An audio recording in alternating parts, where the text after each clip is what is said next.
So very warm welcome to all of you. Very good morning. I was talking to a few participants that I'm so glad to see their faces. I've been nagging them, emailing them. We have been talking on phone through emails, but it's so good to put faces to names. And we also thank the jury members who have taken out time to join us today for this event. Socratix is one of the flagship events. While we know about Socratix, Mercurix, let's take a quick dip into what was the genesis of Socratix. So it was one introduced as an alternate learning platform to promote strategic thinking. How do participants internally look at aspects which are critical to the organization, which have a long-term bearing on the way organization operates, works. Beyond that, what kind of analytical rigor do you bring to the table? At the end of the day, any solution, any decision that you take has to be very clearly thought through. What kind of analysis has gone through is critical. What kind of approach do you have to solving problems? Because at the end of the day, the entire premise is there's a case given to you. You are literally taken out of your comfort zone of BPCL and how oil and gas sector works, and put yourself in the shoes of someone who is grappling with a certain problem. That problem may or may not be very relevant to BPCL, but it itself is a interesting challenge to solve. And what kind of commercial acumen that we show. I'm sure a lot of you would have heard in the recent leadership talks, it's very critical to have commercial acumen, and it's one of the highly valued competency within BPCL. And at the end of the day, what are the systems thinking? What is the approach to solving a problem that you have? Now, this has been going on for 13 years. This is the 13th edition. We have done something differently this year. We said, if we have a pool of talent which is going to come on a platform and showcase their abilities, why not utilize this platform to look at problems which are relevant to the organization? So we reached out to the corporate strategy team. We understood what are the organizational priorities this year. And both the case studies, right in the first round to the second round, have problems which are very similar to what BPCL faces in the current times. And what are these priorities that we understood? One, they're looking at a digital first approach. How do we leverage technology? In fact, one of our vision statements says that we want to be the most admired energy company in the world, leveraging talent and technology. So what better platform to merge these two aspects? And the second priority was focus on renewables. You all have gone through the first round case study which focused significantly on how a company was moving away from traditional sources of energy to the renewable sources of energy. What are the new business avenues that we need to look at? Maybe fuel, maybe non-fuel. Do we leverage the adjacencies of the current systems, processes that we have in place? And electric mobility. BPCL has been very vocal about its ambitions to move ahead in that field. And there are ambitious targets as well. This is more of a journey for the jury members, while participants already have gone through that. So they know. We started with more than 300 teams registering for Socratix. After that, the first round case revolved around the renewable energy and how do we solve problems on that, how do we shift our focus on that from an organization perspective. We also onboarded IIM Ranchi as a knowledge partner because we understood that at the end of the day, this entire event has a purpose. Purpose is to enhance the learning experience. What kind of frameworks, what will evaluation mindset will help achieve this objective. We also had, as a part of the learning journey, you have gone through multiple webinars from faculty of IIM Ranchi, from ISB Hyderabad, to understand what are the strategic frameworks, tools which people may use, and to select what is the most appropriate for one in a particular situation. And then there were obviously numerous learning resources like LinkedIn courses, HBR articles, resources from authoritative publications to refer to. After the entire journey of 4.5 months, we have come to top 12 finalists who are in front of us today to present their final round analysis. So without much ado, we would want to start the event by inviting the jury members. I request Ms. Mansi Dubey, TGM L&D and Talent Management, to invite the jury members. We have Mr. Sanjeev Agarwal with us. He is an ED with retail in engineering and automation domain. Sir is a veteran in BPCL and has spent more than 36 years in the organization and has risen through the ranks. He currently manages the role of ED engineering and automation in the retail SBU. Sir has managed multiple roles in his career, right across from territory management to retail engineering to design and development, retail automation infra, HSSE, and the compressed biogas project in retail. And he has done all these roles in multiple locations across India. In his current role, Sir has guided the team in initiatives which have helped increase the transactional transparency, reduce the turnaround time, and given enhanced experience to our customers. Under his mentorship, the company has also taken some industry-first steps like pre-authorization of fuel on mobile, touchless fueling on Android POS, and unified payment solutions with real-time big data cloud computing. I would request Ms. Mansi Dubey to invite Mr. Agarwal with a sustainable bouquet of flowers, a pot of flowers.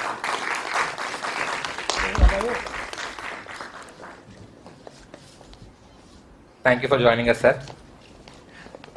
We also have Mr. Rahul Tandon with us, General Manager Project Anubhav. He heads the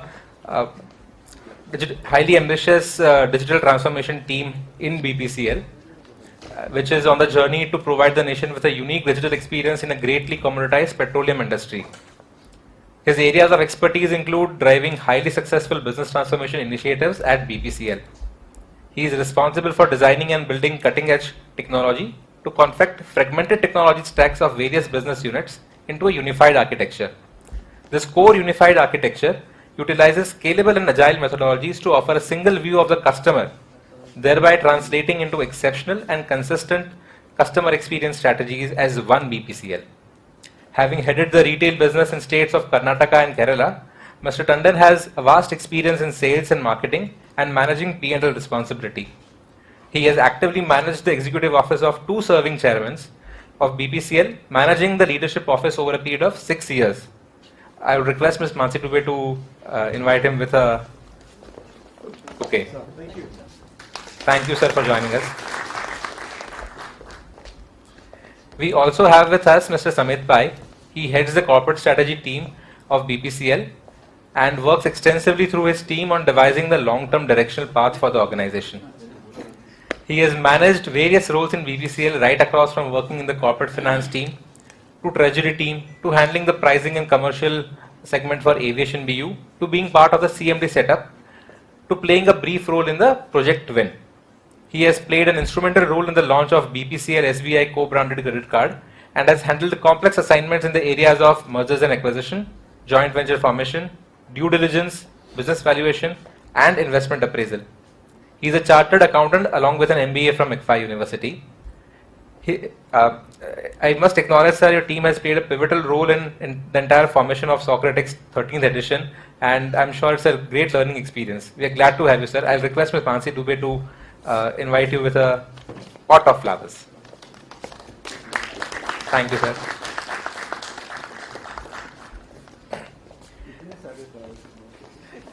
We also have an external jury member with us, Mr. Kapil Bansal, who is an associate partner with EY. He is a specialist in the oil and gas sector. He carries more than 20 years of experience covering impact-based entrepreneurship, business strategy and management consulting for oil and gas, utilities and natural resources companies. He is currently working to strengthen EY's energy transition and decarbonization practice with a focus to support companies realize profitable growth opportunities in the energy transition and achieve their climate change or net zero goals through structured decarbonization transition programs. He was a founder CEO of Gas Growth Solutions Private Limited, where he has executed multi-low carbon energy transition sourcing and distribution contracts for marquee clients.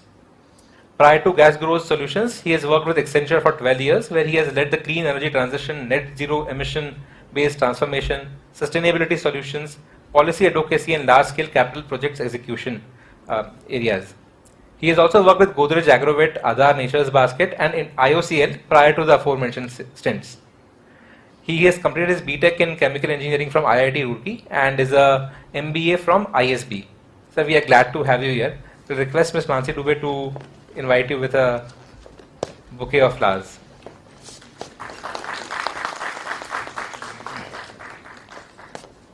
Thank you. I'll now request Ms. Mansi Dubey, DGM Learning and Development and Talent Management, to give the welcome address and do the context setting for the rest of the day.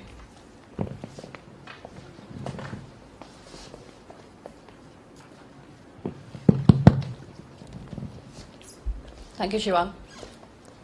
Mr. Sanjeev Agrawal, ED Engineering and Automation Retail. Mr. Rahul Tandon, GM Project Anubhav. Mr. Samit Pai, GM Corporate Strategy. And Mr. Kapil Bansal, Associate Partner, ENY. And all my friends and colleagues present here. On behalf of BPLC, I would like to extend a very warm welcome to all of you for the 13th edition of Socratix, which is our flagship case study challenge. So we have been doing Socratix for almost 13 years now. And every time we ask this question that why we do Socratix, Shivang has already mentioned about a lot of things which we try to propagate through Socratix. So before we actually start the event, and I would not be doing justice to my own event, which is titled after a great Greek philosopher who believed in Socratic method, which is basically answering and questioning. So let me ask a question to all the participants over here. Why did you participate in Socratix? There were 300 plus teams who registered. 12 of you are here finally. What made you participate in Socratix? Can we have some sound bites? Why are you here? Yes, please. Rituraj. Yeah, good morning to all of you. I would say that every year this comes up, I will be definitely going for it because it gives me a lot of enthusiasm, energy, and it keeps me motivated to use my acumen and enhance the financial factors because I'm not that much into it, but this case studies definitely give that part to us. So thanks for giving this platform. Thank you. Okay, so Rituraj appears to be a very keen learner. So he is exploring Socratix as a learning platform, and with this learning he has reached the finale. Great. So anyone else? Yeah. Good morning, everyone. I'm an engineer. So as engineers, we tend to focus on numerics and mathematics. So what happens in strategy and the bigger corporate game is generally not visible much as to how they fit into certain the methodological terms which we use. So what's interesting about Socrates and in general about all the case studies is how do you fit a particular scenario into mathematics or drive it into a particular direction. So it's challenging, and at the same time you learn about a lot of things. So that is why I always look forward to such kind of events, ma'am. So Rudhir looks very well prepared with all the mathematical framework to justify a solution. Yeah, Jasleen. Hi, good morning everybody. I am Jasleen and I am an HR professional.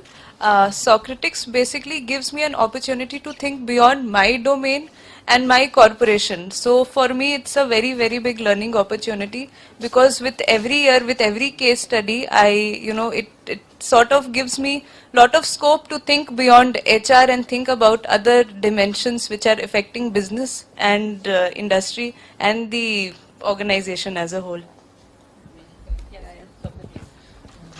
Good morning all, my name is Swapnil.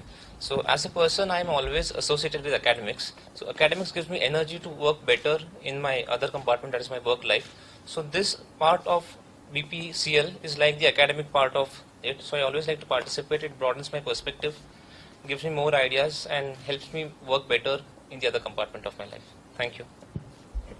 It's really nice to see that most of the people here are the ones who are wanting to learn. So winning is not the only objective, it seems, right? Let's hear you. Hi everyone. So when we move to field and territories and all, we tend to live in a transactional environment, and somehow we forget to the thing of strategic thinking. So these cases and events brings back to us to those thinking levels. So that's important. Yeah, thank you. It seems nobody is here to win.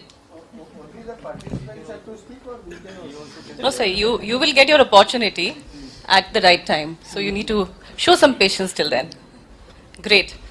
So we have heard the participants that why are they here, and then about the learning journey that they have gone through and some cross-functional learning which people want to do. But if you have to ask us why do we do Socratix and why this year's Socratix? What do you think we have done Socratix in this format, tied up with corporate strategy, given you some very long, lengthy cases? Why did we do so? Aligns more with the current state of BPCL that is going through. The cases that were given were also made us think that what BPCL should do. So what will you do with that thinking process?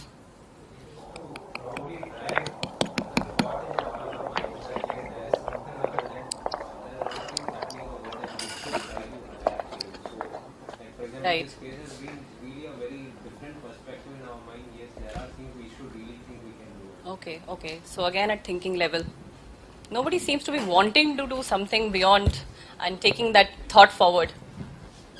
Probably you want to see someone here in BPCL had an out-of-the-box idea.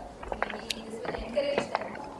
Shows BPCL's mindset to nurture and encourage a different idea.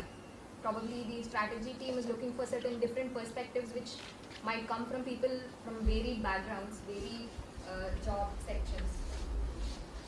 Yeah, so if I have to put it in a nutshell, probably with this event we are trying to see whether you can discover the Akira and Kevin in you. Do you have it in you, or you are just here to be there in their mind but not there in their execution part? Do you have a Akira or Kevin in you? Do you have that perspective? Yes, we'll see it in the presentation, right? Or why go that far? We already have with us some of the past distinguished winners of Socratix. So why talk about Akira and Kevin? Why not talk about Rahul Tandon and Samit Pai, who were once unchallenged and somebody who have been able to be insurmountable for so many long years in Socratix, and they are the ones who are spearheading the corporate transformation. So why go up to Japan and look for somebody who is going to be Akira or who is going to be Kevin? So we are also looking for somebody who could be a future Rahul Tandon, future Samit Pai, future Sanjeev Agrawal, and whose profile we'll be displaying over here. And after 10 years, one of you may be coming over here as a jury and actually doing a transformation for the organization as well. So that's what we have from our side. That is what the expectation that we have from our side. May the best team win, but learning shouldn't stop here. All the best to all of you.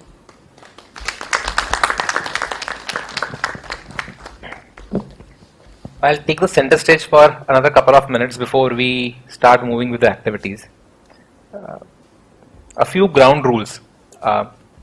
One, the evaluation parameters. While the jury is aware of what parameters are the teams going to be assessed on, it's important for the teams also to know what are these parameters which they have to take care of. First, and we have taken a very simplistic ABCD approach. So the first parameter is how appropriate is the kind of tool or framework that you are using to address any question that has been posed to you for all these 4 questions, wherever applicable. Second is brevity.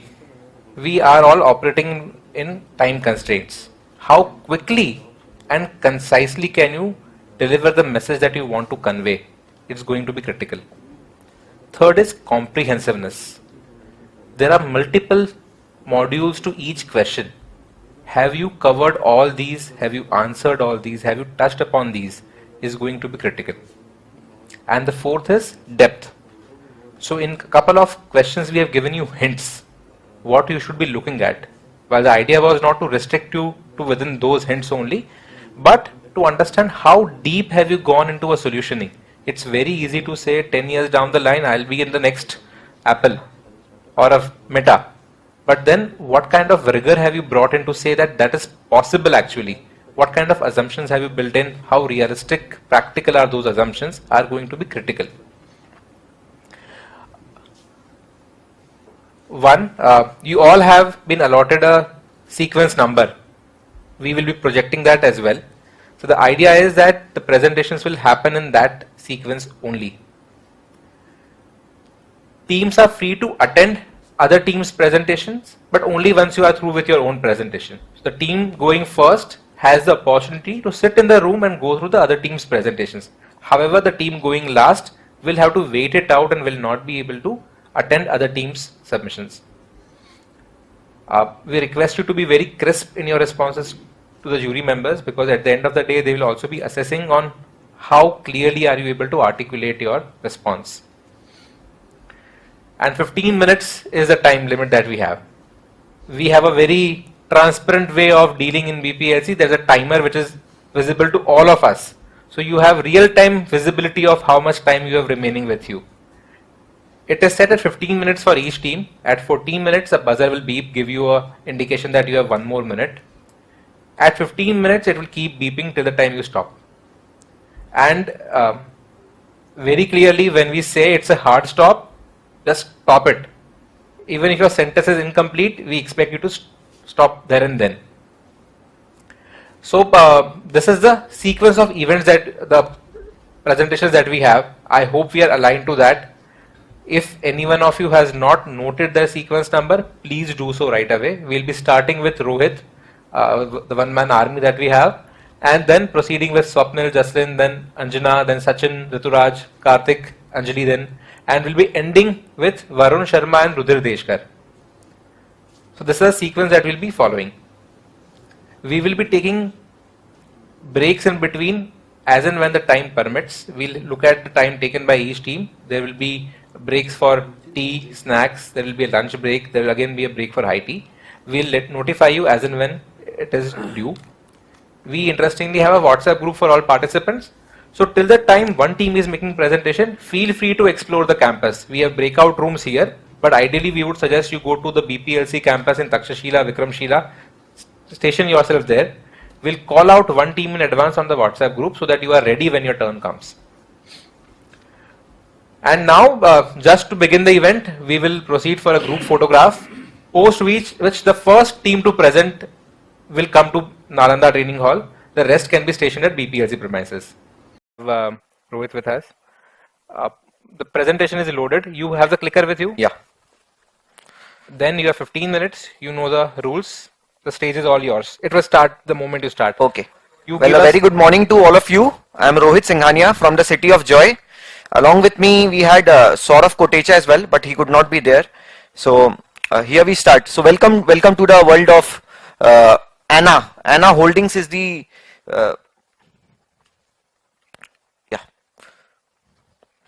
So ANA Holdings is the principal company. It's a traditional airline company in Japan. It is the most dominant airline company, having the maximum market share, more than 50% in Japan. But that is not we are here to talk about. We are here to talk about Aftarin. It's a spin-off company from ANA Holdings. What is it? It deals into robotics, but not exactly a robotic company. So what exactly it is? It teleports human consciousness, all the 5 senses. It teleports. For example, I'll give you several examples. It basically overlimits all the geographical boundaries, and anybody, I mean, I can go on a Zoom call, on a team call, but then I can see you, I can hear you, I cannot feel you, right? So we are talking about teleporting all the 5 human consciousness, all the skills. This is what ANA Holdings and Aftarin, the new company, is all about. So the mission is to expand humanity's potential, and vision is to create a next generation mobility infrastructure. You need not be present into a different country. You can, sitting over here, you can do all the things which are practically, one seems impossible to think about even. So this is basically, like I said, I'll be giving you examples. Think about a handicapped person, the second picture over there. So, I mean, if he wants to get anything, he can tell his relative, friend, acquaintance and tell them to get something from a grocery shop or anything for that matter. But over here, a robot will be there who will go on his behalf and perform all the abilities. Now one can argue, what is the point of all this? I can simply tell anybody, right? Or I can hire a Swiggy person to get it. But over here, it will be under his control. He will be the one who will be he'll be the one who will be managing the robot, right? That robot, he can feel it, everything. Or for example, a child playing into a Nehru Park. For example, a child can play into a video game, but that video game is being created by the graphic designer only. I cannot feel the real Nehru Park. A child over here for the last 2 years in the COVID era, he might not have been physically present into any park for that matter. But over here, he can actually feel all the sensation and he can get a real-time experience of all these things. So this is what our avatar is. Now, like ma'am said, Akira and Kevin. So these two guys, and we have also cherished, these two guys are basically the hustlers. It's not that Anna Avtarin company which was formed in 2020, it got off just in a click of second. There were a lot of things they were trying, they failed into a lot of ventures, and then eventually, after trying for 8 long years, they started Avtarin company. So they used to go to the top management of their company, many a times they failed, many of the times they could not get the funds and all. But they never gave up. These two are the typical go hustlers type. Now talking about strength SWOT analysis basically. Strengths, it's a unique idea where you are teleporting all the 5 consciousness. Yeah.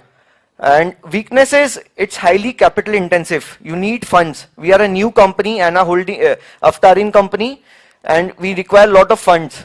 Opportunity, there's a growing demand for AI. In the last 2 years where people are reluctant or they're scared to go anywhere for that matter, over here you will be able to do all the things without actually going. So there's a lot of demand after 2020. The first wave, second wave, and now the third wave eventually. And threat, there's a big chance of project failure because this has never been done before. So the first question, which is what are the key initiatives adopted by Anna? Number 1 question, opportunity. Number 2, what is the entrepreneurial spirit? So let us take one by one. So these are some of the initiatives which have been taken by the primary company. We are talking about Anna, not the new company. Number 1, virtual Hollywood. So what it is designed to create new values that moves people's hearts. For example, if you see, this is one of the example. This is a flower jet in a place called Tohomo in 2011. There was a major earthquake in Japan in which thousands of people died. Now, there's a special flower, a special tulip which is grown only in that area. Now, if you see that picture, that flower tulip is being painted in the jet so that even though the people are not there with us anymore, they were there in 2011, but the spirit is still there. So this is just one of an example of flower jet. This is a project which came all from the employees of the company. The next is digital design, on similar lines only basically, but this is a department set up by the company in which people with the same passion join in to create something new, to think out of the box. And last but not the least, this is X Prize Summit. So basically in which the primary principal company had announced a 10 million prize of money in which new ideas will come up which will be aligned to the principal company and which will help them to grow further in the future. So among these 8 teams, among these 15 teams who have registered, the Avtarin company is also one of them. Now coming to the second part of the first question, what are better ways to increase entrepreneurial spirit? One is you manage from a distance, you don't go into the micromanagement. Obviously micromanagement is important, but up to a certain limit only. Number 2, entrepreneurship. Among your organization only, you will be having a lot of employees who will not be much interested into that corporate ladder, into the typical hierarchy, but they might want to fly more higher. So they themselves are entrepreneurs in their own way. Now coming to the third part of the first question, what is a positive impact of work culture? Definitely better teamwork, improved ability to retain employees. This is a very big point actually. After 2020, from the first wave onwards, there have been a lot of attrition, and especially in a startup company like ours, Avtarin, attrition rate will be very, very high. So one of the focus areas of us will be to retain employees. How do we do it? Easier said than done. In this project, we have only those people who are really passionate about it. It's not that we are forcing you join this project, you join this department. If you are really interested into it, you come, you be a part of this team, and any idea, any feedback, be as brutally honest as you are, but that is how we can actually encourage. Employee morale, I mean, like I said, if we have only those people who are really passionate about this project, then their morale will be really high and problem solving comes Negative impact, hard to control. I mean, if they are entrepreneurs, definitely they will not like to climb the corporate ladder as a traditional method. They will like to take, I mean, they will think beyond that as well. So one is that disrupt the organization. I mean, it will not be a typical hierarchy. So many a times they will like to think out of the box and maybe go beyond their normal thinking, and difficult to retain. Second part of the question, what are the challenges and opportunities that Aftarin, the main new company, the startup company, which came in 2020, the robotic company basically, what are the challenges and opportunities? So challenges faced by us, Aftarin. Number one, we are a completely new team with only 3 people, Kevin, Aftarin, and Cheret. So we need a team to run, we need people to run, right? So we need talent, number one. Number two, we need a business structure. Chaos is good, but a structured chaos up to a certain limit.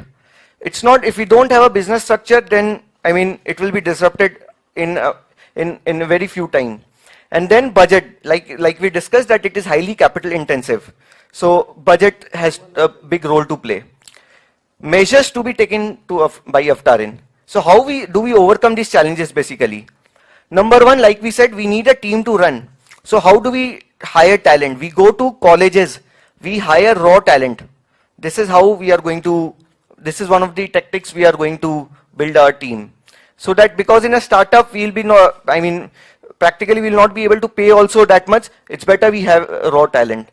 Number two, building a business structure. It will be a small structure, but we need a structure so that a hierarchy is there and people are able to move in efficiently. And number three, raising funds. We can leverage the name of our principal company who has been a dominant player in the aviation sector. So we can get funds from there. They have a sovereign rate. I mean, they have quite a good rating in the external market. So leveraging their name, we can get funds, as well as we would like to go into crowdfunding and debt financing as well. What are the opportunities we are facing? So number one, since it's a new company, not a big structure, our decision making will be easier. Number two, we can create our own policies according to our own needs and first mover advantage. This goes without saying. Now coming to the third question, what is the business model all about? So it's a 3 hierarchical step. Number one, it is a robot. So all the robotic companies will be talking, it is there which robot companies we are going to tie up with. So robots, we are going to have a registration fee from them and we are going to pay them to use their robots. So that is number one. Number two, all the business owners like museum, stores, etc. will be increasing their footfalls. So in case we are increasing their footfalls, we'll be charging some amount of revenue from them as well. And last but not the least is the end user. This is all about end user. We wanted to venture out into a service platform. The reason being, people can afford it. For example, 300 rupees per hour for a robot, I can afford it. But if I say 15 lakhs for a robot, I may not afford it, or everybody may not afford it. So this is a service platform where, just like an aggregator model, people can use it as and when they feel like. And most importantly is the affordability part. So the end user get access of robots anytime they feel like. So like I said, affordable for end users. For example, after 2020, there was a lot of demand for two-wheelers. Why? People wanted affordable transportation, but at the same time they wanted personal transportation. They did not want it to go along together. Similarly, this is quite affordable. You need not buy a robot, you can hire a robot. Requirement of working capital, we don't want to be highly capital, even though it is capital intensive, but if we deal only in robotics, it will be more capital intensive. Right, 3 minutes. So now let's come to the numbers game. All said and done, business model, vision, okay, all good. But where do we stand? In the next 5 years to come, where do we see ourselves? These are very modest projections, though these are projections that we have taken into account very modestly. We have assumed, we have taken 8 crores as our revenue, and in the first 4 years we'll be burning cash. We'll be making losses. This is a breakup. I'll come into how all these figures have come up. So yeah, 12 minutes. So like I said, the example I gave, people can afford 300 rupees for a robot per hour. So if you see the first row, this is the amount we'll be charging from the end user, 300 rupees, right? and then number of hours per day. So a robot, when we hire it for, let us say, it cannot perform for 24 hours. So the demand is quite high after COVID 2020, and we are taking 12 hours, number of hours in a month, simple mathematics, 360. We'll be launching on a pilot basis in Tokyo City only, where our headquarters is. After that, we'll be venturing it out into the next cities. So that is why the number of cities is also, for initially it is 3 and then will be going up. So this is how, if you see the last figure, 8.42 crores, this is how we have come to it. Like I said, we'll be going into a number crunching, yeah, 2 minutes. So this is again a breakup, basically rental hours 300, number of hours, number of robots. So like I said, we'll be venturing into a pilot basis and then we grow. So total revenue, if you see 2023, 23 crores, 31 crores, we want to be a 100-year company, we want to be a Fortune 500 company that is there, that will be there. We don't want to be a startup who burns cash and after a point of time, we go all out and people forget us. So we want to have a sustainable earnings with us. We don't want to burn cash, acquire customers and grow revenue exponentially just so that we shell out after a certain point of time. So employee benefit will be having only 3 people, the CFO, CAO and CTO, and then like I said, we'll be hiring raw talent from the colleges.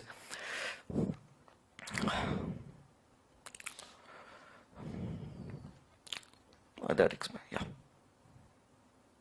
So now coming to the last question, now that the demand side challenges are there, we have a lot of demand, but how do you tackle the supply situation? How do you give the robots? From whom do you tie up? So coming to this, we tie up with the robot startup companies. We have already tied up with Sony AI company, and then we go into other companies so that we have a lot of, I mean, we don't run out of the robots and all. So these are some of the companies whom we are targeting in next in line to venture out. So this was us from our side, from Anna Holdings and Aftarin. Thank you all for a patient listening. And now we will await your questions. 15 seconds roughly to go. The business model per se. The business plan is detailed, but the idea behind the business plan is not there in the slides. So even in terms of the model that you have presented, that who will charge what, this slide. Yeah. I think a large portion of this is already there in the case study. So I expected some more details. Is there any more detail to this beyond the slide? This is basically what, I mean, on a fundamental level, at a primary level, we are focusing on. Right, but this is given in the case. So I'm saying if you pick up one city, so it's okay. I mean, it's easier to multiply number of cities by number of hours, number of robots, Absolutely. number of users. But how are you going to get that demand created? That part is missing. Yeah. So in the second page of the case study, it was written that in 2020, the case study stops in 2020 March, that COVID has struck, people are, I mean, there's a lot of fear, people cannot move, but their economic activities needs to be performed. So demand, I mean, in the second page, second para, it's clearly written that the demand is already very high. That is why there was a fourth question, that given the demand side is up, how do you tackle the supply side? So your question exactly is that you have talked about supply, you have talked about finances, but how do you create the demand, basically? So in COVID era, sir, anyway, like the example I gave about two-wheelers, the sale of two-wheelers were so up because people wanted affordable transportation, but which is very personal. So similarly over here, like for example, I need to revisit my childhood, I need to go to, let us say my grandfather's 50th birthday, or I want to gift him something personal. But in 2020 or 2021, it might not be prudent for me to go to X city. So that is how this demand comes up. Okay, I have 3 questions. 3 questions. So the last part you said that in a year, January to December, you are increasing the number of cities from 10 to 15. Yeah, okay. So is it going to be a sustainable model that in a year, you are only covering 5 additional cities? So this is one part. The second is the alternative business model I think it was not clear to me that because you were sticking to only thing which was given in the study, that the service platform. So is there any other business model which you could think of better than this, or is there any comparison to that? And also, what could have been done better? Somehow I could not get a in-depth analysis on that. The first question, key initiative adopted to enhance entrepreneurial spirit and encouraging entrepreneurial behavior. What could it have been done better? Somehow I was not very clear. So your first question was 10 to 15 cities. so like sir, like the first word what I used was modest when when we were discussing about the financial. Yeah, sure. So when we were discussing about the financials, I said that, yeah. So launch in cities, the first month is 3 and the 12th month is 8. Right, launch in cities. You said that why from 3 to only 8 and how is it sustainable? This was your question, sir. So we are just started. This is our first month, sir, and these are just projections, right? Having said that the demand side is there, we are not sure, sir. I mean, how much, whether we'll be able to replicate that or not. And given the fact that this is only our first year, this is month-wise breakup. So when I say that from 3 I'm growing to 8, I've anyway grown to 266% in a span of 12 months. Even though on numeric, if you see numeric-wise, 8 might be too low. But I mean, like we said that we want to be a 100-year company and not a 5-year or a 10-year company that might phase out. That is one. Your second question was that what is the alternative business model? That if your service platform does not work. So to be honest, sir, we don't want to, this is where we want to stick to the service platform for some years and replicate our ideas, sir. Sir, you had third question as well. Third was, what was it could have been done better? The key initiative adopted, the first question. I'll quickly go to.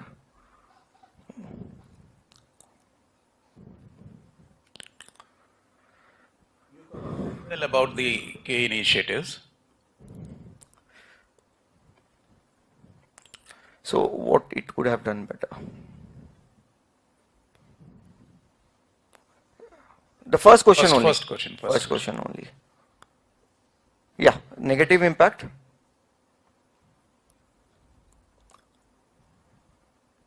Yeah, better ways. So what it could have done better. So like I said, over here, it was an 8-year journey. This company came into existence in 1st April 2020, but there were a lot of rejections. Why? I'll give you an example, fundamental example. It's an airline company, traditional airline company, which is investing. People do not travel. I have traveled from Kolkata to here to give a presentation, and now Anna is wanting me. I don't travel from Kolkata to Bombay, and I give this presentation to a robot. Example. So obviously there will be a lot of resistance, because if this company clicks, the traditional company's business model will go for a toss, right? So number one, there was a lot of resistance from them, and there was a lot of hiccups. The top management of the big company, that is the Anna Holdings, they were going into the micromanagement and they were dealing out. So that is number one. Number two, idea of entrepreneurship. I mean, this company, the new company, there are only 3 people, and all 3 are like budding entrepreneurs itself. So how will you retain them? When you hire raw talent apart from them also, how will you retain them? That will be a big question. Like I said, easier said than done. How will you retain with so much attrition? So these are some of the measures where they could have done better. Sir. So, Rohit, first of all, good attempt and good presentation. Thank you. But I'll be making only suggestions. Okay, Sir. I'm not going to be asking any questions. I think panel has asked. When you present a business model or a business case, 2-3 things which are very important, which should come out very loud and clear. One is the strategic intent, what you are trying to fulfill. Okay, that is not coming out. Second, when you're talking of a plan, as Sanjeev sir very clearly asked you, what is the plan B? You should always have a plan B. It could be a very suboptimal plan, but that you have thought about it, that the fact that plan A might not work, or there could be some this thing, you have thought about a plan B, shows that you have a ability to look at failures. Okay, that is very important. And third thing, whenever in future, whenever you are presenting, don't spend too much time on working the math. Okay, all of us know it very well. How does that work? And none of us will be able to pick that up in that moment. So you spend a lot of time, disproportionate amount of time, building all that in your presentations and spending it rather than explaining the depth of what you are trying to submit. We didn't see the depth. We didn't see the depth. They were, I'm sorry, and I am quite blunt. I'm known for that. You were making statements which are very superficial. Okay, avoid doing that. The soul in your suggestion should be very clearly visible. That what is it that you want to say? I'll have a structure where there will be a definitive pattern. You showed a hierarchical structure for an organization which is of a typical Google type. It won't work. It won't work. They don't like boundaries. They are the people who operate beyond the boundaries. So, and you are putting them in a structure. So that means that you were answering that question only to fulfill a requirement of the case, which is not what you should even attempt at, right? So these are my suggestions. Baki, best of luck. Thank you. Thank you, sir. Point taken, sir. Appreciate it, sir.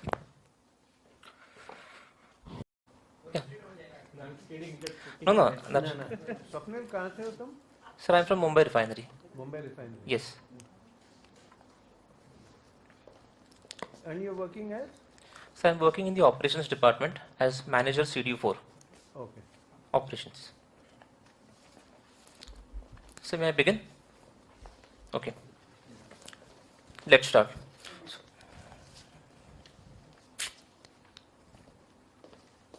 So 5, 10 or 20 years ago, I myself never could have imagined that I would be delivering a presentation which is related to a topic which allows teleportation of human consciousness and skills across the globe, sharing human skills and solving global issues. But here I am doing the exact same thing. Good morning to one and all present here. My name is Swapnil Mhatre, and standing here is my colleague, Ms. Jasleen Kaur. Just like Kevin and Akira, the central characters of our case, we too are from the different departments of BPCL Mumbai Refinery. I am from operations and Jasleen is from HR. Akira Fukaburi and Kevin Kajitani together exemplify the fourth industrial revolution, that is collaborating with organizations and institutions across the globe and delivering human-centric solutions. Let's have a look at case at a glance. The case talks about ANA Holdings, which is the parent company of Avtarin, which itself started as a startup venture in the year 1953. Fast forwarding it to the year 2010, where the central characters Akira and Kevin meet in the year 2010, followed by a decade long of hustle, finally to spun out as a separate entity, Avtarin, in the year 2022, and then being hit by COVID-19. So what is Avtarin? Avtarin is no longer just a separate entity. Avtarin has become an ecosystem. Avtarin has become an ecosystem which aims to go beyond the physical barriers of distance, space, and time, and then it aims to converge the technologies like robotics, sensors, haptic feedback, artificial intelligence, machine learning, telecommunications through an open innovation model which allows the free flow of knowledge outside the organization, and most importantly, they want to make it accessible to all the 7.5 billion people on the earth. So Avtars will essentially make it possible to transport human consciousness across the globe in real time in remote locations and help us solve the remaining human problems. So before we move on to the questions, we wanted to discuss the characteristics of this class of people which we recognize as givers. So throughout the case, it is quite evident that both Akira and Kevin wanted to make a social impact and solve social problems and solve social agendas. The challenge with such people is that they have to multiply themselves through other people. We talk about delegation, but the issue with delegation is dilution. The vision, the passion, the compassion, the mind, the madness and the junoon that these people carry has to be replicated. And that is distinctly evident in the case. Let's understand the mindset of these people. They have a clear vision in their mind. Like in this case, right people, right resources at the right place and right time. They create a rich ecosystem of knowledge. They had perseverance to go through till the end and make this see the light of the day. They promoted it at several exhibitions and competitions. They created this into a global action. They made an open door policy where they allowed collaboration across the globe beyond the organization so that they could get help from wherever possible to make this possible. Finally, it is about giving back to the society.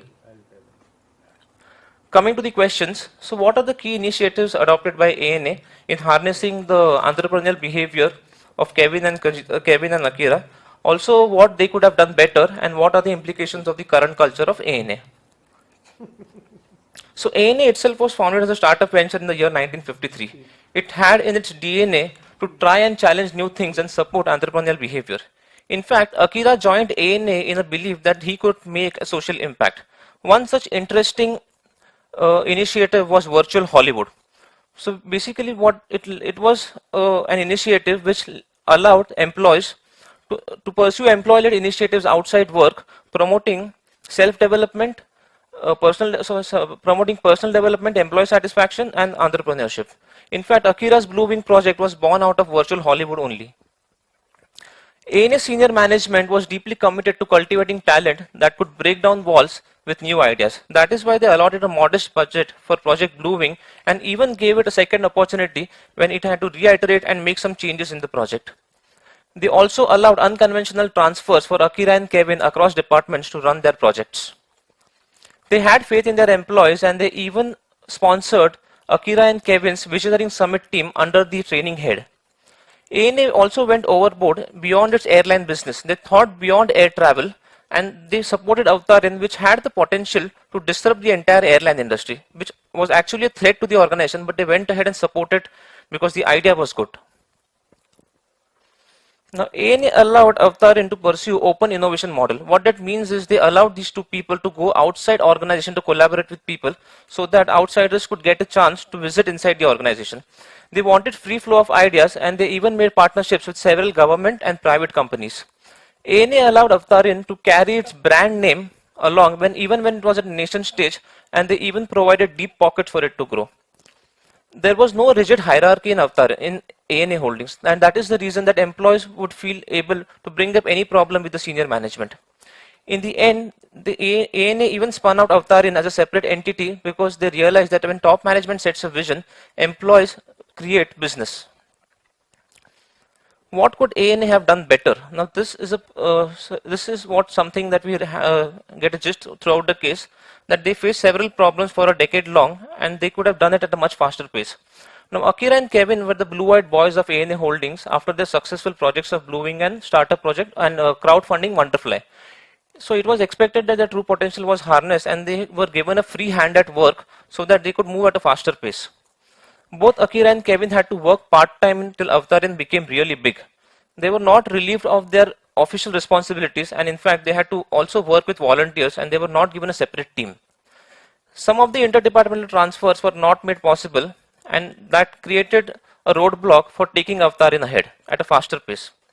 But this culture will also have some positives as well as some negatives. So talking about positives, it inculcates a work-life balance. Employees feel that they're able to make an impact to the society along with their current work. And good leaders don't make followers. Good leaders create more leaders. So that harnesses and fosters the culture of innovation, and it helps to attract and retain more talent. It helps the organizations to create new strategic business units because new ideas will come to the organization through their initiatives, and they can venture into new strategic business units. There is no rigid hierarchy, as I mentioned before. The negatives is that there could be conflict over resource allocation as to how much to provide to which project and whether to go ahead with our central idea. There could be cultural conflicts because the new entrepreneurial ventures may not gel in well with the current line of organization. There can be leadership and strategy conflicts as well, and finally there will be hiring issues as to what kind of talent to be hired to allocate the resources to the new ideas. The second question in the case is what are the challenges and the opportunities that Avtarin faces after being spun out as a separate entity, and what are the possible mitigation strategies? Well, the challenge is that Avtarin was out of the ANS mega umbrella. Now, some people don't some people don't invest in technology, but they invest in the brand. And the level of awareness of Avtarin was quite low, and people were always concerned about the risk of using a robot. There could be conflicts of group governance versus the local governance in Avtarin. Unified system to control the activities. Of course, there are other plethora of activities like statutory requirement, taxation, documentation, and process digitalization, which Avtarin will have to take care on its own when it spins out as a separate entity.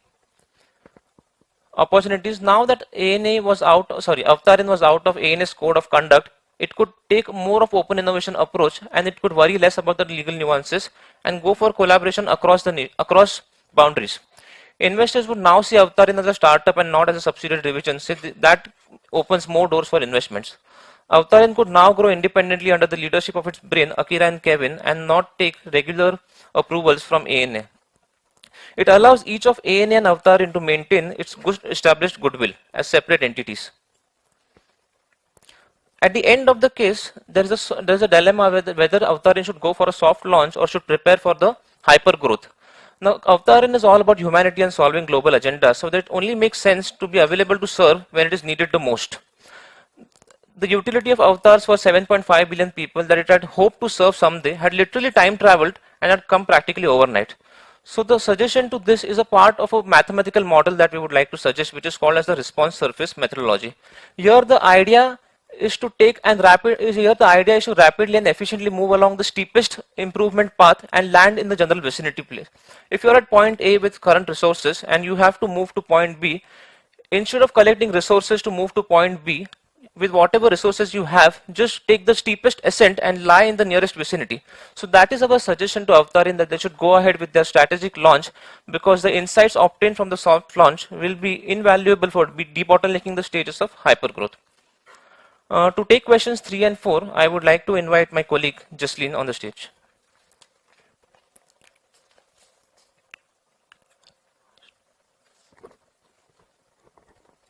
Okay.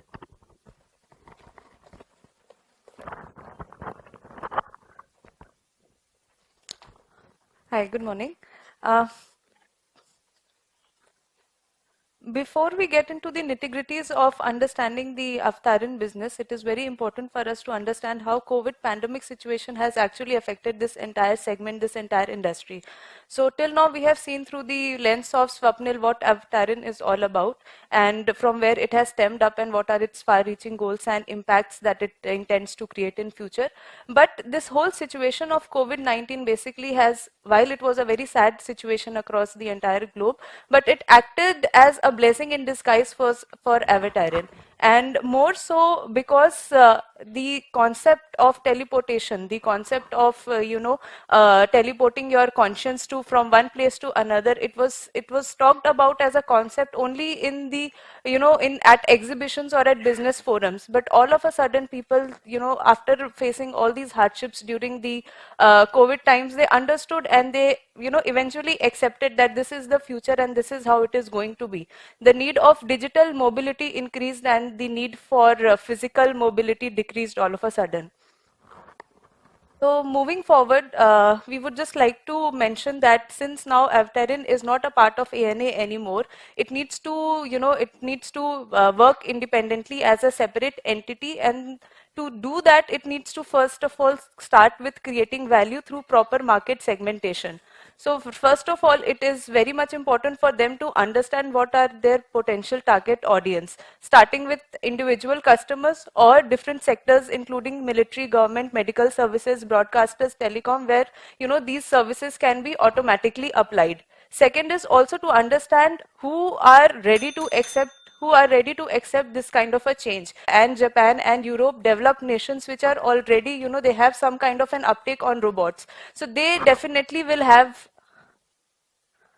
they definitely understand the this technology. But to start with an region like Africa or say Middle East is something that it will take time. So we really need to segment it like that. Thirdly, we also need to understand the kind of vendors that we will have in terms of, the data connectivity, the mobility transfer, the media networks that will help us, enable us to, help in the sort of that act as a bridge between teleporting and, the kind of importance that has to be given to its core technology. And finally is the hardware and the software part of it, the services part of it, wherein, we are trying to create a service platform. We intend to bring in, vendors who are good in that particular hardware, who are good in particular segment, and how to integrate them as part of our business model. So moving forward, what we also did is we tried to ponder over a lot of questions to understand what could be the right business model for Aftarin, and we agree that the current service-based platform is actually the right platform, and this is the direction in which Aftarin needs to move forward. Reason being, there are a lot of examples today. We have Zomato, we have Uber, we have Airbnb. These are all service-based platforms, and what they do is they try to bring in customers, they try to bring in, they try to create business between two unknown individuals who are sitting in different, parts of the region. So that is how Aftarin should also move forward. They should definitely go ahead with the service kind of a thing, and also because it is very much suitable and also very much scalable at the moment. And yeah. Now that Avtarin has been spun out as a separate entity from ANA, it needs to focus on separate vertices like what is the value proposition, what does it have in place to offer, what are the channels, how it is going to segment its customer, how is it going to handle the customer relations, the key partners, from where are they going to get their resources, the cost structures and the revenue flow which is given in the Exhibit 1. There are other factors that we need to consider. Now the transition from 4.0 to 5.0 has already begun. The Stone Age did not end because they ran out of stones. So the early movers will be rewarded handsomely. So general purpose avatar has to be made possible, which is a multitasking robot. Secondly, anything that works on a cell phone will be adopted, and hence avatar has an application in place to connect the technologies. And third is a crowdfunding platform, because people invest when they have faith in your technology. Now, in the end, we have a question for you that once this technology has been mass adopted, what would you do? How will your avatar impact the world? Thank you. Good work. Very good work, guys. एक बात बताओ, when you decided on the service-based platform, yes. So, do you know what is the extent of service-based platform? What all you will need to prepare for? So what are the components of a SaaS platform? When you are going to be offering robot as a service, right? Yes. So what are the components you have looked at? What are the, so there will be a cloud, there will be a platform where you will have B2B or B2C kind of arrangement, because it's ultimately going to be for businesses as well as customers. So when you've looked, did you guys look through the cost when you worked out your financials? Sir, to be very honest, we could not look at the cost part of it. Reason being, when we went through the entire case study, the tonality of the case, or the background of ANA Holdings is such that it's a very cash-rich company at the moment. So in terms of finances, the company or Avatarin at the moment may or may not, it will not be in a deficit mode for sure. But the going forward, like as we said, in the 5 years proposed model, what we intend to do at the moment is, initially it will take some debt, some kind of loan from its parent company ANE, and what it will do is it will try to create lot of popularity, try to create a kind of pull amongst the people using that money. Once it is already there, once the people show faith into your concept, in your technology, we will again then go for angel investors, and we will try to do a kind of crowdsourcing to enable the regular incoming of the cash flow. So, Jasleen, this looks pretty rosy and wishful thinking. When you are presenting a case, yes, sir. You have to, for these elements, you have to create some boundaries. right? You cannot spread too thin. You might be cash rich, you might be having enough and more funds in your kitty.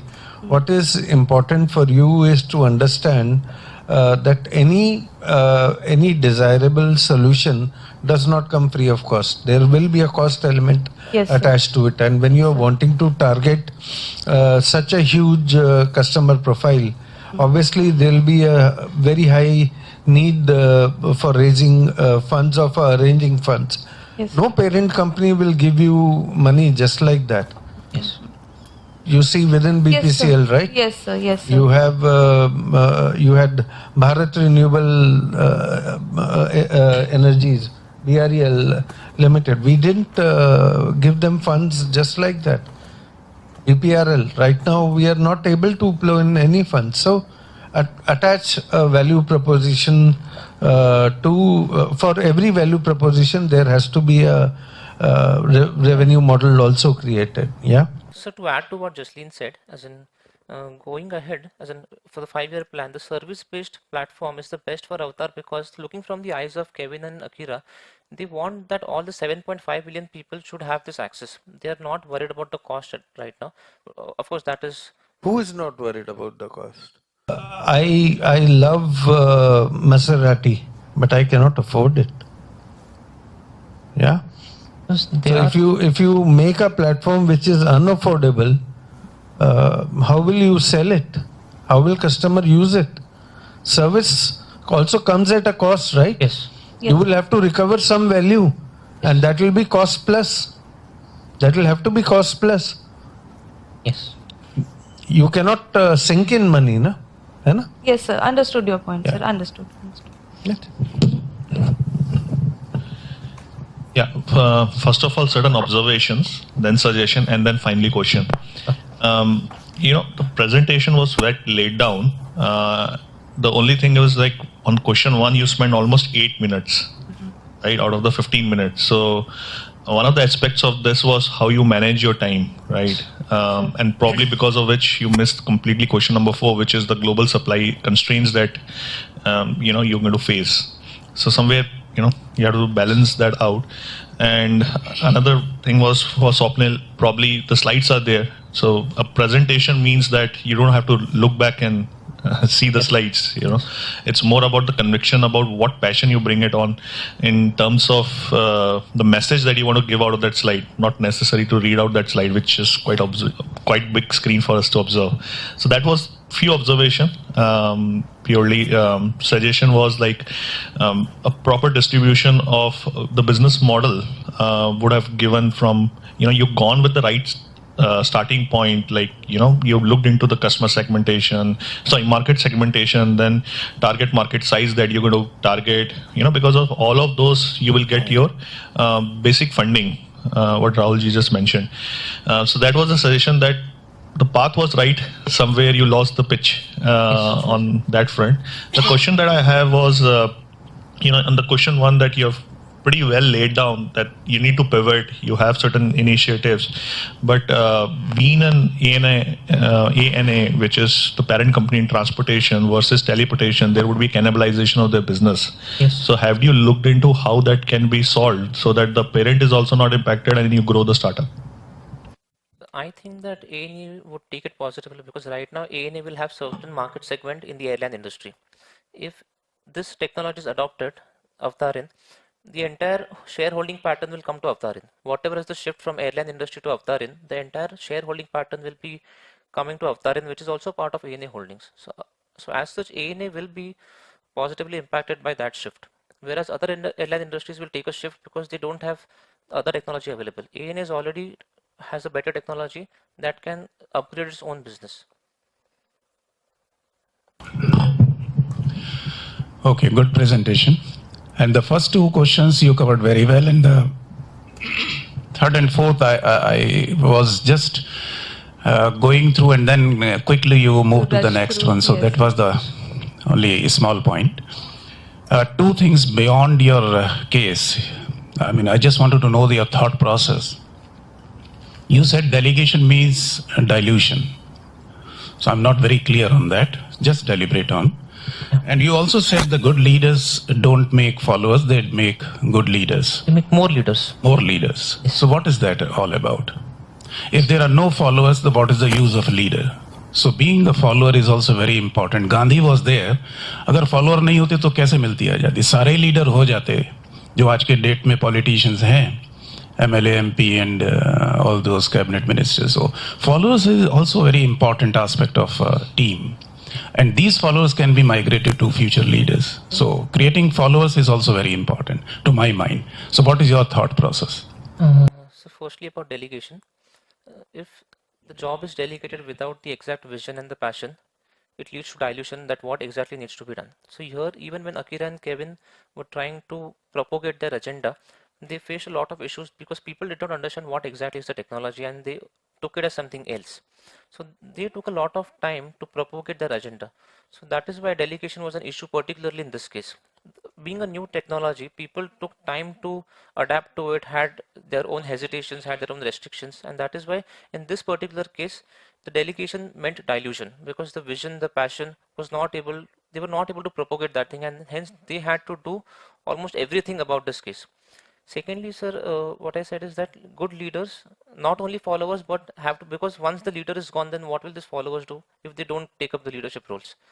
So leaders have to create more leaders while they are there, not just followers. Okay. And there was no financials involved that how you are going to make your journey, futuristic plans. The question says 5-year business plan. So that was a bit missing. Yeah. That would. It was there or I missed it? No, sir, we couldn't cover. We wanted to, but couldn't. Not a worry. Thanks. But your RSM model, I could not understand. I mean, if you can just in 30 seconds, if you can explain it, looked very good. I'll just go to the slide. You know that, I don't know, A or B point I could not see anyway. Point and there's no actual point A and B, but for example, if time and region of optimum. A. So current operating conditions is point A, and the region of optimum is where we desire to be. So I'll just take 30 seconds to explain.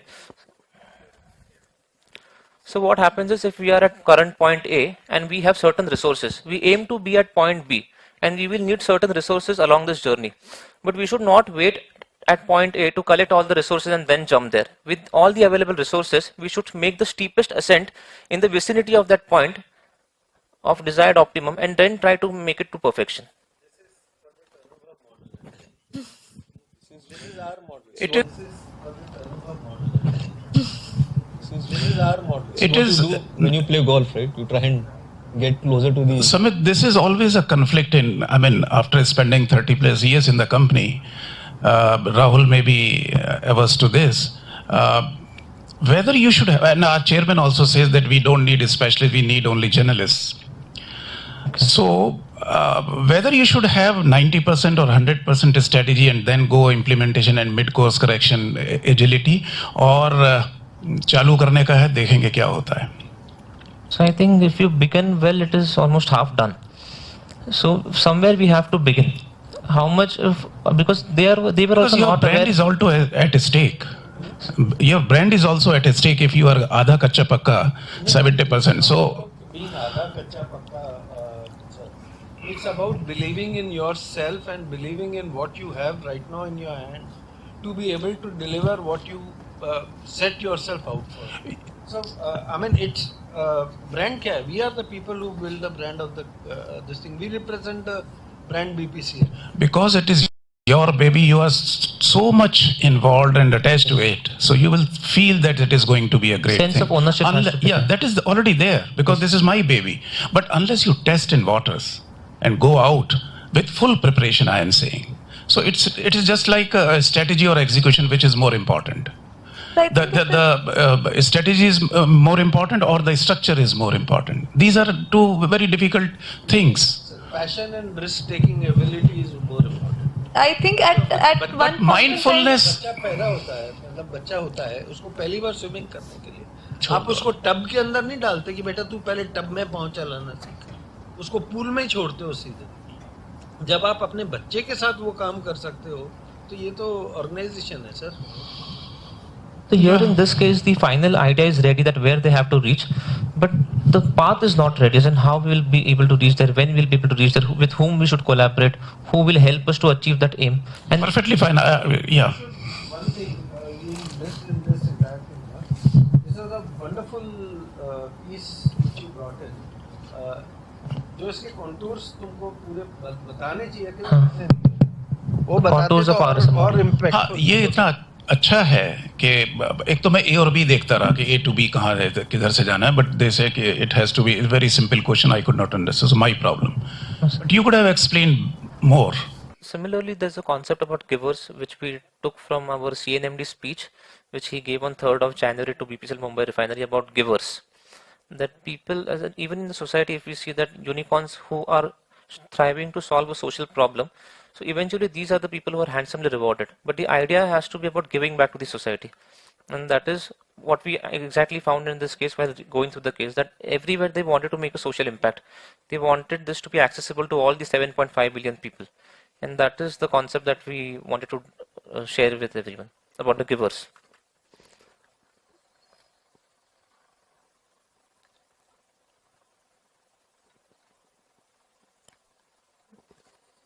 Here about this one.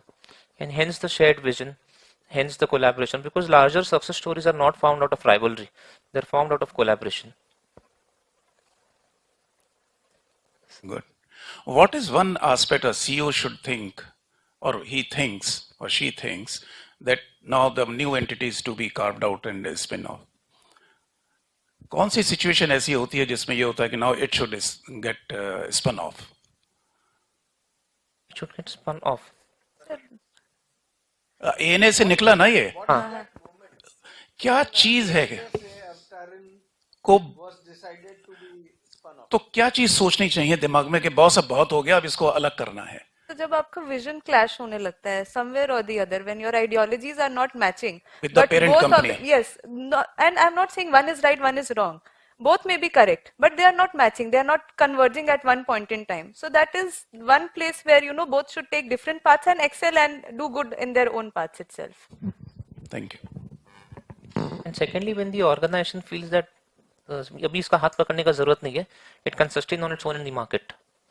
It has the idea, it will get its follower, it will get the revenue. Just to add, sorry, I think it is like your child, at a certain point in time you need to let it go. I think it is like your child, at a certain point in time you need to let it go.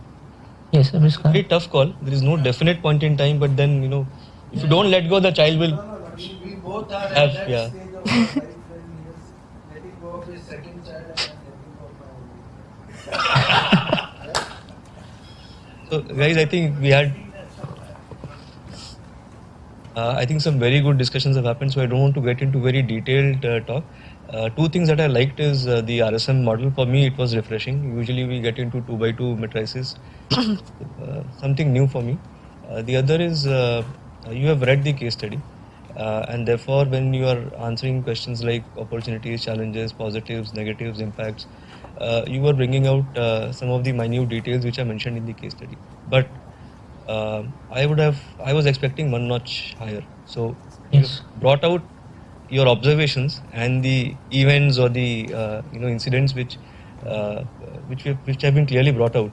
But I was expecting some kind of a categorization or summarization at a slightly higher level, one level higher, and the interpretation of those events or those incidents and how they have shaped up Aptarin. In terms of the nitty-gritties, I think on the business plan, I was not very much convinced, which Agarwal sir also mentioned, and I didn't see an alternate option. You talked about the service model, but my question is, in a society like Japan where probably money is not an issue and with the aging population, probably you'll find more takers for a captive use for the robot. Somebody may want to just buy out the robot and keep it with him for multiple different activities, not a single use kind of, not just for waiting tables or for playing with a kid, but just buy out the robot. And I didn't see any discussion on an alternate model. So Any thoughts? Otherwise, I'm okay. The reason, actually, we discussed about the alternate models as well, but the reason we finally stayed with the service platform is because talking about Kevin and Akira, there was only one agenda in their mind, that not just Japan, but every person on the earth has to get access to this technology. And if they move out of that service-based platform, some of the people will lose access to this technology. I am not challenging your final decision. I'm saying you bring out that internal conflict that you had in the team when you were discussing that, okay, I've seen a service model, I've also seen an ownership model, and here is why I think this is better. So I'm not challenging the solution. I'm just saying that those internal discussions have to come out in the solution somewhere. Okay. Rahul, so you're saying, sir? Not trying to current or you have various models. You have SaaS model, you have a PaaS model, you have where he said you have a mix of an ownership And the service. Service model. So what he's trying to say is that there could be somebody who could have bought it upfront. There could have been people who would have bought only the service part of it. Okay, so because you did not think on financials, you did not think on this dimension. Okay. Okay. सबसे पहले कोई भी चीज को मतलब when we want to sell, we always try to work out कि मेरी cost क्या होगी, and cost के बाद मैं किस तरीके से उसको price करूँगा, उसके ऊपर मेरे marketing elements क्या क्या होंगे, and then we work out the entire model. वो चीज के अंदर हम फिर different sub models create करते हैं कि 50% will come from ownership, 25% will come from service, 25% will come from JVs या sharing technology या technology transfer and all. वो हमने नहीं सोचा, ठीक है? You guys were actually जो तुम्हारी soul of the presentation है ना, वो बहुत अच्छी है, because you've really read through the case what Samit very rightly said, but you couldn't reach to that point. But still, I mean, I'm able to relate it to the first attempt we both made. So, very good work done. Thank you. Thank So you much, so sir. much, sir. I mean, the kind of insights that we are taking from here, it is priceless. I mean, although the entire, this Socratix experience was a very big learning process, but this 15 minutes, 20 minutes of discussion and getting to know what you think and how we should think is something that, I mean, we'll take it from here. Thank you. Thank you for your input, sir. Thank you so much. Thank you. Start. A very good morning to the distinguished jury here. Thanks for the opportunity. I'll just start off with the presentation. So while going through this entire case and all the questions that was put forth, I could distinguish into 4 major segments, and that's how I'll be running through the presentation today. So the first part being an understanding and identification of the impact of an organization culture. Now, certain questions I could identify, these were oriented towards what the culture, how the culture impacts the organization. We'll address how ANA harnessed entrepreneurism and also the impact and implications of culture. We could also see in the whole case, there was an entire journey of the cultural shift and the paradigms through which ANA went through. And last but not the least, the learnings, what could have been done better. As we read through the case, there were so many instances where we could get a glimpse on the culture which was prevailing in ANA. For instance, we could see there was a very direct approach and encouragement towards entrepreneurship in terms of having various projects such as Virtual Hollywood, having programs such as Blue Wing, and then Blue Wing 2, having a crowdfunding event called Wonderfly. So basically what we could see was there was a culture present in ANA where there was a support to ideas because of the passion and not just because of the model or how much revenue will this bring to me. While doing an analysis of the framework, I could identify this particular framework which was mastered by Professor Hofstede. He's a Dutch philosopher. So he had categorized country-wise perspectives in prevalent in an organization. And when you see the highlighted parameters for Japan, we find that the power distance is low. What does this mean? Which means that the top management is likely to accept that there are powerful people and there is a lot of organizational hierarchy for which there is dispersed authority and there is an openness for sharing information where people are able to go and approach the top management. The second category is for moderate individualism, which means there is a degree of collectivism, but then personal relationships play a critical role in the business. And also there is a lot of emphasis on seniority, loyalty. The next category is uncertainty avoidance. So which means there is a kind of inertia in the top management where they're not very daring or very ready to jump first into new ideas or uncertain environments. And last but not the least, masculinity. This is not just about gender inequality, but also the general preference for employees to work for bigger companies, look for job security and work. So some of these interesting criteria I could identify in the culture of ANA, which I would like to put in these 4 major parameters, being the freedom to try, grow and fail, empowerment and being people focused, and there is a stress towards value creation through innovation, and also very key to identify and promote champions.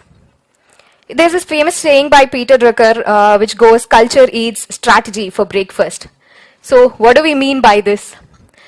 In ANA's journey, we could find a lot of highs and lows. Of course, we will be dissecting the lows and what could have been done better, but I also thought it should take a few points as to what did they do right. They had this in their DNA to challenge and try new things which any other conservative company would not do. The top management was keen on looking for and identifying talented entrepreneurs and they wanted to promote them. They had a separate department for innovation and they created a digital design lab. They were given opportunities, employees who were not from the marketing backgrounds were given opportunities to iterate and formulate marketing schemes such as Blue Wing. But not all journeys are without their fair shares of mistakes. ANA too, in the wake of prioritizing safety and justifying a conservative behavior, they were kind of not very enthusiastic about giving a first-hand chance. If you read the case, we could see Kevin and Akira had to approach the top management multiple times to convince them of their ideas. Probably they could have regulated such new ideas without curbing their enthusiasm. What if Kevin and Akira had given up?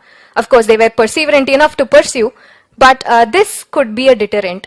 The next one was is a offshoot from the previous point where they say it was difficult to convince of them of the new initiatives that they wanted to promote. They could have, provided the necessary guidance rather than, rejecting the idea altogether. And one more interesting fact that we could see was the HR and the respective line managers were in charge of determining an employee's career path. This was very apparent when Kevin was put in an English knowledge sharing center, when his core ideology, when his core passion was at working with Akira in the design lab and working on the Avatar project. So probably the employee interest and skill sets should also be taken into consideration.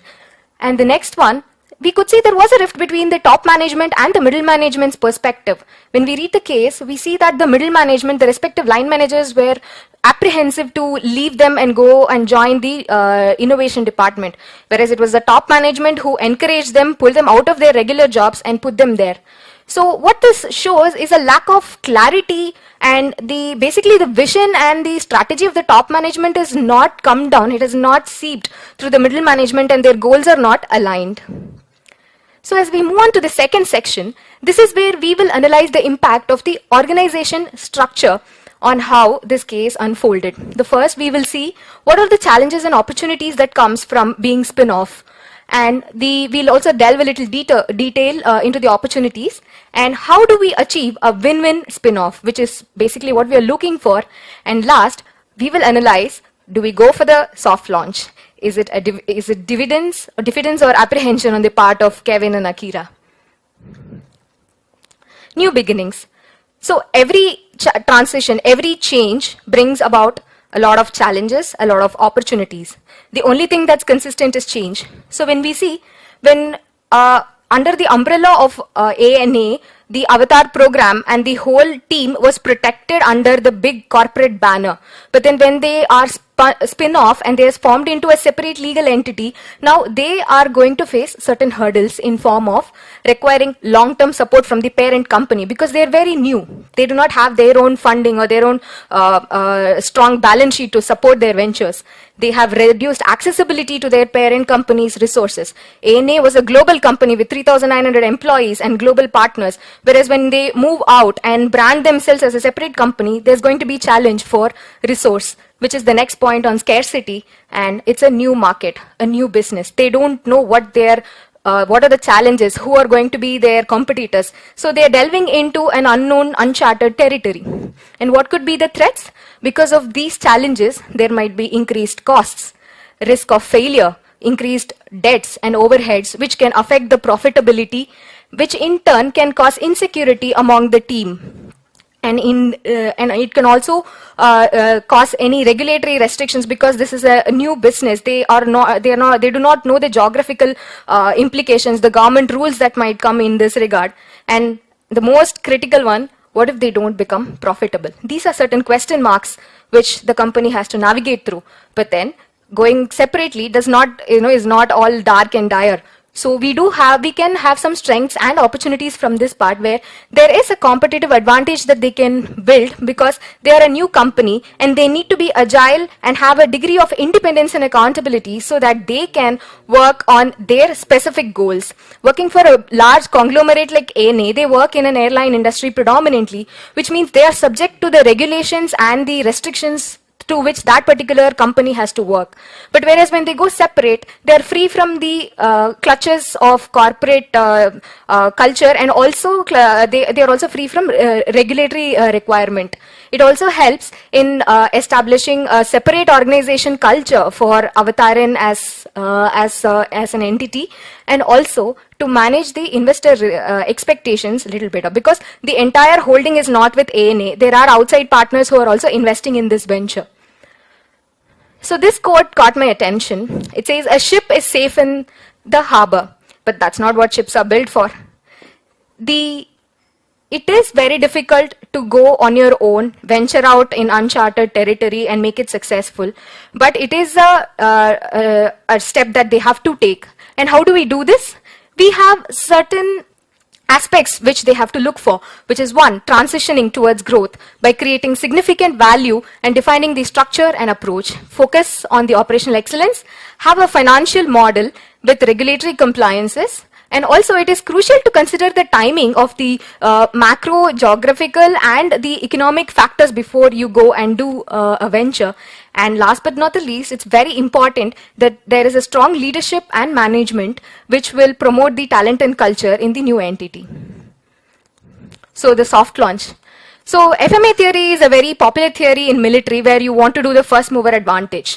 It was adopted by the business community a lot, whereas if you see in the latest, any of the top businesses that have come, sorry, my bad.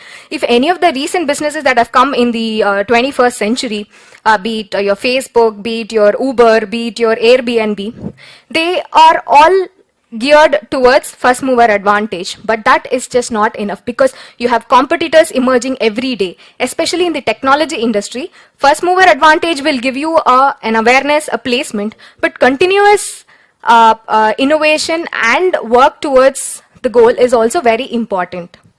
So they say the journey of 1,000 miles begin with a single step. So we are saying go for the soft launch. But why the soft launch? It's because anyway there has been a soft launch which has happened because of COVID for the New Me program. I'll be able to test my partner's abilities before I scale up. I gather data. I'll be able to do all this, get an insight into the customer, take the advantage, understand the market, identify my competition. All this I'll be able to do for a relatively less cost. We'll move on to the next segment where I understand the impact of business model. The biggest buzzword in the business industry is a platform business model. So what is this platform business model? So basically, a business model is the structure or the way by which a company is able to generate value to all its stakeholders. Now, when we talk about the service platform, is this the right fit? Yes. Why? Because there is lower capex and overhead costs. There is no inventory or manufacturing that the aggregator has to do. There's benefits of agglomeration without any location-specific risks, and also it adds value to all the individual participants in the whole process who are there in the entire value chain, and the most important, direct and indirect network benefits. So these are some of the value propositions that will accrue out of the sharing economies model. So the first one is access over ownership. And to prevent underutilization and idling of my resource, which means I can maximize my turnover and my profitability. And as an intermediary, I will have reduced the transaction costs, and it will also give me an opportunity to earn on a commission basis on each and every transaction. So moving on to the 5-year plan for Avataran. So what should they do? So these are the key parameters which I have just put forth in this business model, whereby I have identified the key partners on the supply side and the demand side. Some of the key activities is to popularize the services, develop and launch it globally, and focus on the supply side engagement, because the demand side has already got a lot of traction given the COVID environment. We'll also see some of the key resources which are defined and the possible revenue streams through which the company can monetize this entire venture. So moving on to the last part, what is the impact of business partners? How crucial are business partners in this entire venture? How do I streamline the setbacks that is there in the supply side? And the key to this platform model is to sustain collaboration, and we'll see how to do that. So some of through the case, there were so many instances which were pointed out where there were issues in the supply chain, where there was constant need for guidance from the team, Kevin and Akira. The suppliers were not working together. They had to form separate vision groups. So there were some issues because of the cultural barriers, because they were working with teams from all over the world with different languages, different timelines, and different cultures. So how do I integrate all these problems? I have a multi-pronged approach into these 3 strategies. The first one, you need to create certain attitudinal adjustments among the people in your consortium, have some process pruning activity, and take some strategic steps as given here. So apart from this, how do I sustain collaboration? Some of the roadblocks is having, when I have these competing perspectives, it's difficult to have consensus. So what do? We have a very clearly defined mission statement. Okay. Thank you.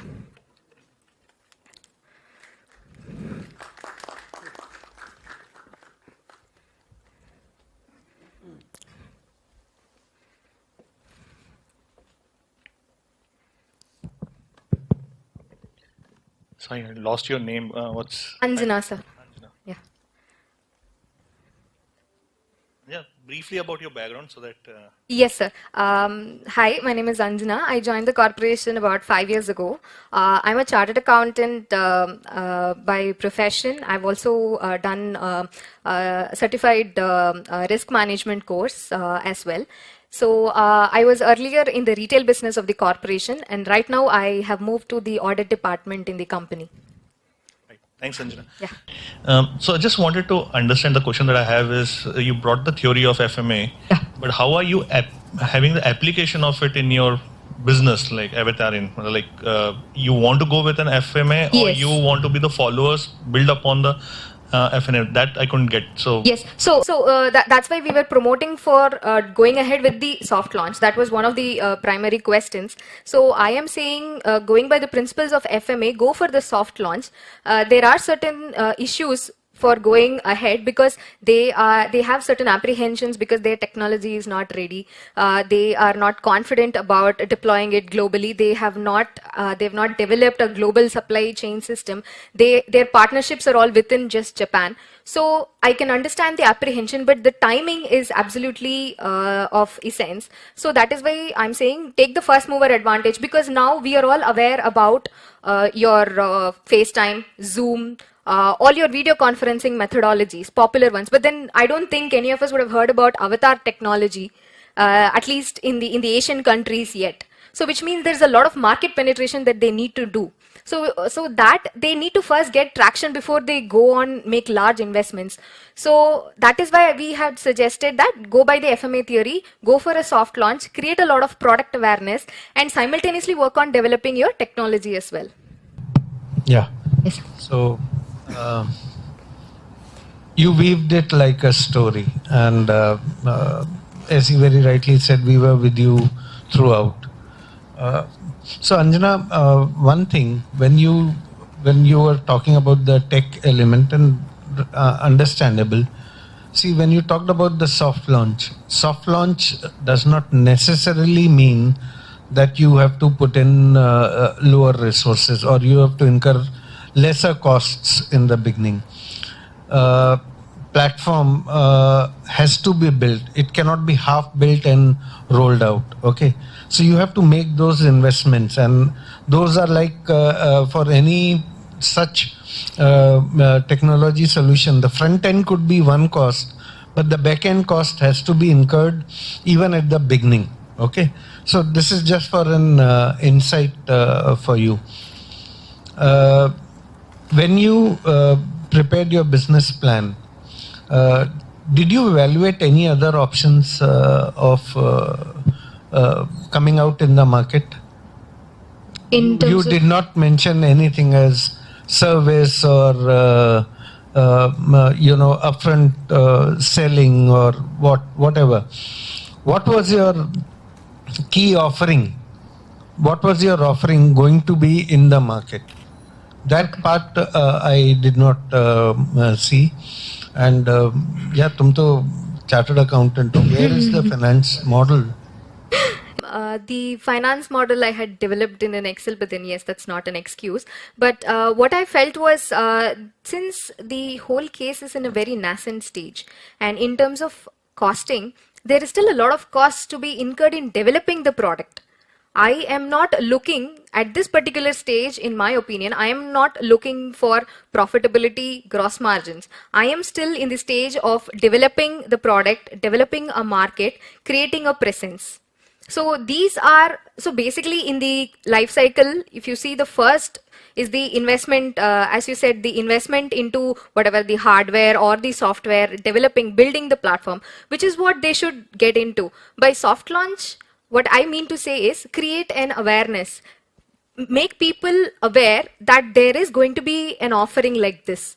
Because a lot of people, because what I felt was the awareness about the product was not available in the market. So I don't agree to this. You're saying you create a POC which becomes available for all competitors to build and roll out your products. You should do a soft launch with a 60% or a 70% ready product. You cannot do a soft launch with a concept. Okay, you're talking of a concept. I'm talking, and this case is looking for a business model of a product or a service which Akira and Kevin were wanting to launch. Correct. Okay, it is not the concept they were wanting to launch. So I think then the philosophy is totally different than what is expected from the case. What I wanted to put across was the technology is new, it's nascent, it is growing, and there is going to be multiple iterations, because if you see any app or any new technology that comes, there is alpha version, beta version, so it keeps upgrading. So now that they are, the case specifies that they are ready. There is a new me which they have developed, which is ready for launch. So my what I put forth is that let them launch that, because I understand they will not be able to launch the full-fledged product offering because they are not ready for it.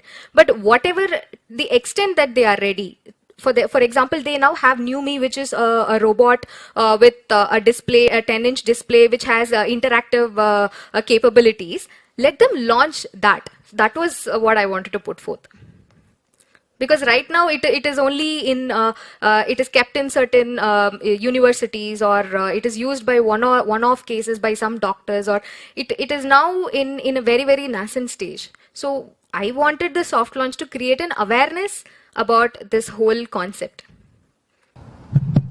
So I like the flow, I like the judicious use of frameworks. You have read the case clearly, but I think I was expecting one notch better in terms of aggregating and summarizing some of those insights that you have got from the case. I agree with Rahul on the business plan. We don't know what, so therefore they're asking for a 5-year plan. We, in our lives also, we don't know what is going to happen the next moment. But we do have an aspiration for 5 years. We may not have all the elements to it, but we want to have an aspiration so that we are working towards it. So Correct. the reason for a 5-year business plan is not to do a retro analysis of actual versus plan, but to also have a pivot around which you want to focus your attention on. I think the most important question, which is not very apparent in the case, is whether to go for the soft launch or whether to use this opportunity which COVID has presented to quickly scale up, which means sacrificing something that you're already planning to do. That debate has to come out more strongly is what I think. Just a suggestion. Okay. It has to come out more strongly because and for any product or service, the market which was there in March 20 is different from the market in March 21 and very much different from the market which will be in March 22. Correct. Zoom and MS Teams were not known in March 20 probably. Correct. In March 21 everybody wanted them. In March 22 we don't use them as often as we used them last year.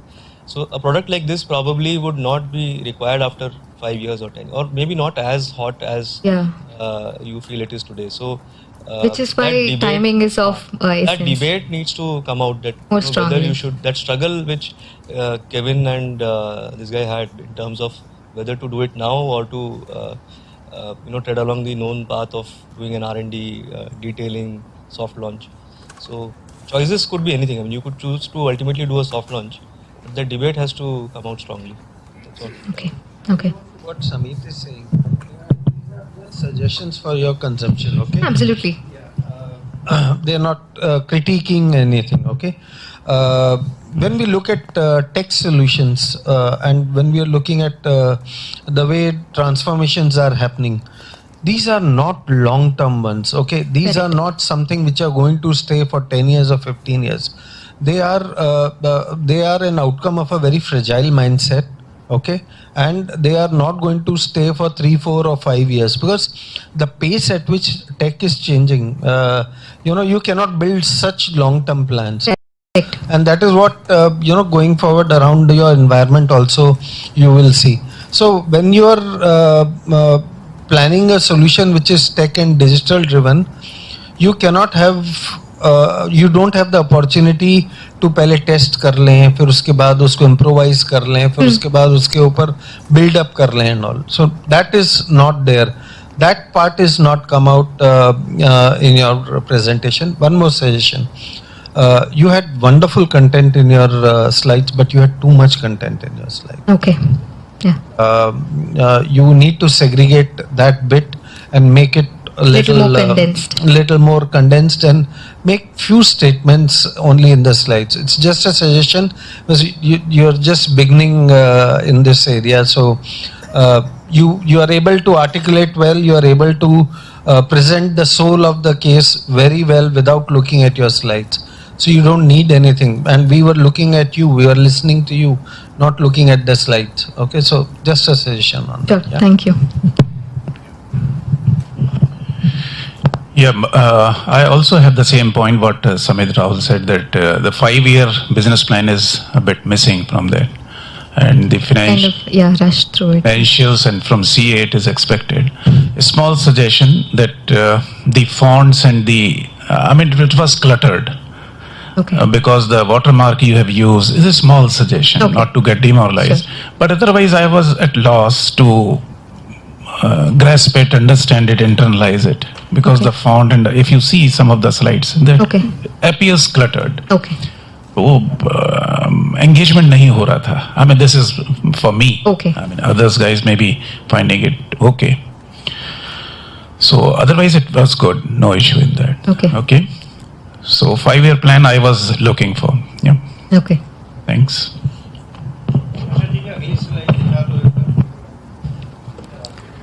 The previous one? Okay. Yeah. I did kind of, after coming to the part 3 only, I kind of realized I was. No, I just want to go through. You don't. Yeah, sure.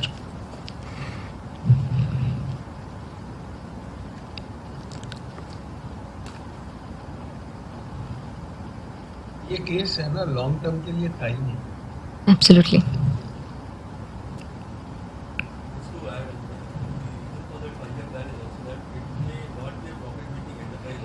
Yeah.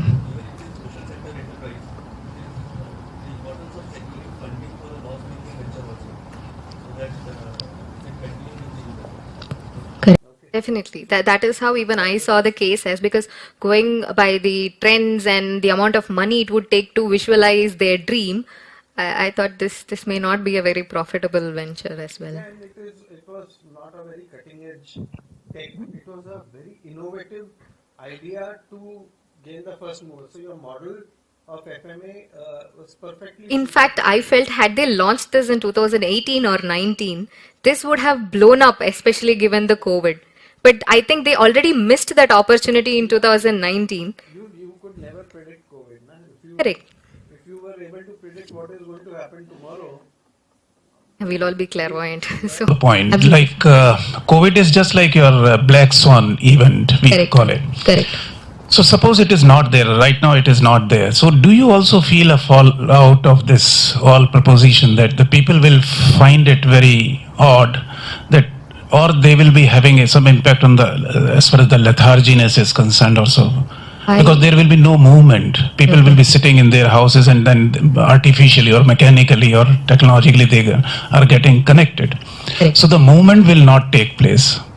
So is it of some point for consideration or not? Yes. So I have two thoughts on this. Personally, I feel what they are trying to offer at this stage, a connectivity and a digital presence, that is quite not enough. Because I get that already in terms of having phone calls or my video conferencing. So what do they bring? What value addition do they bring to this? Is the VR capability or the haptic technology, which is still not ready. And so I feel that they could have boomed. If they had launched it in 2019, people would have recognized Avatar at least as a video conferencing or a digital connecting platform. But now they don't have that. And in the long term, unless they are able to develop this technology of transporting consciousness, which I don't think the technology is ready to support yet, I do not see at least in the next 5 years, I do not see any big traction happening to it. This will just be an innovative theoretical concept that people who are in R&D will play around with. This is my opinion. Thank you. Thank you.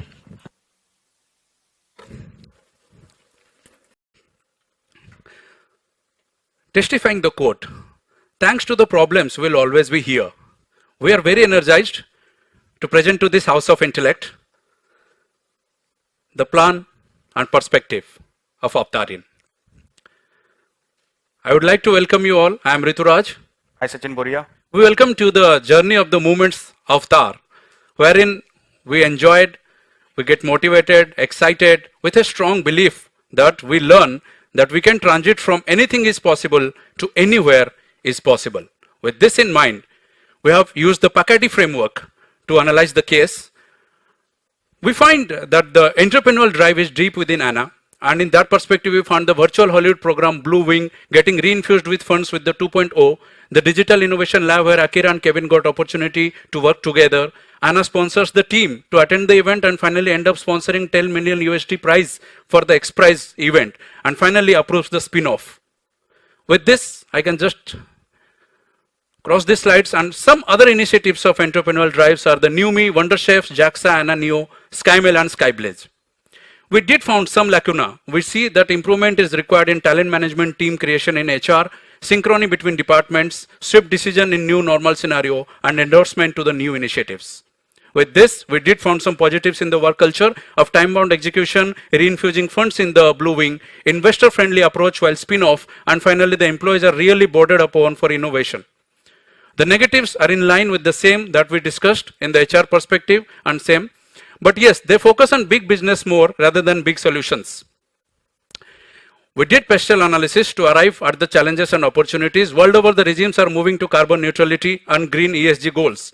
So we have a huge opportunity in space also. But herein we need to partner the challenge with government and build trust in the regimes. We also need to see the requirements from the market technologies, and it's a huge potential in the mobility business and transport. Also in Japan, the population is aging, and hence we need to integrate the AI with the human potential. But lies the challenges, being the solution is cost effective in the COVID impacted scenario of supply chain, getting long-term investors which have trust in getting ROI at a longer period, and finally the Avatar's component cost is dependent upon the suppliers. One more opportunity in socio-cultural field, we found there is a need to have right people at the right place at the right time. Let it be education, entertainment, medical, and the elderly people. But the challenge remained to remove the master-slave relationship, the cultural acceptance of the people, to remove the wearable robotics, and finally create an interaction wherein the data ethics is not halted. The technological perspective, we found it is very interesting because we're going to give the world a new platform to enhance the current technologies available, and add to it, it will also club the human expectations with AI.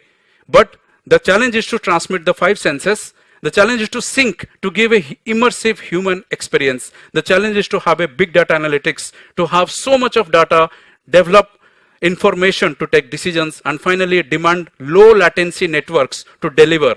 In fact, the charging infrastructure also remains a challenge. And in the environment scenario, definitely we are going to add on to the regime's goal of ESG. But the challenge lies is to make the product recyclable and to develop spaces for Avatar which is green. Finally, in legal, we will be the pioneers in creating the framework. And yes, there will be some issues during the testing of the product, and we may land up in legal troubles, but those troubles can be encountered with clear clarity framework with the governments. We have done in-depth analysis of the current meta platforms available, and we see Avtarin is poised for a huge growth potential because we are focusing on corporates, government, malls, education, hospital, elderly and young professionals, not like a social network platform. Moreover, we too have technologies. We have Avatar, Numi, with me, that a robot, and that is not available with Meta right now. So we are seeing a future wherein we stand as a champion. Sachin, would you like to add on internal action? Definitely. We did a extensive internal analysis, and we see that Avatarin can give a lot of intangible value to ANA Corporation by means of providing solutions in terms of services like cargo and passenger handling, and more so because of the COVID scenario, there will be limited physical human interaction. And also taking to the challenges, we need to develop a close to perfect supply chain and also the customer services. Going to the external side, the potential is large, and we can integrate the off-shelf robots to Avatarin and also cater to the human-to-need market. The challenges here are to compete with the giants like Meta, Microsoft, and also to differentiate from other robotic companies like Honda, Mitsubishi, and Yakuza. Yeah, thank you, Sachin. So having said this, let's focus on the key 6 challenges that are need to be catered, and we have devised very innovative solutions for them. First one, the development of components so that we can transmit the senses. So how do we propose? We'll be hiring experts in that field and graduate to the advanced technologies. We'll be collaborating with various tie-ups, that is the theme of XPRIZE. We'll be creating a competition in the universities and sponsor the research projects. We'll be transiting from analogic to symbolic. We'll be creating a scanning of the environment to see the capability to transmit the senses, and the distance involved can be dealt with a operator's apparatus. The second challenge is to have long-term investors to sustain the incubation phase. In this, we will be going for priority funding from investors who are ready to believe in us. We'll be seeking assistance from ANA. We'll be offering shares in the market, showcase our special capabilities, and seek government support, and crowdfunding option is also not ruled out. We will be going for socio-cultural acceptance of the model by again hiring experts for creating a goodwill, and also we'll be collaborating with the agencies and create a transition by creating emotional connect with the elderly people, and use the education of children platform in the COVID scenario, and finally create a sense of being. For the Avatar environment friendly approach, we'll be going for products which are totally eco-friendly, disposable and recyclable. Also, we'll be using the charging which will be powered by green energy, and add to it, we'll be using infrastructure that will be wireless, and the efficacy of charging will also increase. We'll create a framework for the regulatory authorities that is in line with the requirements of the various regimes by hiring experts in the field of legal. Also, we will be assigning use case scenarios in our testing environment to buy-in approach. And finally, we'll eliminate the undesirable outcomes. Going to the question of soft or hard. Yes, soft it will be, but it will help us in receiving insights in the market. It will help us enhance our shortcomings. It will help us in creating a regulatory framework. We are also proposing the off-the-shelf robots which are readily available with us under NewMe can be a part of the Avtarin soft launch. Some negatives will remain, but these can be dealt with. Sachin, would you like to explain the business plan? Definitely. Before going into the business plan, we see that what we are looking into in Avtarin 2025. 2025 is not far away. So we are looking into social and business interaction, healthcare activities, teaching capability, and enable virtual travel. These are the 4 key things which we need to do in Avatar 2025. And to do that, the avatar should be able to do and understand gestures, and it should be able to transmit the environment to the operator in the real time. Next. So based on our understanding, we have made our vision, that is to be a leader in the avatar business, to expand avatar capabilities to 5 senses, to spearhead innovation and provide breakthrough technologies, to advance Avatar X as pioneer in space exploration, and to contribute to 30% of the ANA holding. That is our vision. To achieve that vision, we have some attributes which is necessary. Innovation is the front mover. Then we are also having first mover advantage. We have diverse workforce. We are flexible, and we should have a capable fund management to do that. Coming to the business model, so we will be going with a service platform, and our platform will be added with one general purpose avatar, and another is a special purpose avatar. So special purpose avatar would be in addition having additional capabilities, like for example, if you want to put it in a warehouse, so it will be having a capability of a FIFO. If you want to put it in a defense sector, it will be able to help the soldiers. If you want to put it in a transportation sector, it will be able to move things from one end to another end. Also a lot of other capabilities, and also we have to look into geographies. That ANA is also till 2025 not looking into many geographies, so we'll be limited to Japan and Asia Pacific. Our 3 target market is individual, government, and companies. So these are the 3 target market. Based on that, we have done study. So 30% of the population by 2025 will be elderly in Japan, and there is a declining young population. So we need to automate repetitive tasks. Tokyo, Yokohama, Osaka is constituting most population, so will be target market, and Japan is having approximately 89,000 and 20,000 educational institutes. That is also our market. Based on that, we had done our market segmentation. Our market segmentation is by selling model, by intelligence, by field of use, and by end user. And we are focused on the service only model by 2025. By intelligence, the avatar will be having only minimalistic artificial intelligence because it is being operated by the operator.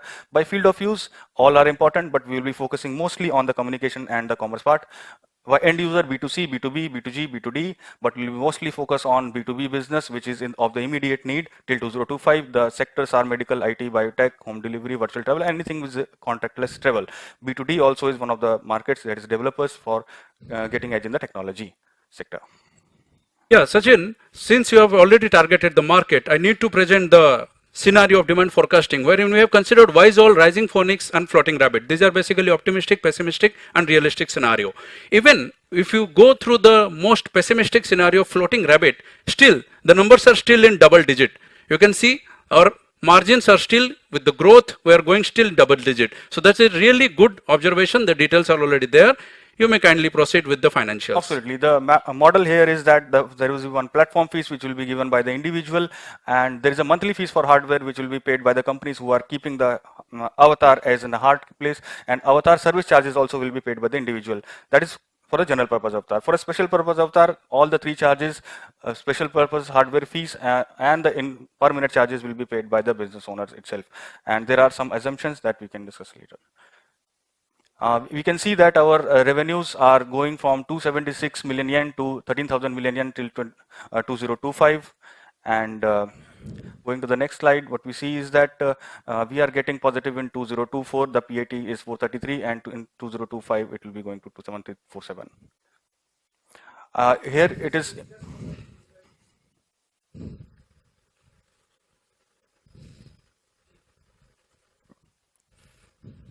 Next. So going to this important slide, we will be also acquiring some businesses of worth 6,000 million yen from 23 onwards. We will be having 2 funding rounds of 400 each, and also we see that the initial amount required is 400 million yen to fund the project. We also did a strategic risk analysis, and we see that mostly the risk is involved in not getting the materials at competitive prices, and also the time taken to prove technology may be more.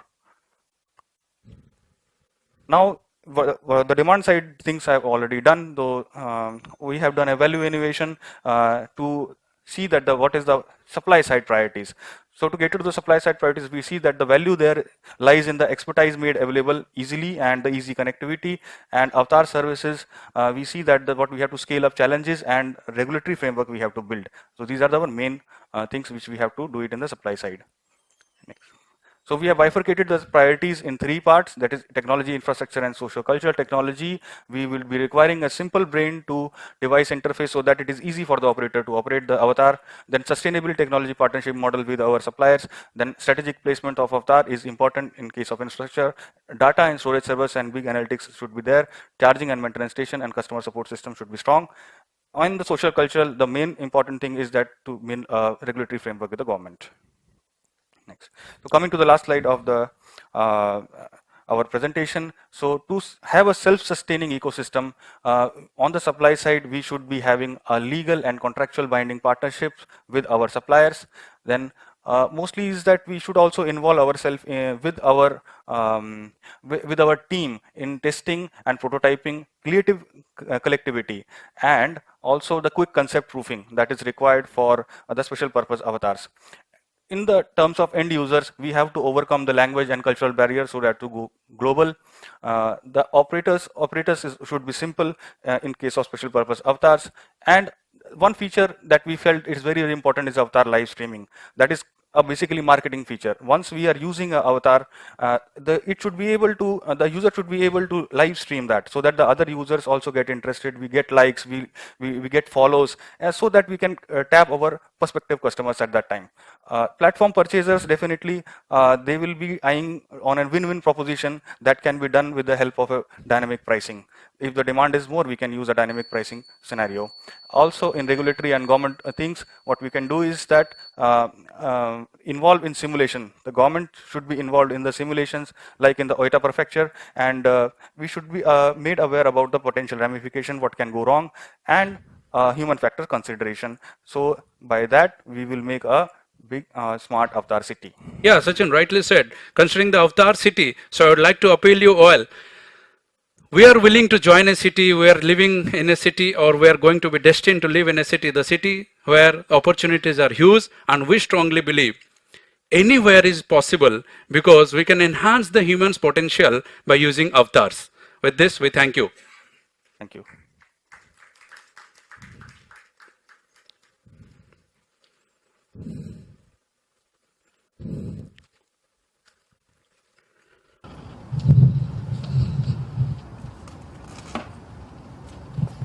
Check. Yeah. Well articulated, well presented, covering almost every aspect of the case, what we were looking at. But somewhere I felt that, yet again it's a suggestion, I felt that you spent too much time on different models. I mean, you had you started with pestle analysis. Yes. No need for it. It's something you're not justifying what Akira and Kevin have to do, right? They have already taken up the task. They have been spun off already, so you don't need to really build on that. But that showed that yes, you've looked at various aspects of the business. It possibly brought in more clarity to all of you. Somewhere when you look at the business plan, there has to be an execution methodology which should come out. Okay, and it looked to me, I'm sure others would have a different view. It looked to me that it is something which is a kind of a prescription. It is not something which is giving a roadmap that this is how we will approach. There were the risks were more academic than real time. You've not really foreseen what are the kind of risks when you proliferate into different geographies. Those are not coming out. See, understand one thing. Since you have understood the case well, you've presented well, our expectation from you is also of a different kind. Okay, so when you go and talk to your co-colleagues and co-participants, possibly you will feel that, we have been grilled more than what you have been grilled. This is out of experience, and I'm sure Samit will resonate or echo the same thing. So these two elements, execution methodology, was something which I felt was not very clearly carved out or thought through, or possibly if you have. And we have missed when you were running through the slides, because you guys managed the coordination and the time very well. Very well. It was visible. I was seeing both of you, how you were looking at the clock and changing gears. So that's very interesting and appreciable. So what is your... Yeah. So coming to the first part, sir. Why we incorporated Pestel? Because there was a specific question wherein you had to answer the opportunities and threats to be listed. The question is there. So we had to answer it because that was a question. Otherwise, we had done that, we could have directly gone to the results and derived the framework. But you answered it in your first 3 slides itself. That question was specific, sir. So fine. Okay. So okay. Yeah. So that's why we have to put that. And possibly you could have done it in 1 slide rather than having 6 slides for Pestel. Because the case is so huge and we don't want to miss out the points. We are told this slides will be judged by a judge sitting in a remote location. The slides have to be self-explanatory. Yeah, that's why. So we cannot put punch words because that may not explain to the jury. So that was the intention. Now coming to that implementation plan. So I'll go to the Pakadi. Definitely, you can go to that. So because the time was limited, so we have like all the detailed calculations, everything we have done. So if I use the Pakadi framework in that, this is our implementation plan in the IE part that we have covered. You can just, Sachin, you can just. Yeah, everything, the ecosystem itself is derived from all this framework. So we had listed the key steps of implementation. The timelines also is there. The profit and PL statement, cash flow statement is there. Yeah, so those steps. Mm-hmm. Yeah. First part is what is, see, we all make lovely plans. As Yeah. an organization also, we all make beautiful plans. Yeah, we all make beautiful plans. But where we fail, and I mean, this is again individual view, where we fail is in implementation. So that is where I thought maybe you could have covered a little bit more, that first initially you would have launched only the service avatar platform, wherein you would have enrolled only government agencies as first part, then subsequently moved towards personal ownership, third towards rental as a model. Something like that. When you speak, okay, you live through that entire journey. Absolutely. And that is where you come to understand that there could be possible pitfalls here, and that is where you understand the risks and then you plan the mitigation. That's where makes the plan eventually foolproof.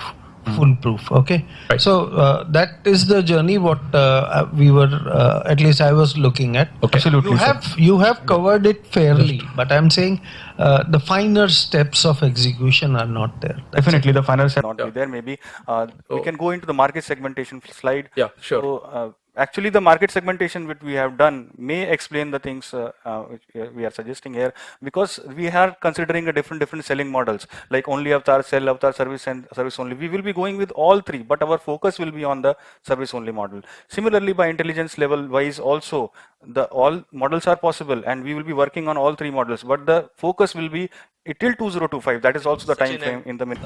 Why I'm breaking you is because I have similar observations. Yes. You have everything on the slide there. Yes, but I think one I don't know what to say, one principle on which you operated throughout the presentation was you had loads of data on the slides, but probably were conscious of the time, so you were rushing through most of the slides. Absolutely. There were times when I could not understand what you were saying. Some words I was missing, some of the words. Okay. And therefore and at the end of it you had time. I mean, he actually had time to summarize and close it with an invitation to be part of the city. So you had time, but you were rushing up, and therefore some of these things we missed out. When you talked about pestle, we missed out because we were thinking about what question is this particular slide answering, and before we could gauge that, you were moving to the next slide.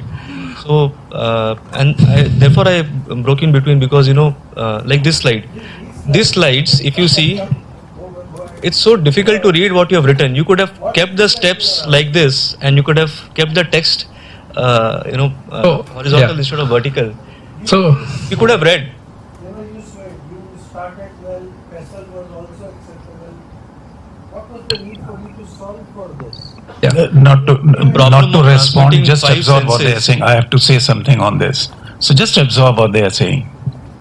The reason being, because they had asked that question again. So we went to the answers for each. We identified 6 challenges, and each challenge has to be replied with an innovative solution.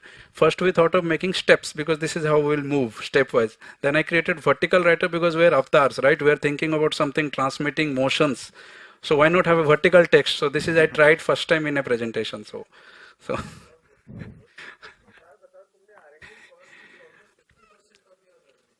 Yeah. Definitely, sir. Right, because sir. it's a new technology, the R&D should be high.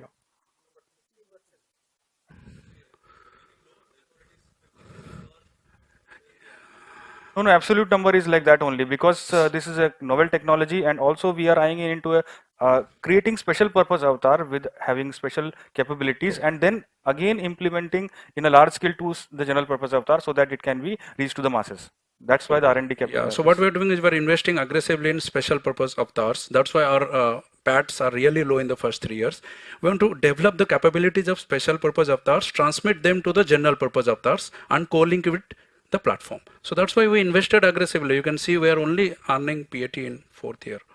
Yeah. See, Rahul rightly said the expectations are higher because we can see you guys have done the work. I have noticed a few things like you have, in the financials you have said yen. Yeah. So which means you're talking about a Japanese company. You have paid attention to the nuances. So I like that part, but in the detailing, I think the subtle learnings that should be brought out very, very emphatically, I think those are not coming out because of the number of slides and the kind of content that you have put out. Totally, sir. Will keep. तुम्हारा presentation is a perfect recipe. Okay. Right, sir. I'm saying to make it better. Right, sir. You don't need to answer certain things which are obvious, and for the heck of showing or demonstrating that you have understood. So you don't need to do it. only when I see the headline there, I realize that this is part of a mitigation strategy which answers question 2. I was not able to relate it to, so I told Rahul this is mitigation strategy. This is part of question 2, not part of question 3 or 1. What is it he is trying to do? What is he trying to solve for? So he says, "नहीं, mitigation strategy." And then I thought कि mitigation So already given है, तुम business model बना चुके हो, तो फिर ये वाला mitigation part क्यों आ रहा है? CA? No, sir. No. To me, it's good. I mean, whatever they have said, it's a suggestion to you, and what you have covered. The mitigation strategy, I would respond to them that it is a part of the question, and I was very clear that what you are reflecting. So that was a question number 2 and the second part. So mitigation. So it was not a confusion to me. Only thing is that very well covered. Lot of things you have said, and you were moving too fast.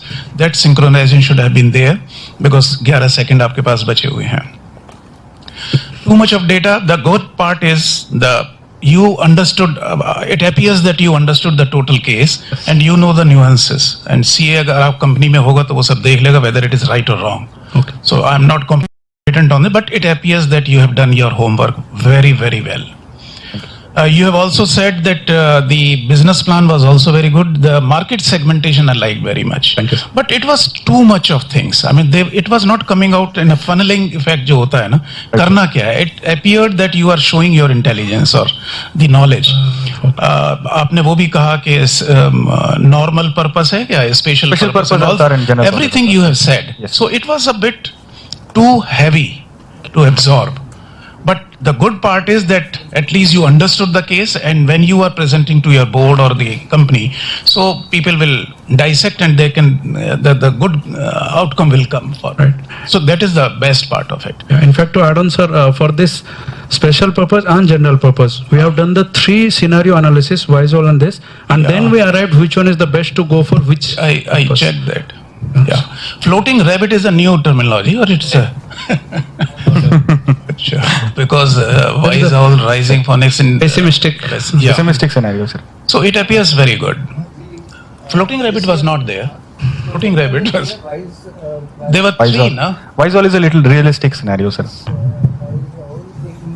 Eagle, gold eagle. Gold eagle. Which we jokingly called bald When we eagle. said that it is going to be privatized, we said bald eagle most aggressive. So, yeah, they were the. Yeah, both of us we created 3 scenarios Similar to. But to me it was great. एक आपने को लिखा था कि इसमें service भी करेंगे and the product also and the mix. इतना सब कुछ लिखने की क्या जरूरत है? Just come to that slide quickly.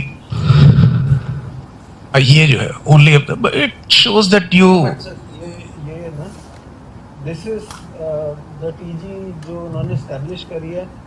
While this is okay, मतलब इतना बड़ा है, लेकिन जो वो लास्ट में इन्होंने कंक्लूड किया है उसको फोकस मार्केट सर्विस ओनली. या it shows the thought process. Absolutely, which is good. Absolutely. And you were running too fast because the contents are, so you can optimize that. Okay, sir.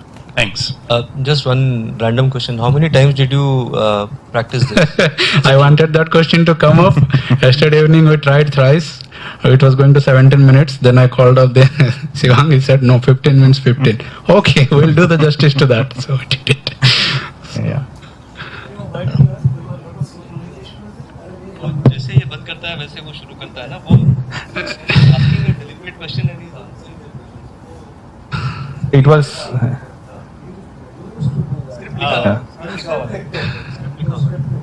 It was necessary to keep the timeline, sir, because some sharp cutoff is required. Otherwise, if you are transacting too much, then that lot of time is wasted. From finance guy or? No, sir. Yeah, I'm from pipelines, aviation. No, sir. No, sir.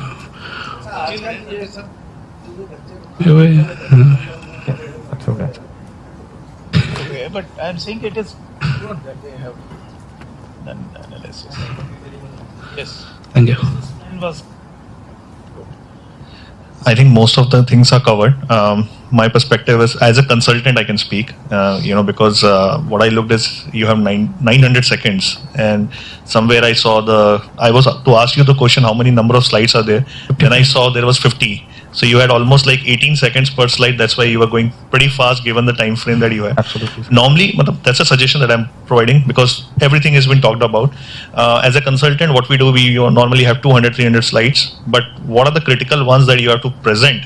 That makes the most impact is important. I think the detailing is perfect. The reason, because you have limited time, which was known to you, you should have looked into those particular slides where the message has to go out. Something on the market segmentation. You were too much detailing on the frameworks. So you should understand that there is a jury who understands the framework. Maybe for me, the Pacadilly was the new one which came in, which then I have to Google it to understand where you're heading towards.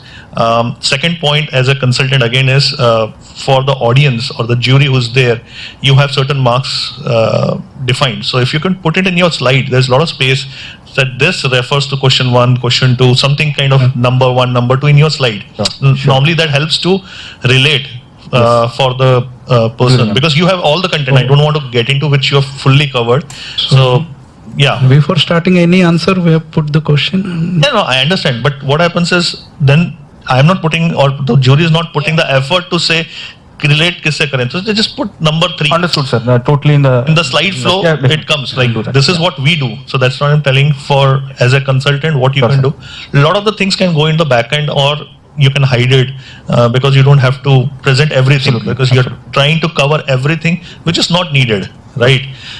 This is good. Like for example, the Pacadini thing, your framework, you have kept everything at the back end, and the framework, the actual things you were showcasing. You capture pretty well the TAM, the attention to details were there. It's very comprehensive. It's pretty well there to see all the scenarios and how it has to come out. You played a role pretty well.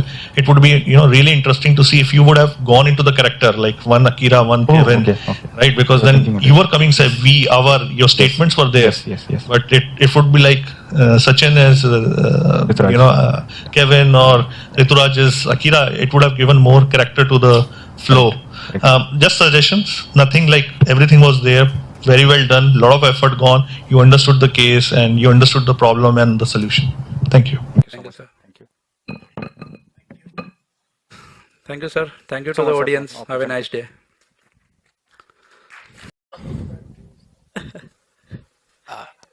Good afternoon, everyone. We are Team 94 here to present on Avatarin. They say that sky is the limit. Now, there we have Kevin and Akira, who are the masterminds and whose vision has turned into reality. They have partnered with Xprize, and Avatarin has come a long way from their initial humble beginnings through their open innovation model and through their strategic partnerships. And with COVID making a landfall in 2019, the market is theirs for it to take. If you consider the journey of Avatarin, 2016 is a pivotal year, as that is when they participated in Xprize Visionary Summit, and that is how the concept of robotic avatars was formed. And subsequently, they grew from strength to strength, and in 2020, they were spun off as a separate entity. To gain a better insight into Avatarin as a company, we've done a SWOT analysis, and the strategic partnerships that Avatarin has with the key industry leaders and government bodies is one of their strengths. The fact that they have a very primitive version of the robot is something that Avatarin should essentially work upon, and this is especially true with COVID-19 coming and changing the way people think, live and interact. We've also done a pestle analysis, which is a macroeconomic analysis of factors that the industry that Avatarin is in currently, and it is very evident that all the key factors are aligned positively for Avatarin's growth. Now, we'll be going to the first question now. One of the key reasons why Akira and Kevin were able to thrive and prosper at ANA was because ANA strongly supports entrepreneurship. And not only that, it inculcates the spirit of entrepreneurship amongst all its employees. A VRIO analysis of ANA's entrepreneurial culture shows that it's both valuable and rare, since it's given rise to new business propositions and people were able to think out, they were given the creative freedom to think out of the box. It's also inimitable as it's far-reaching and involves both internal and external stakeholders. And also, the ANA has the right structures in place so that the ideas don't just remain on paper but are turned into a reality. All these factors make entrepreneurial spirit at ANA a source of sustained competitive advantage. Talking about the entrepreneurial spirits, there were many initiatives that they leveraged upon, and Virtual Hollywood is essentially the important one. This is one of the key initiatives where the employees collaborated within the businesses to work on their passions and expand beyond the core business of ANA itself. These are few of the snippets from that initiative, and the key takeaway from this is that ANA made sure that through these initiatives, they leveraged strengths and diversity of different industries and individuals and promoted group cohesiveness and ensured there was an open line of communication. Bluewing is another initiative which is second only to Virtual Hollywood, and this is an initiative which is aimed at providing subsidized airfares for social entrepreneurs. So the underlying here is that ANA tried to speak that by promoting entrepreneurs, it promotes entrepreneurial spirit as well. Another one that Avatarin essentially, ANA essentially worked upon is Wonderfly, which is a crowdfunding initiative. Through this, they not only provided a platform for young and budding entrepreneurs to showcase and commercialize their projects, but also provided an avenue to bring about a cultural shift in the way Japan thinks about crowdfunding in itself. Now we analyze the culture at ANA, which essentially helped foster the idea of Avatarin. So failure is generally considered to be something that bogs down people, but definitely not at Avatarin and ANA, because at ANA, the culture was such that you either win or you learn. This is especially true from the second chance that they gave to Bluewing. So also, Avataran as a company, when ANA was looking at it, they was evaluated purely on the basis of merit, though essentially it had a chance to disrupt the way ANA functions in itself. So all the new ideas were evaluated purely on that basis, and they even promoted disruptive innovation there. And they aimed at playing the long game because they were never really obsessed with short-term performance metrics. So also this is very true with the case of the top management's backing. The top brass were very much having the back of Kevin and Akira, because what is a Kevin without a Suda?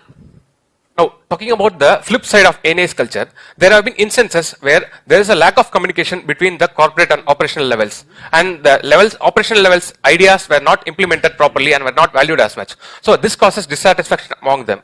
So this can be mitigated by having an open town hall, so that it provides a platform for employees across all domains to voice out their opinions, so that they also feel valued in the company. Also, there have been instances in the case where people were deployed in positions that had no bearing on their prior experience or their education. So this causes a lot of dissatisfaction amongst employees and may even lead to a lot of productivity and attrition. This can be corrected by taking the employees' career goals and aspirations into account and charting proper career paths for the employees to facilitate their professional development. Now, coming to the second question, how in spite of only having a primitive version of the robot, Avataran chose to go for the soft launch, because this can be understood by understanding the product life cycle curve. There are two curves. The second curve is the accelerated curve of Avataran due to the influx of COVID. Now, COVID has fundamentally altered the fabric of society by changing the way people live and interact with each other. And right now, this is the best time for Avataran to go to the market. Now, according to 22 immutable laws of marketing, the law of leadership states that it's better to be first than it is to be better. So, Avataran should ensure that it gets into the minds of the people. Also, in the current VUCA environment, timing is of critical importance. Even a good product launched at the wrong time could turn out to be a failure.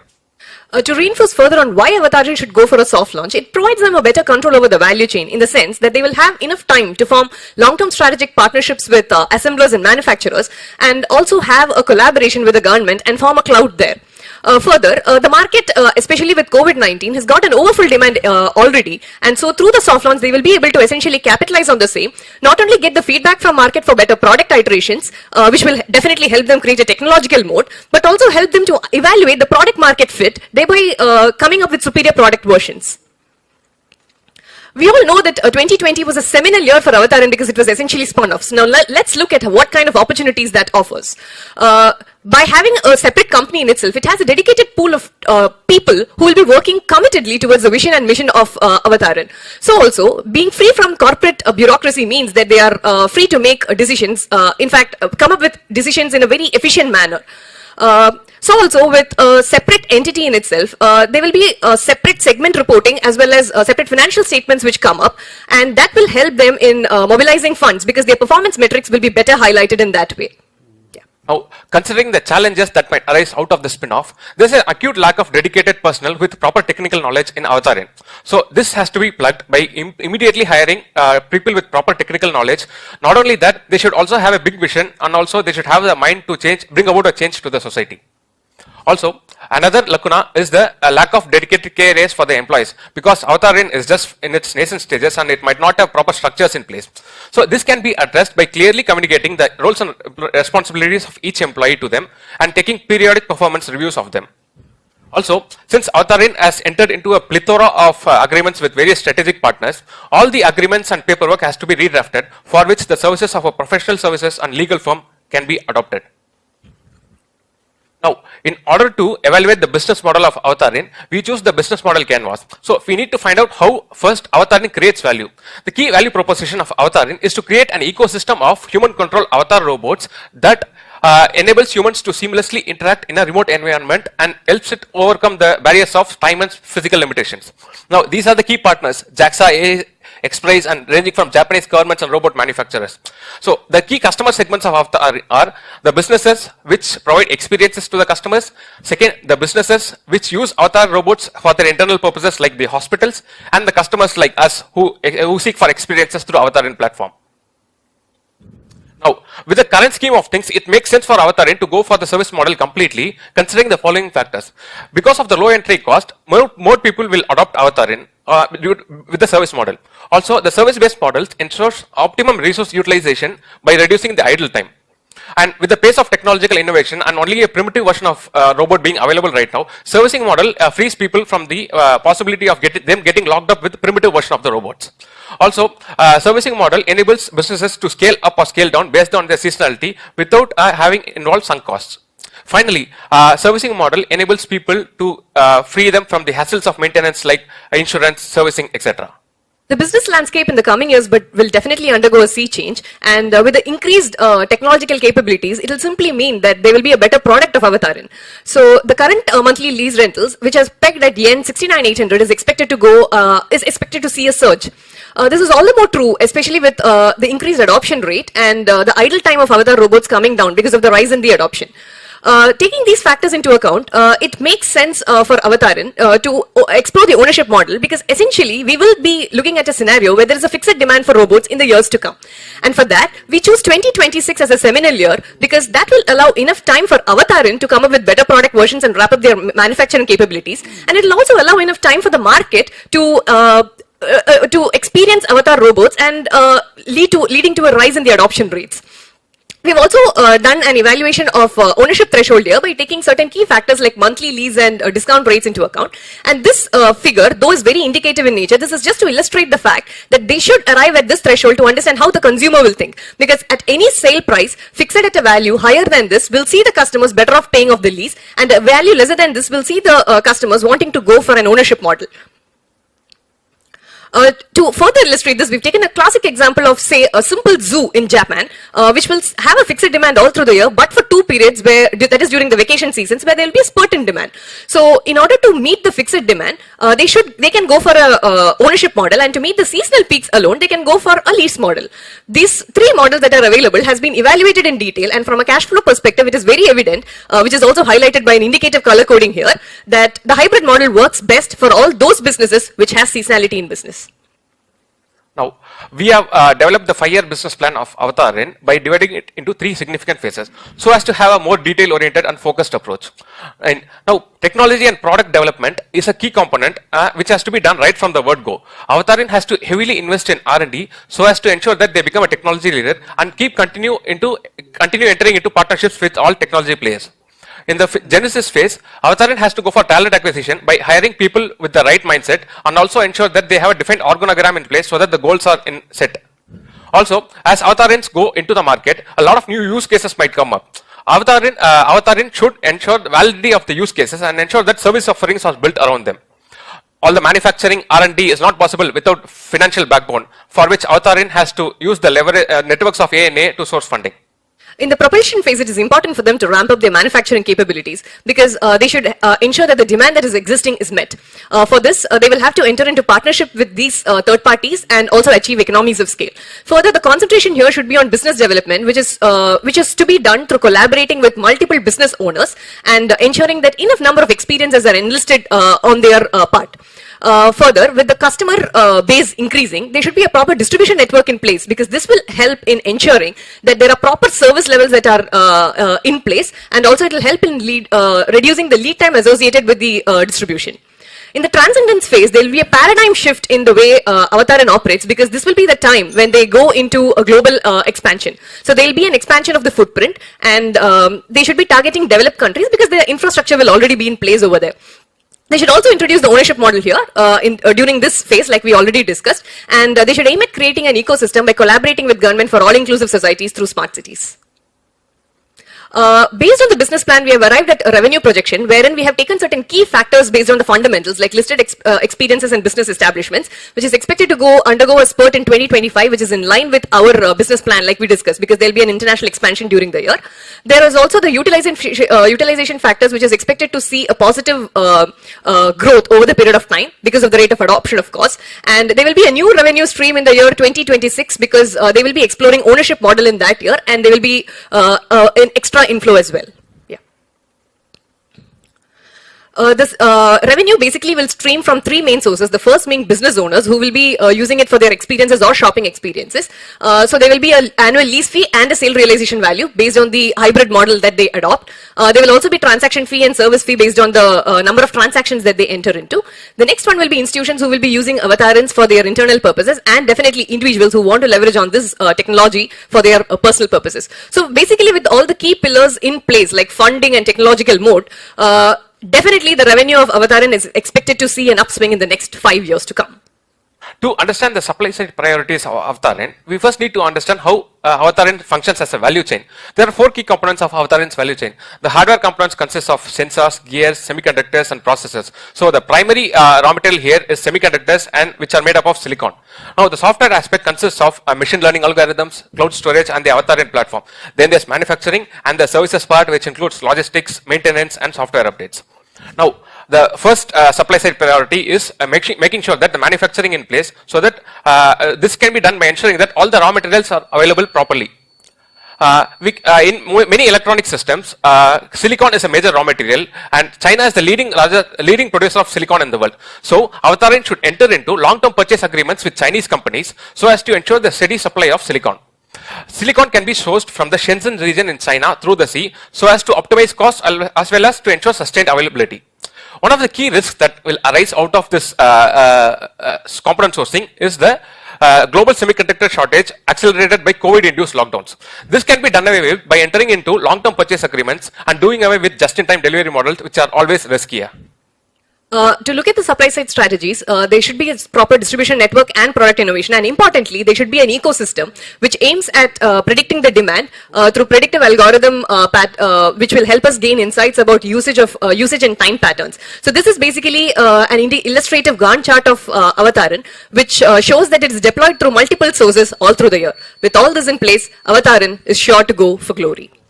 Thank you. Thank you. Thank you, sir. I mean, it's क्या कहते हैं ना, it's difficult to improvise perfection, right? You guys perfect. I mean, till now,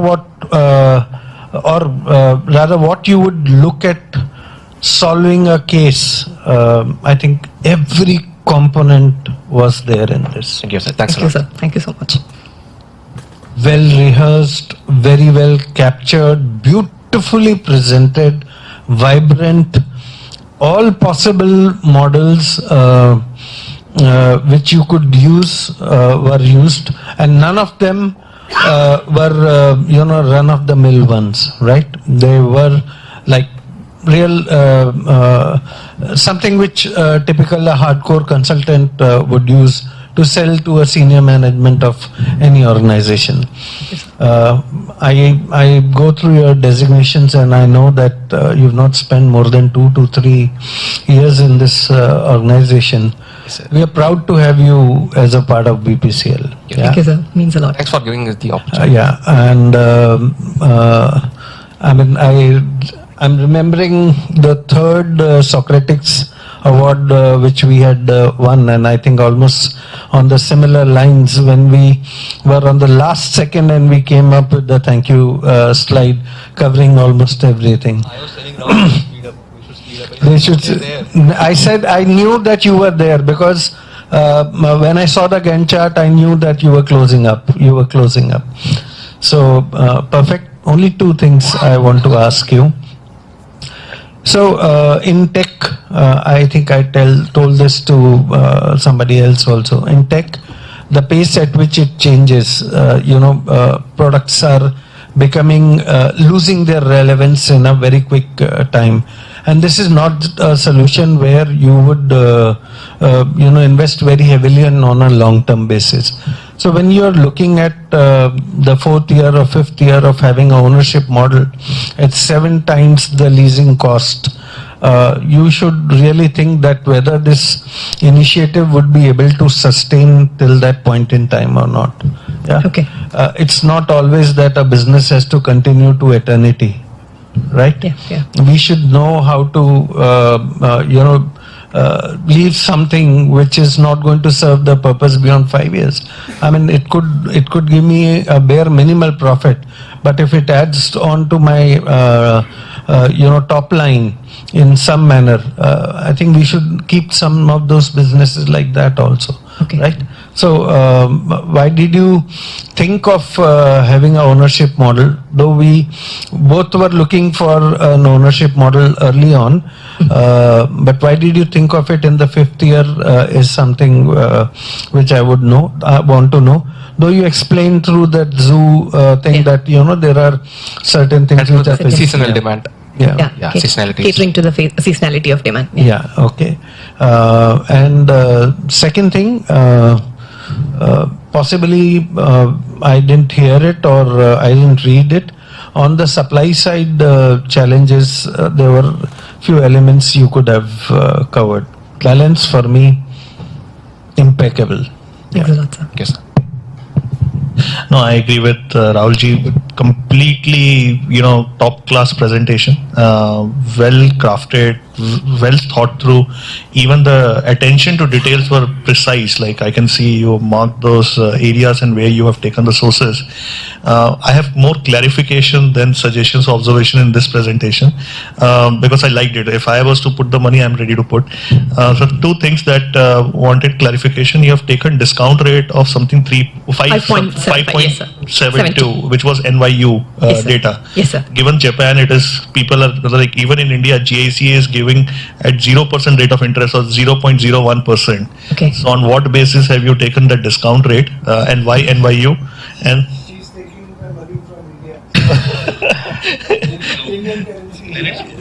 yeah, so probably given that the case is from Japan and Japan is today funding to the world, given that there is constraint of investment in Japan going forward. So just probably look into it. That's why it's a clarification. You would have definitely looked into it. Yeah. And second, in your model, I understand you have an ownership model, but what is the market that you're targeting? It's B2B or B2C, which was not clear to me. So those were the two clarification I had. Otherwise, perfect. Okay, great presentation. And like Rahul has already used number of adjectives, so I'm short of such adjectives what to be used, but it was great. Before commenting anything, because I checked there's some guys are sitting behind who have already made the presentation, but just to give them the learning, my personal learning out of these presentation, it may be for them also.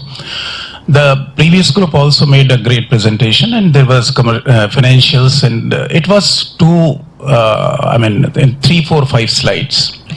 And how to make or present the cluttered information or the data in such simplified slides is learning to me and for them also if they want to absorb and internalize. So it was great slides, and the way you have presented it was easy for my understanding. Ownership per se, my individual choice that I will not go for that. I don't know what justification you have that you will make your customers to buy and own the robot. So personally, in the today's environment, I will not go for that. So if you have any justification solid, you can just share with us. Otherwise, the supply side also, in the last 4 or 5 presentation, I have not seen such inputs which you have given. You have gone to the intricacies of silicon and then from where to source and all such things. So you have sensationalized sort of thing because these are the things which are coming in the market as of now. So I couldn't correlate the silicon mein kya problem ho raha, because we are also facing some issues in the equipment procurement.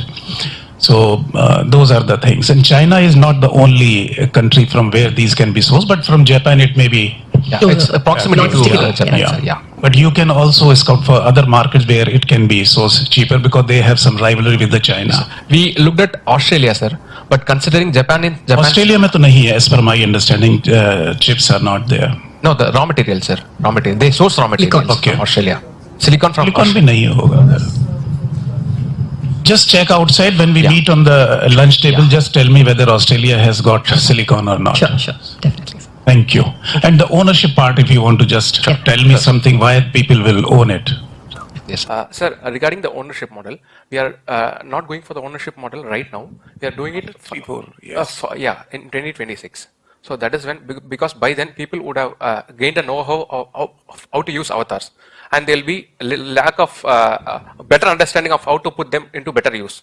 So also we put the threshold. Okay. If it is lesser than the threshold, it makes sense to go for ownership. Always we can take a call about going to ownership, or that's why we plan to make the model coexist with the servicing model. Jack Welch used to say that shaping the preference of the customer, not going as per what customer wants. You have to shape the preference of the customer. Just look at Yes.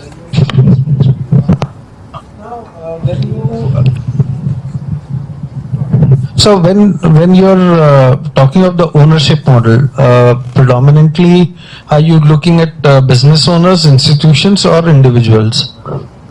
Predominantly business owners, sir. Because those will be the ones who will be able to afford it in the first place.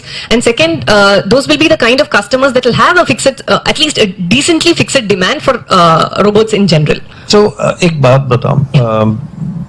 This was largely bringing human emotions and senses to reality, right?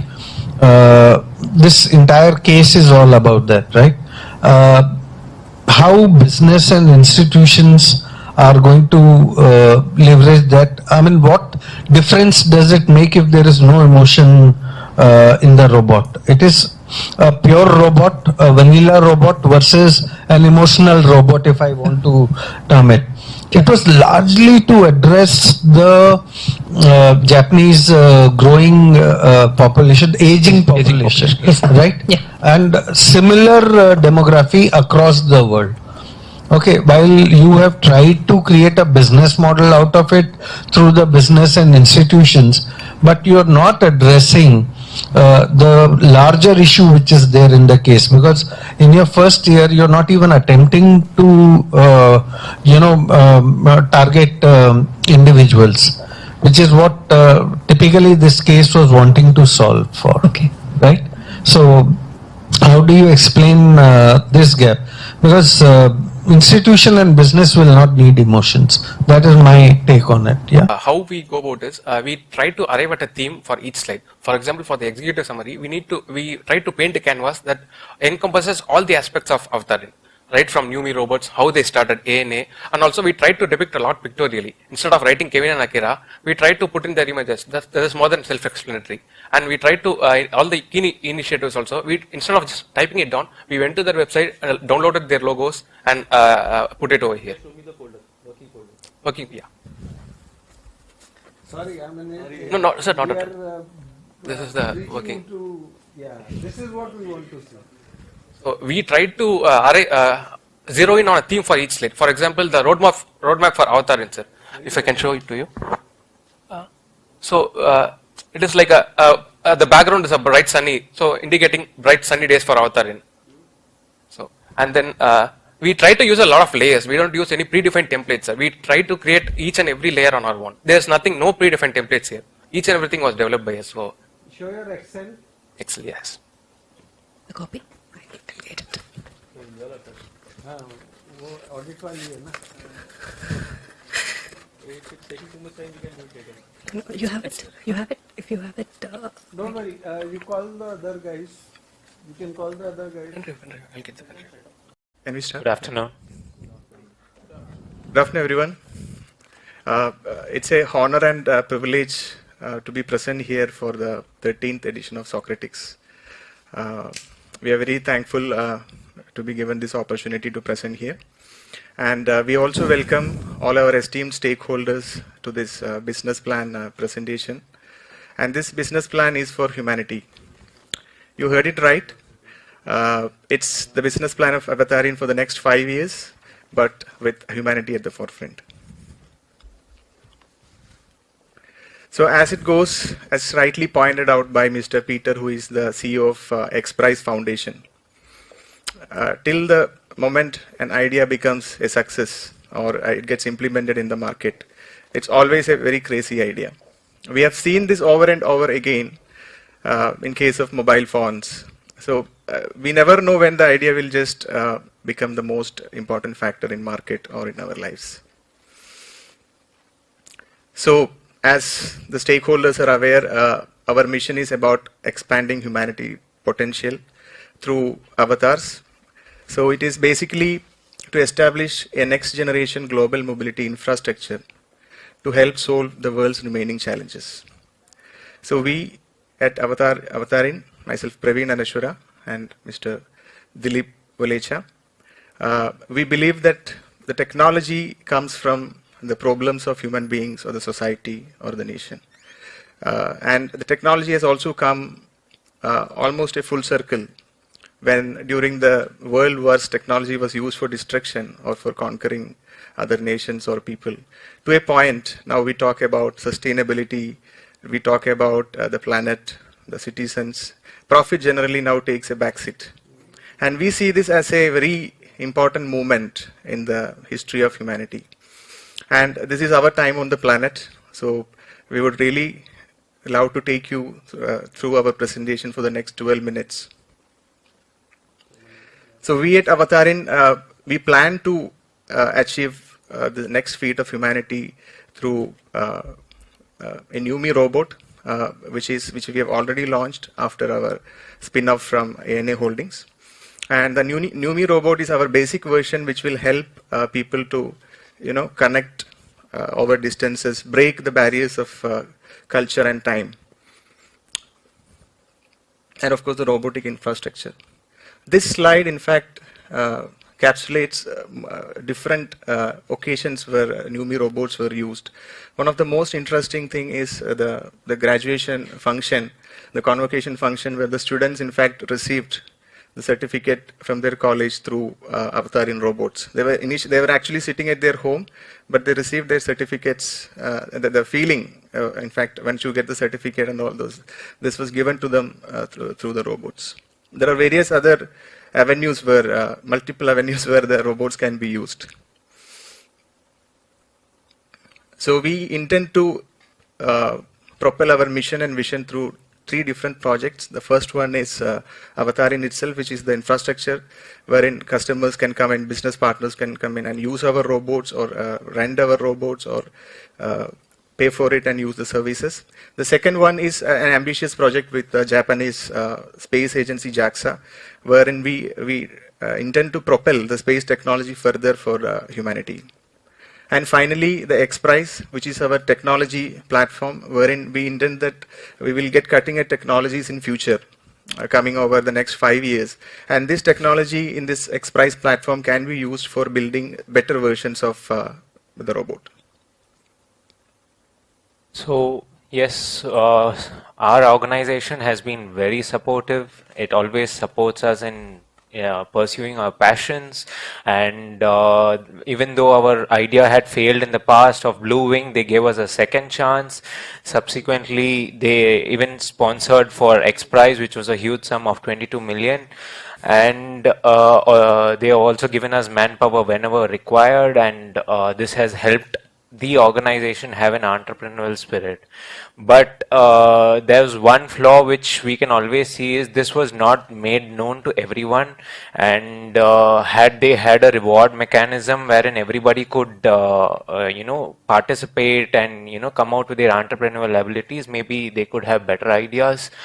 And as the organization, the team, our leaders were very supportive, and this has been a very positive impact to us, and we have been able to present to the board whenever required, and they allow the youngsters. So these are all motivating factors, and this shows that the organization is very motivating.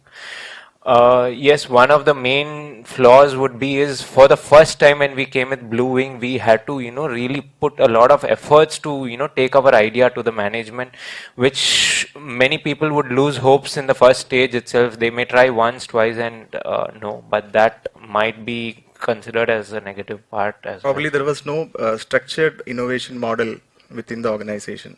So if a team was interested in taking it forward, they had to put in their foot and then go ahead. So now since we are a separate company, we can see a lot of opportunities. As we all know, a separate company can make faster decisions. We are open to more investors. We can get more focus, and learning and unlearning will be very faster. And one of the major challenges which we can see is when we were with a part of Anna, most of us thought us as a collaborator and not as a competitor. But now people would think us as a competitor, and that may have an effect in the long run, but how far it goes, we'll have to see. So some of the mitigation strategies which we would suggest there would be Anna should continue to be the major stakeholder, which he is at present. We also want the government to be a major collaborator, and the few core employees of the Anna group can be made to come apart with us, so there will be always a connection between Anna, and that brand can be continue to be used by us. And now we know that the supply side is the main focus, since we have already had COVID, which has created a good demand impact, and now we need to focus on the supply. So one of the main important parameters, Japan government is always pro towards technology, and so we need to have a tie-up as a company with them so that they understand our technology and try to support people who develop the back-end processes and the main paths required for the process. We should also have a tie-up with the financial institutions, because for any project to be successful, finance is very essential. And tie up with the institutions, because there's a lot of R&D involved, and unless there's no sufficient skill labor, I don't think we can be successful. So tie up with financial institutions, educational institutions is very essential. And telecom is one of the, we know that the robot is going to be fully over internet and space, so it is required that we have a good telecom and a data storage. And if you see, 47% of the robots which are used at present is in Japan. So we are aiming at having a centralized sourcing center in Japan itself at present, so that our business plan will be revolving over that. So as a supply side milestones, by 2020 we are aiming at identifying the robot part manufacturing companies and having full-fledged logistics sourcing operations by 21. And 22, at least we should have a pilot study of a part manufacturing company, and by 23 we want to give expertise platform to upgrade, because NewMe always requires upgradation. And 24, we are aiming at 3 manufacturing plants within Japan. As I said earlier, 47% there is a potential in market. So we aim first there, and then by 25, we are aiming at 10 manufacturing units. Yeah. So our current company strength is we are open to collaboration. So this has been one of the major strengths to the organization. We have had support from various stakeholders, and the opportunity COVID has been a major booster. And the only threat which we can feel is, since at present we are having a technology which doesn't have field concept, and we have more simplistic features available, so that might be a threat, but in the long run I think that can be addressed as well. And the weakness is, at present we have only one NewMe concept, NewMe product, so we need to scale up, and so that we achieve the demand easily.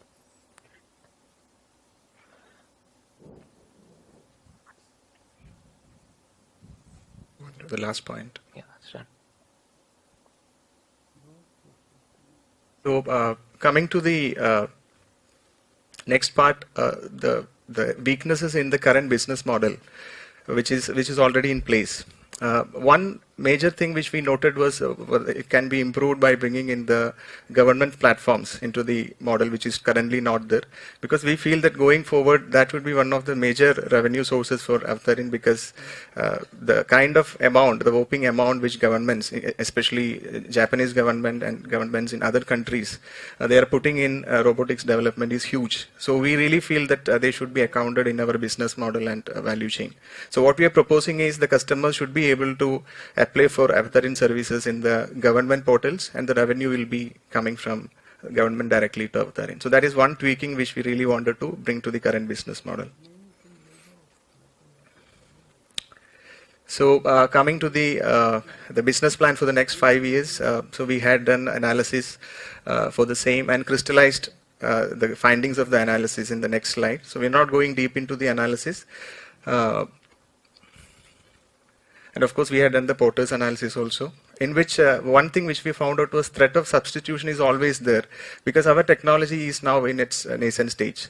So anyone can create a robot just like Numi, because it's just a very simplistic concept, and this is one area where we'll have to really look forward. So these are the 5 different areas which came out as an outcome of our business analysis. So one thing is we have to focus on Japan.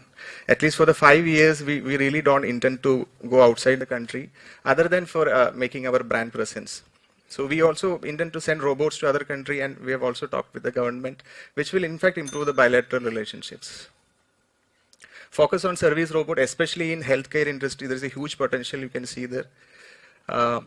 Then the Society 5 concept of Japanese government, this is another area which we will have to really focus on, and they are pumping in money in this particular concept. And the other one is the sustainable goals of UN. There are 17 sustainable goals, out of which we have identified 5 to 6 goals which can really align with our strategy of helping humanity solve their issues. Collaborative R&D is another focus area, since we are not going into competition directly with the knowledge partners. So just putting in our business plan for the 5 years, 2021, we are planning to scale the number of Numi robots to 3,000. And of course, due to COVID situations, we are postponing XPRIZE for 1 year. And we are designing an organization structure which will help in our 5-year business plan. 21-22, the numbers of Numi robots will go up to 5,000. And we will have an earth-to-earth phase testing in Avatar X. 23, it's basically 10,000 Numi robots. The scaling is going up. We are expecting that even if COVID is, the number of cases are coming down, these robots can be used in many other areas. And also people would get habituated to start using those products, so that's why we have taken through. And in 23-24, this is a differentiation strategy. Till this point, we were all focusing on a single robot for multiple purposes. But this year, we really want to come up with a differentiation strategy, because the technology would also have developed further because from the XPRIZE platform as well as in other parts of the world. So we really want to collaborate and ensure that this happens. And finally, we plan to send robots for peace in the 2025 year. In fact, for the UN sustainable goals also, this would help. So thank you. This is from Team 63. Praveen and Dilip signing off, and signing on to questions from the stakeholder team. Thank you.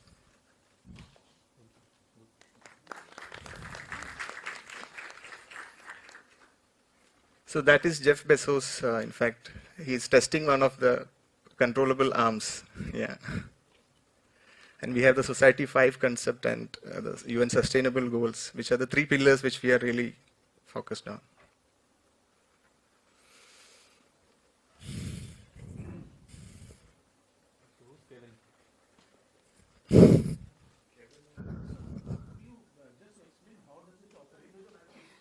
Sorry, sir?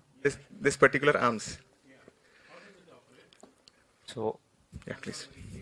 So basically, we will be having 2 parts. One would be with me, and the other would be the other side. Remote place. Yeah. So when I use the arm, it will start operating in the same way over there.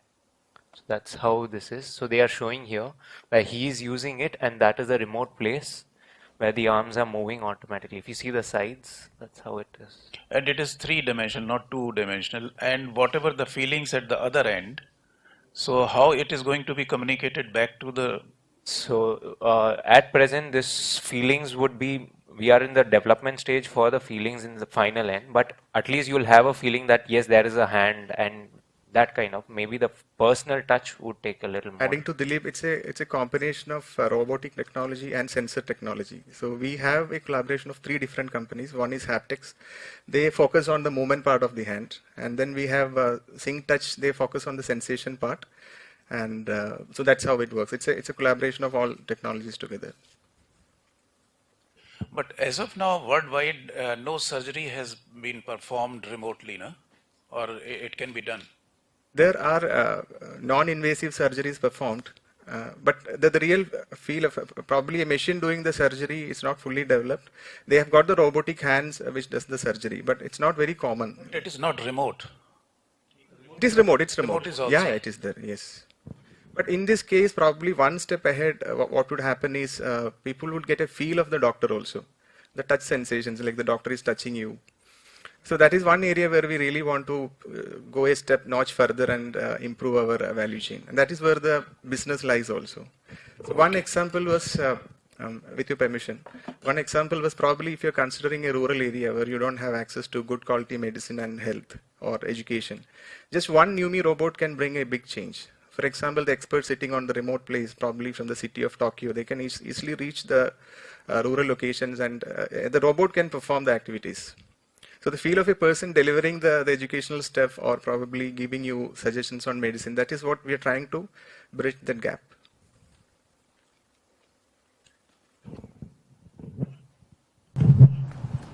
Hi. You well presented in terms of the use cases and potential use cases at the start of the presentation, and also brought in different aspects of what is the need in the case study.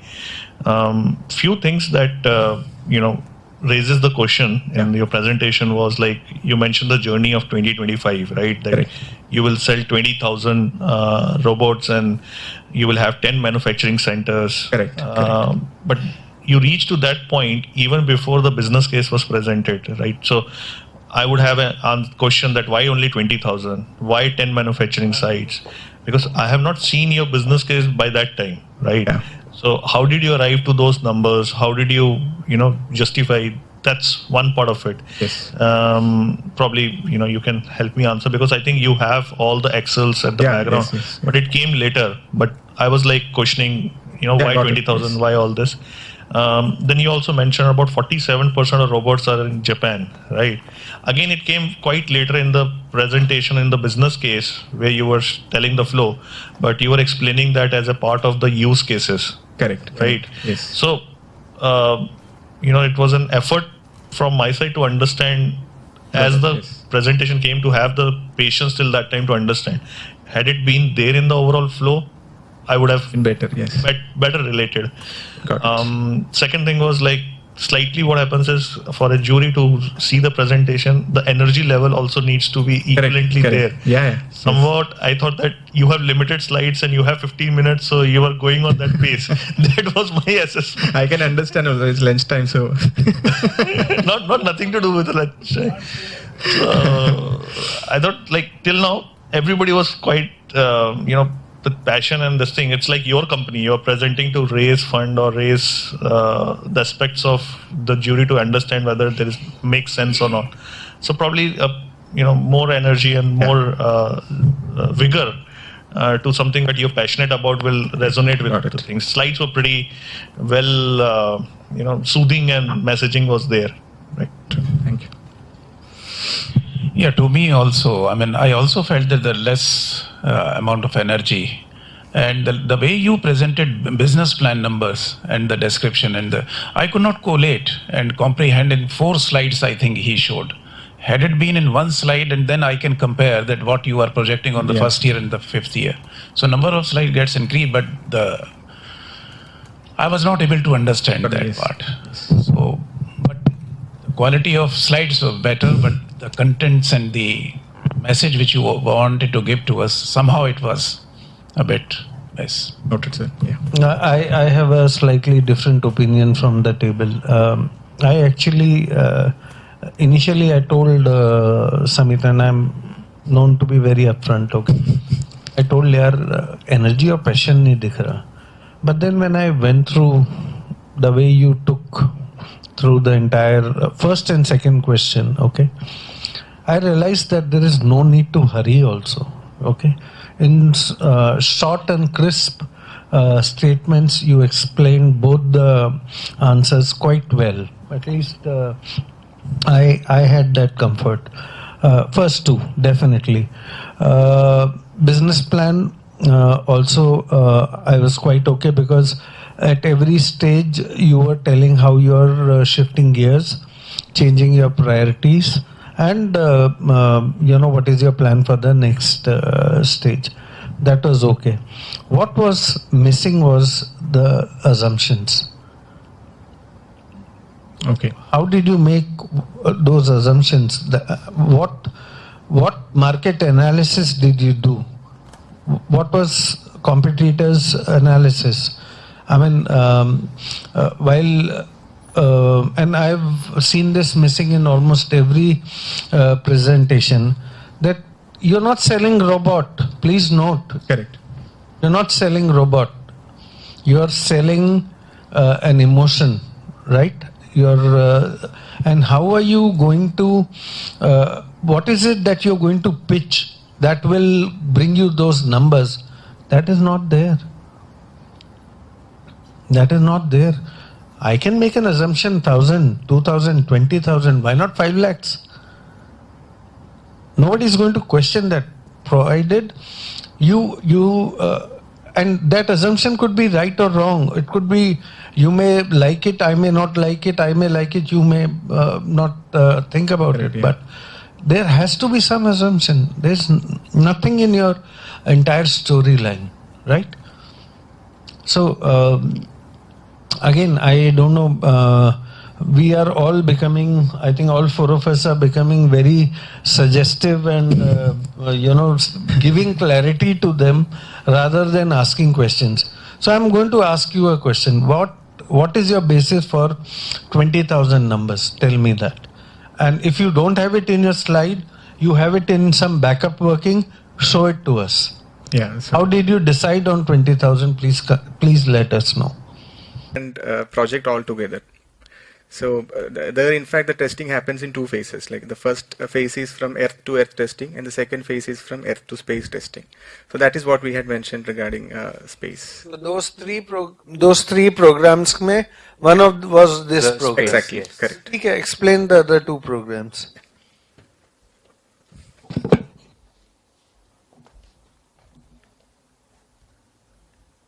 Yeah, you can probably open that analysis.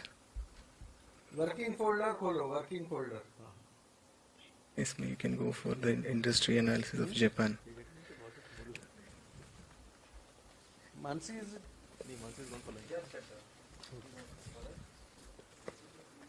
It's opening. It's okay, right? You want to explain? Mahinder? Hi. So all the Socratix winners have been called here. So we have in fact done two analysis. One is the analysis in Japan, and the other one is a worldwide analysis. The numbers actually come from our understanding of the market,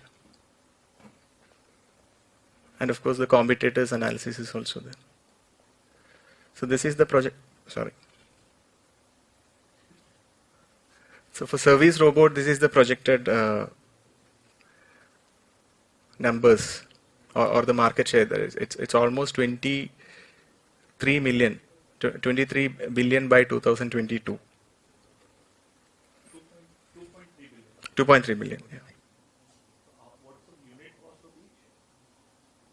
So this is the projected market growth for it is not specific to ours.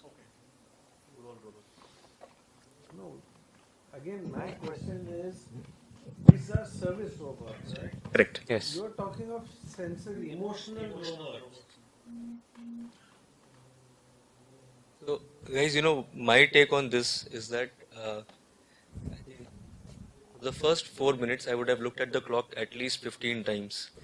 That when will they really come to the questions and the so I think the first 8 or 10 slides were about ANA and about how this project is different, what you're doing with JAXA.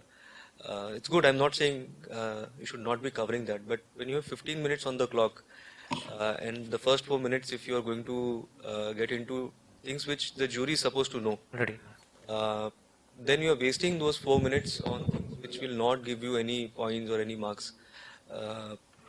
So I saw one slide where you had a table of timelines and financials, and you had the attachments of Excel and Word. I would have loved it if even in one slide, if you had brought the crux of those documents into the slide, because then we could have seen it and understood. Probably the questions that Rahul and the other side of the table, the gentlemen have asked, probably you have answers to them, but and you had the time. That is what I'm feeling bad about. True. You had the time, but you couldn't talk about those aspects and those assumptions.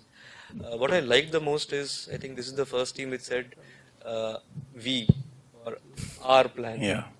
You actually stepped into the shoes of Akira and Kevin, and even while answering questions, you said, we want to do this. So that's the best part. But I think somehow the time was lost in slides which are not as relevant to the jury, at least in this platform, at least. Any other day, probably, if you're putting up a report or something, a detailed report, probably they are the most important slides to have, but not today. Have you addressed the fourth question also, the supply side? Yes, sir. I didn't see very मुझे discussion on why service platform business model, and also on whether they should launch now or go for a soft launch, or try and capitalize the opportunity which COVID has presented. I think those discussions I couldn't see in detail, at least. Maybe you touched upon it as part of your 5-year plan. When you, I think in the 4th year, 3rd year or 4th year, you said, COVID is now kind of out of sight and the world has opened up, but it was not coming out very cleanly. Supply side, we had a slide on that page. So you have 39 seconds. If you want to show something which is really going to change the course of the analysis, I think we would like to see that. About this 9th slide. No, these are milestones. No, just about this. So supply side priorities. Where we had said that we should have the kind of tie-ups, and that should support us in the supply side.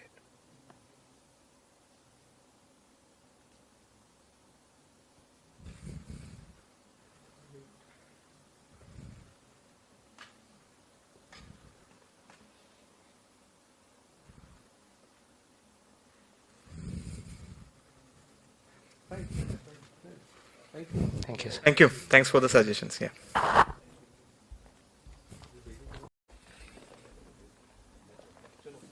Shall I start? Good afternoon, everyone. Myself Manoj. My team number is 194. So first problem is how I approached towards entrepreneurial spirit of organization. I have went for what are the initiatives. I have then modeled with Stevenson conceptualization of entrepreneurial management, and for cultural impact I used Denison culture model. So there are 8 dimensions according the Stevenson entrepreneurial management model. Among 8, I have listed here 2 only: strategic orientation and commitment to opportunity. These 2 dimensions are showing whatever Anna's they are pushing toward entrepreneurial spirit. So I have listed whatever the case facts, those are suggesting that strategic orientation and commitment to opportunity is there. Basically, Stevenson model has these 8 dimensions. So strategic orientation, commitment to opportunity, and commitment of resources. And next is control of resources, management structure, growth orientation, and culture. These are 7. 8th dimension is also their reward, which I do not found much supporting case aspects here. If you, when I put all my case facts across these 2, then I found that these three are toward entrepreneurial focus, and right side pointers are more of administrative focus. For example, strategic orientation, commitment to opportunity, and commitment of resources. These are largely seen that top leadership has an intention to break down walls and grow ahead. But whatever structure, middle management, they are not in sync with what top bosses are saying. So my analysis shows these are administrative focus, and hence to improve entrepreneurial spirit, my analysis shows that this should be worked on. So out of whatever administrative focus I have listed to here, control of resources and management of structures. These are case facts. It's saying that X-Price contract negotiation was persisted for a number of months. AK were continuing to manage their own responsibility in marketing. So these are high control, misaligned with top leadership thoughts, and management structure is little bit discouraging. Here culture intervention is needed. Let's say like Blue Wing, that an internal grass movements, it took lot of time to convince NA's internal leadership. To assess the cultural impact at present, I have used the Denison cultural model. This basically adopts in 4 aspects: mission, adaptability, how people are aligned, and how consistent are we with respect to our present culture. So what I have done, I have listed these essential traits. These are elements, and to assess implication, I have assessed implication here, with whether they are positive or negative. Now I have given one examples to with each one of us. So adaptability, creating change is negative. Blue Wing took 2008 to 2014 for pilot testing. Let's say in mission, strategic direction and intent is correct. Many leadership thoughts they are expressing. They are trying to break down walls. They are think out of box. Consistency, core values, it's a positive. Involvement, capability development, it is a positive. They have a digital design lab. They have virtual Hollywood program to support employees to think, work outside of their passions. Now moving on to next question. Question 2 is about challenges and opportunities after spin-off. So I have done a listing. I have used business process change model because there are many challenges I found out here. I have categorized that, and based on that proposed a mitigation plan. So for this business process change model and how to know if a spin-off will succeed, one article from HBR is used. So these are opportunities which are seeing after spin-off, and with advent start of COVID, I feel macro level parameters are helping to Avatar in. Challenges, there are many challenges. These are all wording exactly from cases, and many are also there in my backup document. So this is a business process change model. What it says that business process is as a 4 parameters of management, information and technology, people, structure, and whatever environmental factors, they are all affecting on final product, services and performance. So I have done, these are 6 categories, and these are challenges, major challenges I have tried to group, and I have seen which challenge is falling under these categories. For example, let's say data and business process sharing. This challenge will come in inter-organizational issues because different organizations are working. There will be environmental issue, political scenario will evolve differently. There will be people issues, people will not able to, some will say privacy issues. And also there will be technical issues, how to gel different types of data. So as per my analysis, technical is the area where large number of challenges Avatarin will face. So how to mitigate them? So for a mitigation, I have given just examples. Under managerial category, let's say clarification and understanding. Clarification of the process for all involved people, training, business process collaboration management. This will be the mitigation plan which will help. Now I have given some tick marks for the sum of the pointers. I am trying to interlink this framework with next framework. Under functional categorization, complexity is a challenge. So how it will be addressed? You have to decouple inter-organizational business process from individual processes. address interdependency challenge, visualization. Same way I have done for inter-organizational, environmental, human issues and technology. Now based on all these mitigation plan, now these mitigation plans are more of a generic nature. So when business, we have to put a strategy in place, we have to be accurate. Next question is whether soft launch to be done or not. So as per my analysis, soft launch should be done. I have tried with why it should be done here only. So basically it is as per plan. Whatever the timeline at case we have left, they have a plan of launching. So all the backup arrangement is already ready. Partners need service urgently because COVID has more demand from them. Partners need this service. Will help in understanding mitigation strategy of challenges. Now whatever tick marks I have given, I have seen almost in last this 6 points, almost 20 points I will get data inputs required from this pilot testing. It will have a glean valuable insight. NUMI is ready. In fact, ANA was never to start robots, but they have prepared NUMI. Why, for what purpose they have created NUMI? To test their platform model to get inputs as early as fast possible. And scalability with defective product and service will be definitely way for disaster in case of this avatar in business. Now next is problem statement 3, whether platform model is okay or not, and business plan. So I have seen what is the vision of company, and accordingly I have to compare whether platform or linear business model will be okay. I have checked with properties of network, which is HBR, one of the framework, and accordingly propose the business plan. Vision is very simple: democratize physical transportation, become airline for all. Target segment is 7.5 billion people. Now these are elements. I have taken micro elements and micro and macro elements. What will be the requirement to fulfill the vision? And if I use platform business model and linear business model, which will help me more suitably to grow in platform business model? If I say, let's say employees, lesser will be the better. So in case of platform business model, we can keep lesser employees than linear business model, because linear you have to do everything, whereas platform you are taking service from somebody and offering some service to someone else. Same way, this is a pastel framework for macro elements. I feel legal and political, this will affect on both, whether you are linear business model or whether it is a platform business model.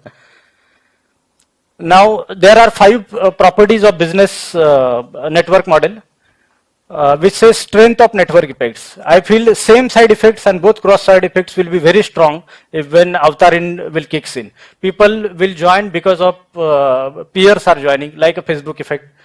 Network clustering, more local cluster, more vulnerable business. So like what is Uber?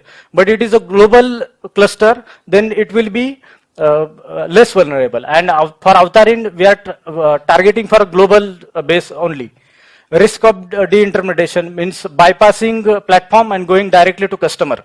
That will be less here, because robots are not ubiquitous as of now as like smartphones.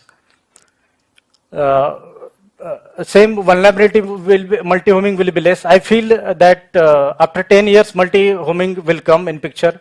Network bridging, like if avatar in has bridged up, you can go to different networks also in future business, like maybe you can go with Airbnb. So as per my suggestion, avatar in and service platform model are, it's good case for service platform. Now 5-year business plan. To make a business plan, I should know where is my project is running on. So I have made some assumptions here for project milestones. So basically there are 3 projects avatar in is in hand: avatar in, avatar X prize. Now avatar X prize, this prize is planned in 2019. Now I feel this will spill to 2023 because not much of work has been happened here. Avatar in, I am seeing pilot for next almost for 4 years, but just increasing the geography to have more inputs. And Avatar X prize, this actually timeline given in case, whatever is case is coming. So winners are getting announced in 2023 based on pilot testing and scaling up business will happen. So there are R&D business plan, operating plan and financial plan. I feel bimanual hand system will be most critical item.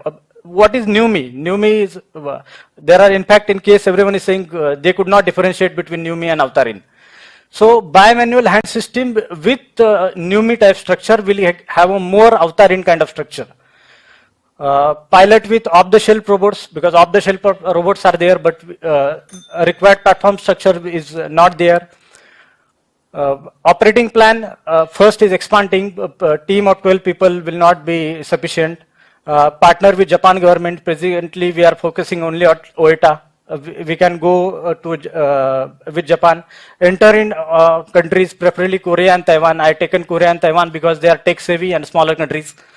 Partner with US states and integrate Avtarin with other ANA business. So ultimately starting revenue over the 5 years.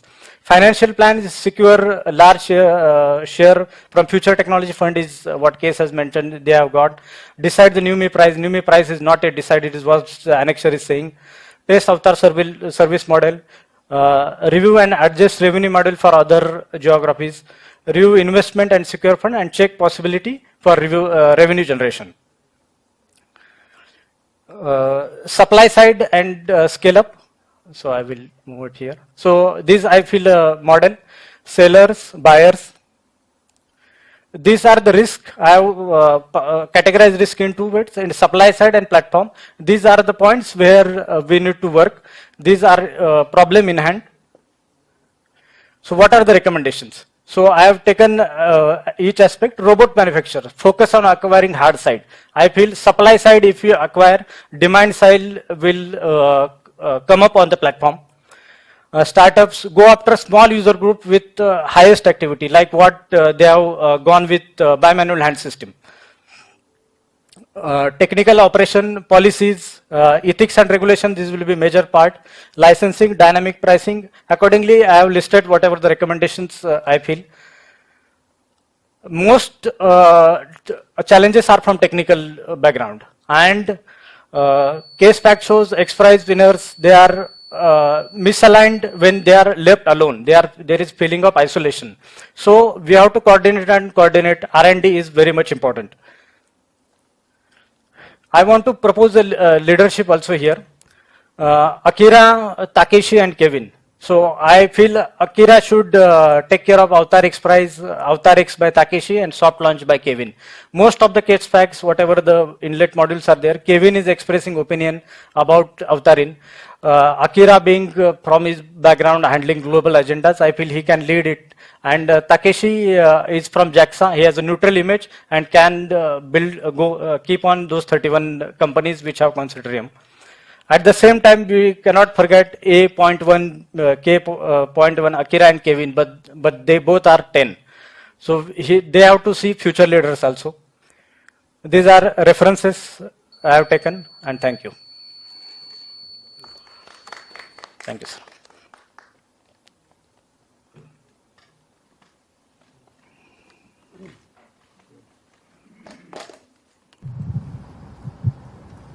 Manoj. Yes, sir. Okay. It's difficult to remain awake after a good lunch, but you made sure. I couldn't understand, sir. No, but you made sure we did. You had almost everything what is required to present a case. Yes. But whatever content you had on the slides, it could have been for a robot or a cell phone or this mic or a laptop or an iPad. There was a very less reference of the case per se in your recommendations or in your observations. Those were academic slides. Something which people should read, learn, internalize and apply. You didn't apply those slides. I felt that. Okay, sir. I felt that your content was good, but the application was not there. Okay, that is one part. Second, business plan, what you have presented to me was not a true sense business plan. Neither it had assumptions nor it had numbers or the financials or the roadmap as to how you will achieve it.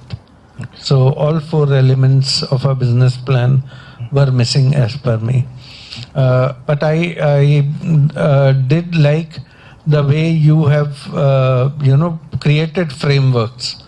Okay, so when you make a framework, you have understood the case well, and you've understood all the dimensions of the case well. So this is one thing which I found missing in almost every other presentation.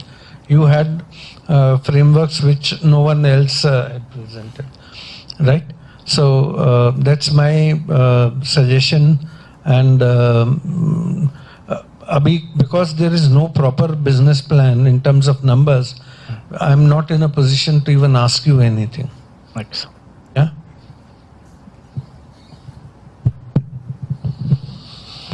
You want to say? Initially, it looked to me that the case is so simple that you are narrating so lucid, in such a simple way. Yes, sir. So what he says that it is just an academic slides. The way we normally forgive me in saying that the students we make the slides in the universities. Yes, sir. And the best part was to me the way you have tackled all the four questions in four buckets. The problem statement, then you said approach, framework. So it was a clarity to me that yes, you are going to discuss this way. Business plan, there was no numbers, how you are going to proceed. And key initiative, if in the first question, if you see, the key initiatives were not deliberated, but आपने Excel file में कहीं डाले थे नीचे उसमें. So that correlation was not coming very properly. Yes. So I don't know whether you answered the fourth question at all. नहीं वो मैं आ रहा हूँ उसी पे. The fourth question with the supply side, because demand is there, but supply side I think you have not handled it properly. Or was it there? Yes, sir.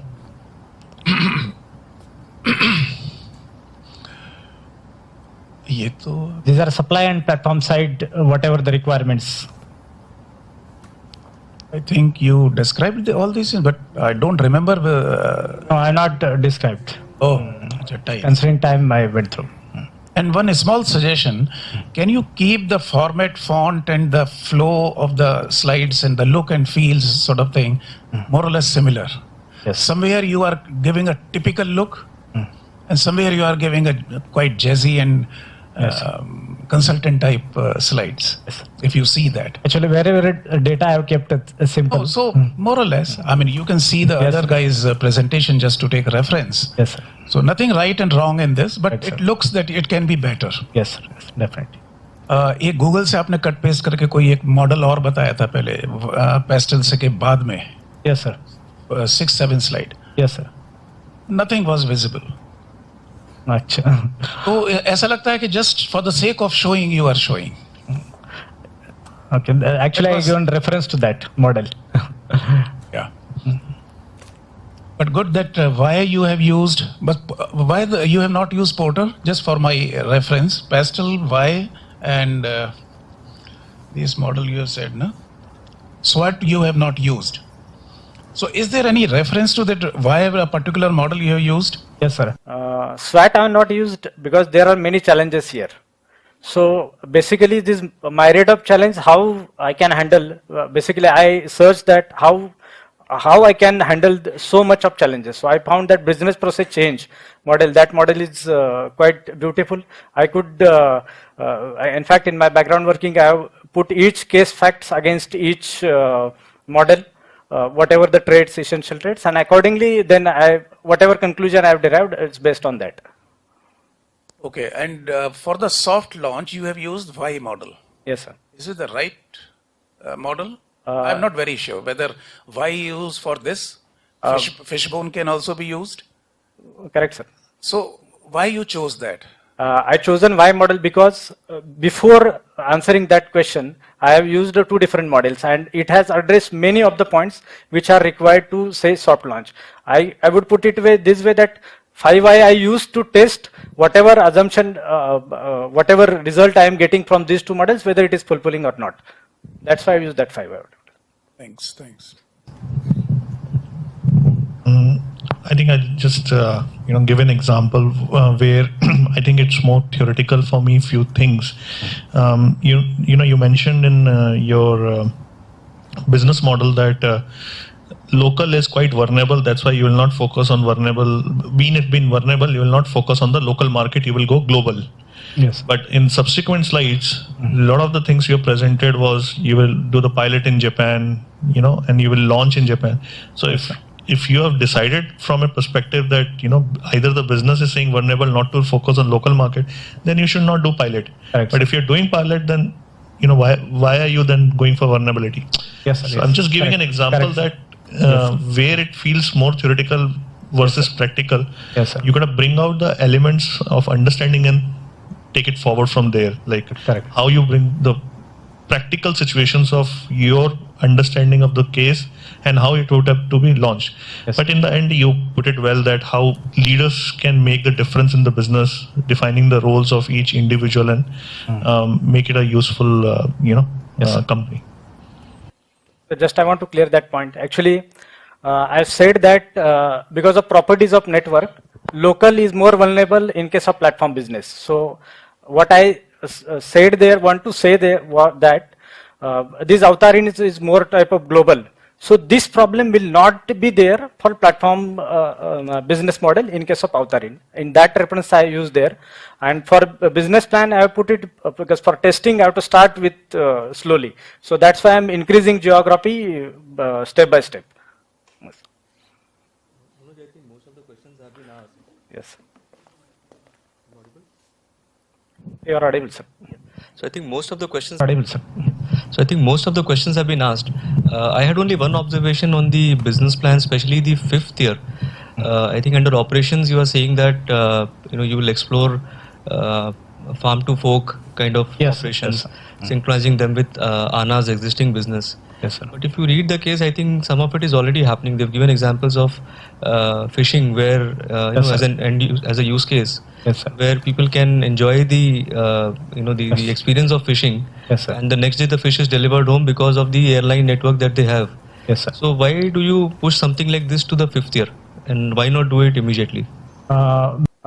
Basically, I am pushing on the 5th year because this is only use case model they have given. If I have to scale up that, and that much scaling may not be handled by ANA, is what I feel after going through the case. So what I wanted to say there is, under your operating plan, build up your capacity to handle this scale up. Now for one case, like Jeff Bezos shows a hand bimanual system, it created awareness, that's good enough. But for longer run, if it is scale up faster, then this will be a drawback. So that's why I put it in 5th year.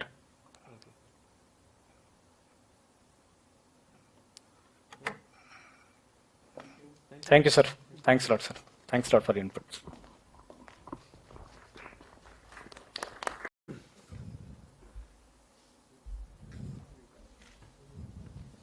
Okay, before starting the presentation, Ashish, I want to ask you, what if you can reach space, experience about it, feel it, see it, learn about it from the comfort of your house? How do you feel about it? I think that would be a great experience, Rupam, if it's possible. Well, so get it done for all of us and let's see how it can be done. So we are looking at the key initiatives by ANA. What could have been done better? So key initiatives by ANA. Virtual Hollywood, it's an employee-led initiative. It's outside work. It is organized by the company ANA. One such initiative was Blue Wing, that is done by Akira. And for Blue Wing, what they had done is they subsidize the flight price for social entrepreneurs. And coming to Wonderfly, in Wonderfly, it's another initiative by Kevin, where a company has invested in it. It is a crowdfunding platform for any kind of business in ANA. ANA also in the X Prize Visioneering Summit, Kevin and Akira managed their, convinced their management to invest in the Visioneering Summit, and they went on to win it. Now the entire competition is spent by ANA, which is $22 million. We want to highlight that Blue Wing was a failure once when they started doing it overseas, but the next time ANA spent money on it once again, and it was a success. What could have been done better? There is HR-driven culture in that. What will may happen that the HR may map candidate not based on their competencies and willingness. There's a cross-functional friction. We have seen that sometimes marketing people think that they're superior than the other departments, which actually hinders the flow of idea. Open innovation, referring to the stage 1, we have seen in case of Enel that open innovation can open doors of many ideas. So we are doing Blue Wing, we are doing virtual Hollywood, but we can do it not confined to the organizational or not confined to the organizational, but open.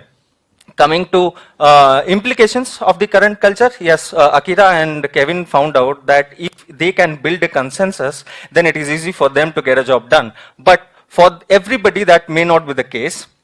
We see a conservative approach. Yes, it is a large organization. It is possible that they become conservative, but that hinders the flow of idea. Now, one positive implication of the culture is now that we have Avatar in INC, there is scope for in the future that more Kevins and Akiras come up. So we'll see what are the challenges faced by Avatar in being spun out of ANA. So the foremost challenge is the brand name of ANA, which will not be anymore available with Avatar, and they have to go on their own. Secondly, till now, ANA was working as their parent company and they were answerable to ANA itself. Now there are many investors which they will be looking for success for returns on investments. In case of any failure, it will be really difficult for them to convince investors. Third is the database, infrastructure and expertise of ANA, which was at their disposal, no more will be available for Avatarin. How they can mitigate these challenges? As far as brand name is concerned, many government agencies have partnered with Avatarin. ANA is still a stakeholder in Avatarin, so it builds a great trust among users. It can build their own brand name with their rich experience and services. As far as failure is concerned and convincing investors, so we have seen that this Blue Wing first it was launched in Japan and we saw a great receptivity. So market analysis can be done and we can see where it is more receptible, and accordingly any product can be launched first in receptible market and then it can be taken to the global stage. Database, infrastructure and expertise. Now more and more partners are there with Avatarin. More than 50 partners are there in the consortium. So their expertise, their knowledge, Avatarin can create their own database. And infrastructure wise also, many government agencies has offered support and provided their facilities to conduct research and testing. Opportunities for any startup, the most important thing is who takes the decision and how quickly they take the decision. Being a startup, they will have this flexibility, they can work independently, they don't have to rely on the bureaucracy of ANA, they don't need to align with the vision of ANA, they can have their own vision and they can take decision very quickly. It will also be very helpful for investors investing in a startup or other small startups working in collaboration with Avatarin. Working with a bigger company, they may not be as much comfortable as with a startup like Avatarin. So it is attractive in that point of view also. And many more talents they can hire, acquire, which is a great need for any startup. Now the question is whether this soft launch should be done or not. For any, for soft launch you need two things. One is partners, other one is the orders. We have more than 100 partners with us, with Avatarin, and a heavy order book. So I think it would be ideal to launch the product at this time. Okay, so we'll move to the business model of Avtarin. So we'll look at what they're doing right now. They are connecting the infrastructure of supply, what is supply, startups and robot manufacturers, and demand. What is demand here is the business owners to host Avtar services or the users. So to do that, to make it a viable business, what we need is three things. One is create a movement. We have to create an ecosystem so that people get to know about Avtars. We need advanced technology. What are the technologies we are looking at is robotics, sensors, telecommunication, virtual reality, chip technology, as well as cloud. Next, we need to partner with government. That means we need to solidify a base case. For that, the easiest way to do is partnering with the government. Now, we want to highlight this thing. Our long-term goal is perfect mobility for 7.5 billion people. So our strategy will be centered around it. Going sequential. Okay, first we'll take a look at what is sorted. So we want to see what is sorted for them right now. Potential. So Kevin and Akira pointed out that only 6% of the world population have access to air transportation. There is a huge potential for growth for a transportation business. Government support, yes, we have solid support from the Japan government and JAXA. We have Oita prefecture for any kind of manufacturing testing, as well as the Socratix project. Manufacturing versus service, yes, it is very clear to Akira and Kevin that we are going to do make a service-oriented business and not a manufacturing-oriented business. Are we going to stay that way? Geography, why we say it is sorted now is in Japan, we have a good receptibility of robotics business. Also, we have got individual responses from from Japanese people. So for now, we have Japan geography sorted. What is not sorted, what we have, where we have shortfall is the technology. Yes, right now, if we were to teleport more than 2 sensors to a distant location, that is not possible right now. And Kevin and Akira points out that it would take up to 2040 to actually make a viable business with more than multi-sensory teleportation. Research and development, yes, to get this technology on board, what we strategize is Avatarin, Kevin and Akira has to be the epicenter of the entire technology chain. So they have to build a robust research and development, which we do not have right now. Investment, yes, we had Wonderfly in ANA, but we do not have such platform in Avatarin solely for Avatarin related business. Geography is most important. What we feel is to make this happen, perfect mobility for 7.5 billion people, we cannot contain the business only within Japan. So we have to look beyond Japan, mainly USA and EU countries. So in keeping that in mind, is the business model appropriate? Okay, so we look at 4 aspects. Service, yes, we are staying on service, or we are not going to, Avatarin is not going to manufacture robots. Research and development, they have to build their own R&D, and they have to be, as we mentioned, they have to be in the epicenter of the entire technology chain. Crowdfunding, yes, we can get our own crowdfunding platform for Avtarin, solely for the businesses related to Avtarin. Geography, what we think is they have to go beyond US, and that for that we have to target US, EU, and lastly China. Keeping that in mind, we have a 5-year plan for Avtarin. Okay, so this year 2022 we will solidify the technology and we will solidify funds so that we can go ahead. So in 2022 no launches, we will focus on research and development, and we will focus on funding. Once these 2 things are done, we will go forward. In 2023 we will come up with Avatarin is recommended to come up with a 2nd generation NUMI. Right now NUMI has they have the abilities are limited, like the kind of movement, the kind of speed it can, it is almost very close as a Zoom call. That is what we want to break in the next generation of NUMI, make it more faster, make it more agile. 2024, 2 years from now, what we want to do is launch NUMI in the US. It is very, as we mentioned, it is very important to go beyond Japan. US would be the perfect place to for placement of the business, and then we'll go beyond US like UK and China. In 2025, the strategy would be to reach space. How they can do it is space. We can do three things: education, research, and entertainment. Right now, will not focus on entertainment per se, but education and research can be done in space, and that service can be launched for public in 2025. 2026, what we recommend is to have more sensors, like apart from hearing and vision, there could be sensors like feel, where people, the service could be launched and a test case should be built where people can have multi-sensory experience, multi-sensory teleportation experience. Now the demand is established as explained. We'll go to the supply side, how we can scale up. Can you get? So we have manufacturing of robots done by third parties, and they are available at Avtarin platform.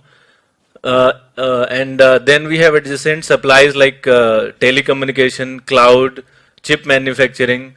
Then the whole system is integrated with the telecommunication. All the hardware and softwares are integrated, put together to work as a system. And then finally service reaches the end user. In order to scale up Avtarin, we need to rapid up the pace of robot manufacturing. For that, we need to rope in more and more big players like automobile and electronic companies. We can get them on board. Then for adjacent supplies, similarly, we can major cloud companies like Amazon and other telecommunication companies we can rope in. Then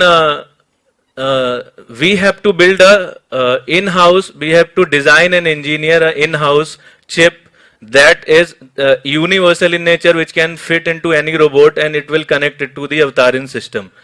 Then for the system integration, there has to be a permanent technology team available 24/7 for development, testing, running and support, including customer support. Then finally, for scaling up at an end user, we have to create that ecosystem. We have to make the user aware of the experiences which he can have, so that for that he will get encouraged to buy products like VR devices and everything to have this experience. It is very similar to the case of internet. When internet came in a big way, everyone got to know what we can do with the internet. So everybody wanted to grab a smartphone. Similar environment should be created by Avtarin. So people are eager to buy VR devices and other smart devices so that they can have this multi-sensory experience. And finally, I think with that, it will be a big scale up for everybody.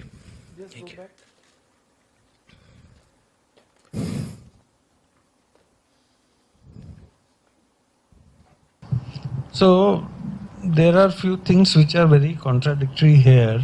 I want to understand. You want to operate as a startup, okay? Yet you are very risk averse. Okay, you do not want to go in for a soft launch. No, we do.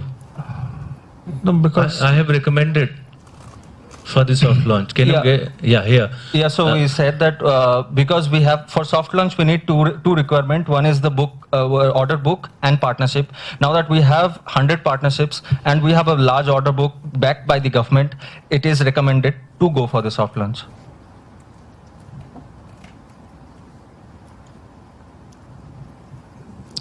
okay, and I didn't see a single model.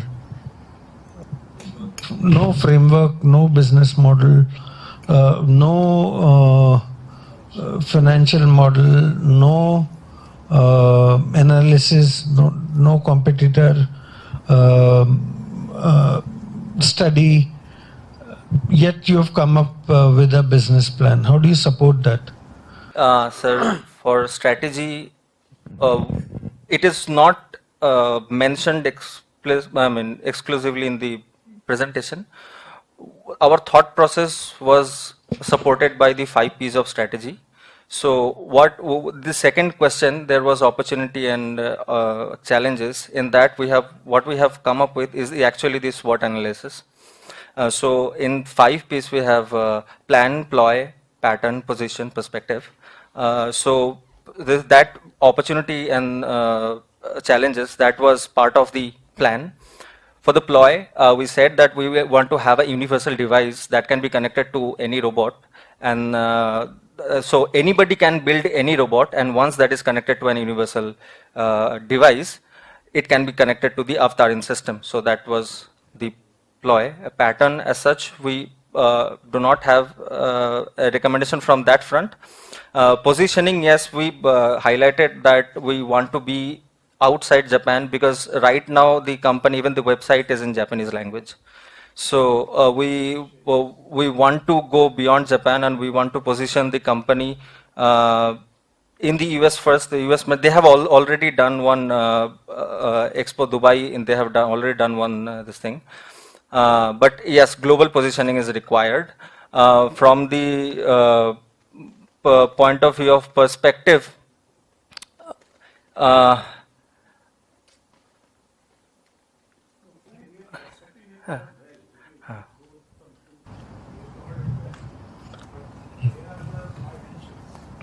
What are the numbers on the basis you have come out to this level? So you said 2026 you want to focus on sense. You said yes, more than 2 senses, mainly feel haptics. Yes. Yes. So on what basis you are going to, and what is the total? What is going to be paid? What shall be the total revenue? On what basis you have calculated all the parameters which you are deliberating? Sir, if we can get a like assumption basis of how to go about the financials, because currently in the case so we had to assume financials and make a model based on that, which we thought may not be. We thought showing this way would be a better way of presenting rather than assuming too much financials. So that was our thought process. That is why we did not. Okay. Yeah. In your overall presentation, you mentioned about a lot of things like Zoom call versus what you would want to bring as the second generation new me. Then another point you mentioned about VR that you're going to bring in. So that put certain confusion, which I want to ask. Like for an end consumer, after listening to your presentation, I have 3 segments. One is Zoom with the mobile. One is your metaverse, which is what Facebook bringing with the virtual reality, and then this whole fancy new me with robots.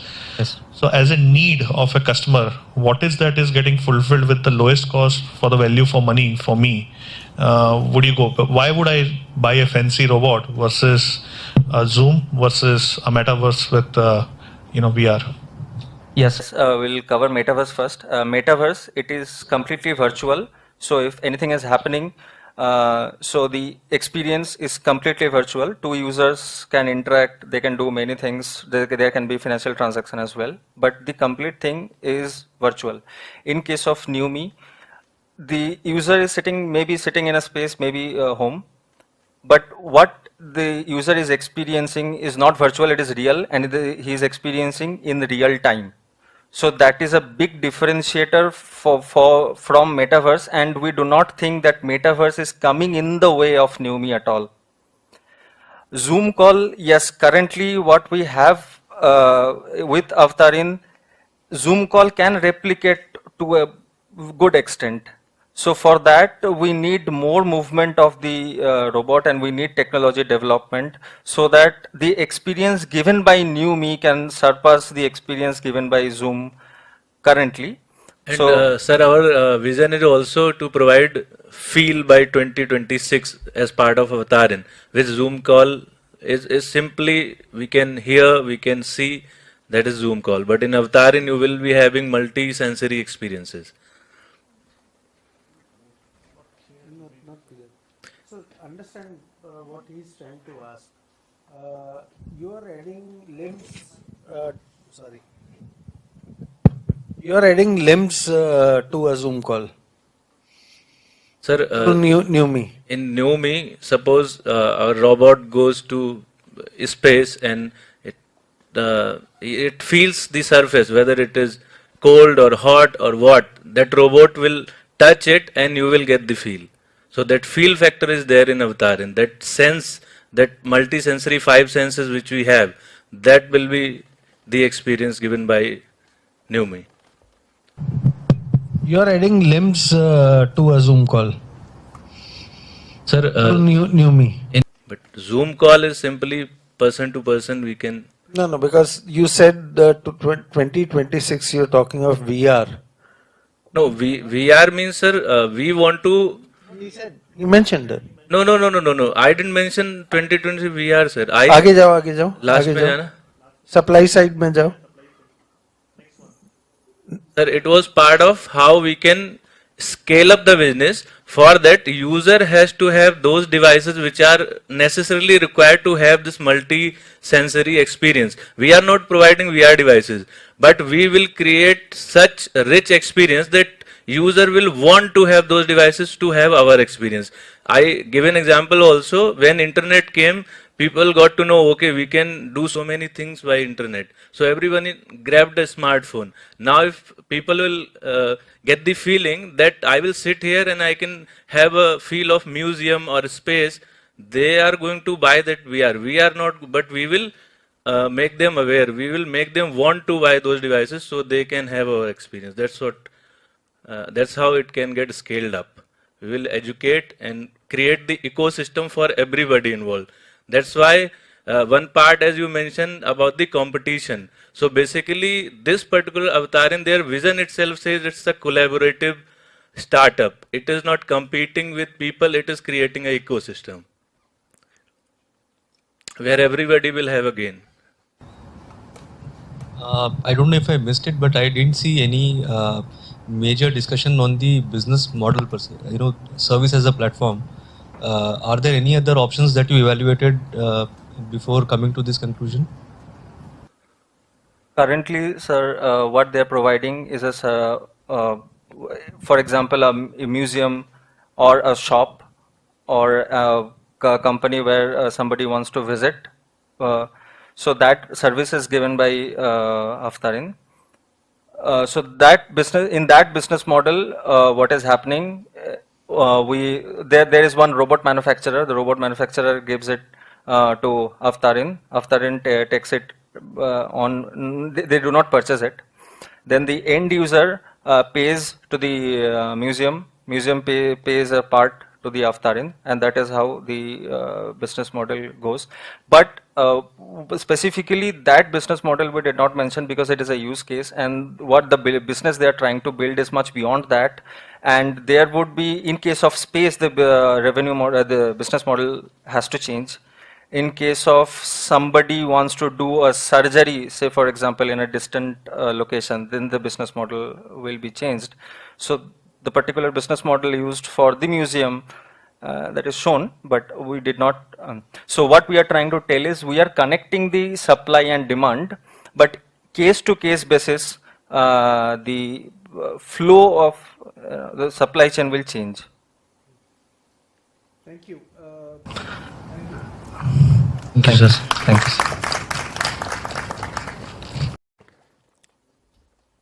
Good afternoon, everyone. Opportunities don't happen, you create them. And Akira and Kevin and Avatarin are a perfect example of that. So when you think good things and you put the right foot forward, good things happen. And we can say that throughout the case, right from the ideation all the way to the spin out and further on till the projection. So in that chronology, what were the key initiatives that Anna adopted to harness this corporate entrepreneurship? So the antecedents for corporate entrepreneurship that Anna fostered, we have summarized with structure formalization. So rigidity, since it comes into conflict with entrepreneurial culture, Anna had a structure and yet it had space to move around and space to be innovative. The Digital Design Lab, for example. Proactiveness can be seen through the virtual Hollywood program itself. the decision making and the control was a bit hierarchical, and it was a consensus driven culture. The rewards, and by rewards we don't mean bonuses or monetary rewards, we mean the rewards of pursuing one's passion and learning through one's failure. So Anna definitely gave that platform also. In terms of culture, the airline was the most innovative in Japan, and it challenged and tried new things. At the same time, it prioritized safety and the conservative approach to innovation. So it had this challenge of balancing conservatism because of safety aspects and being the most innovative airlines in Japan. In terms of risk-taking propensity, being in the airline industry with high OPEX and low margins, it still wasn't risk-averse. It was open to out-of-the-box thinking. So these are some of the antecedents for corporate entrepreneurship in ANA. So the implication of this culture is multifold. First, in terms of heuristics itself, not just the hard skills that ANA can offer, but the soft skills of negotiating, learning from leveraging brand, etc. Then ANA had a need for the projects to align with its business imperatives, and it had a ROI-centric measurement of its projects. So, and it also had a good network strength and ability to influence the market. So we segregate into its positives and negatives. So we have segregated as asset, processes, and performance. So the key thing we want to take away from this slide here is that despite having great assets like brand reach, market presence, it had management support, it had risk-taking propensity. Despite these assets, ANA wasn't complacent, and it went above and beyond that in terms of its processes to foster innovation. So in terms of movement as per acumen and skill and intelligence generation and dissemination, the processes bolstered the assets that the company had. In terms of innovation, ANA has shown a track record of not just business venturing, but in innovative strategic renewal itself within the verticals. And in terms of disruptive innovation, like Avatarin is falling in the category of it. They had a convincing vision, and they had timelines for uncertain timelines for their ROI, and they had to create a market. So here, you needed to plug the gap with an external factor like the X price. Say the $9 million that the X price worth of market that the X price got to ANA. In terms of areas of improvement, like we've mentioned before, we want to focus on the ROI. They focus on the ROI. It could have been a market potential sort of a metric, and it could be more comprehensive, like a decision tree for disruptive innovation. Secondly, there can be a pull for ideation. Like currently, there is support for the ideation, and external programs like XPRIZE is helping create a pull for that ideation. But within the company, we can offer an internal platform for mining ideas. Secondly, thirdly, the scenario planning helps identify potential weaknesses in all possible scenarios and bolstering and buttressing the weak points and improving further. So these are some of the things that could have been included. So just to give a snapshot of what we mean by redefining the success metrics. So this is how disruptive innovation can be in a way better tracked. It gives a quantitative and a qualitative aspect. So this is a web that captures the market, internal and the external form factors. And quantitatively, you can analyze a project by seeing the area under the web. You can compare projects, or you can have an industry metric and see the area under. And qualitatively, you can see, okay, where am I falling short here? So suppose here, in segmentation of production, we have analyzed it as somewhere we are falling short. So by segmentation of production, we mean that the productive capacities should be fragmented. Like the technology should be available for everyone to produce, and it should be a generally available technology. So that is where Avatarin is falling short here.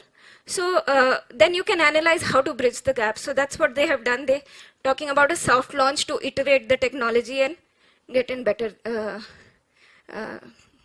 improved technology. So this spin-off, So this is, since the definition of the issue is very precise and the perceived capability of solution is low, we seek an external solution. Then the scope of is complex and the urgency is low, so we have to go for a turmoil and no run of the mill, this thing will not work. So what are the spin-off opportunities? So we are talking about corporate venturing. What are the strengths of Avatarin spin-off? So it enables focused operation into areas where competency is not readily available.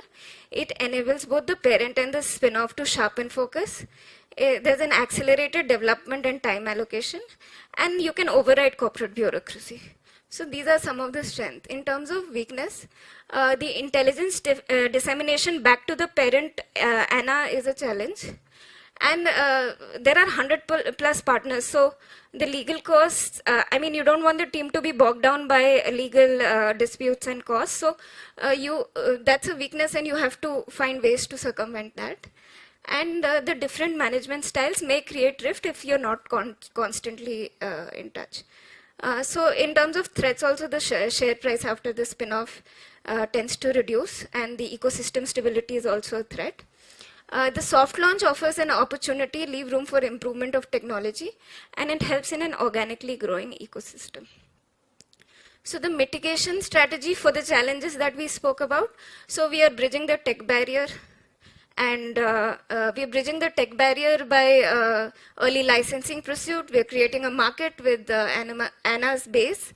Then we want to change the human capital from individual driven to a capable project management team, and the planning will be covered further.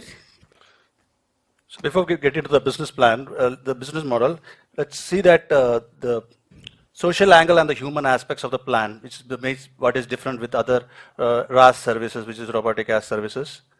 So the principle behind the whole thought is the value innovation, which is a key principle. And here it is not a linear concept. It is a cyclic innovation where the scientific research, technological change, product development, and market transitions are coherent systems, and thinking synchronously to drive the entrepreneurship. So the strategy here is again the blue ocean strategy, where Avatarin's focus is to create demand in an uncontested market.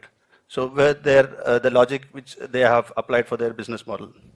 So if we do the PMS mapping, we can clearly see that NUMI product is some kind of an advanced in a settler product, and in future they can move towards the pioneering products, which will give them more revenues.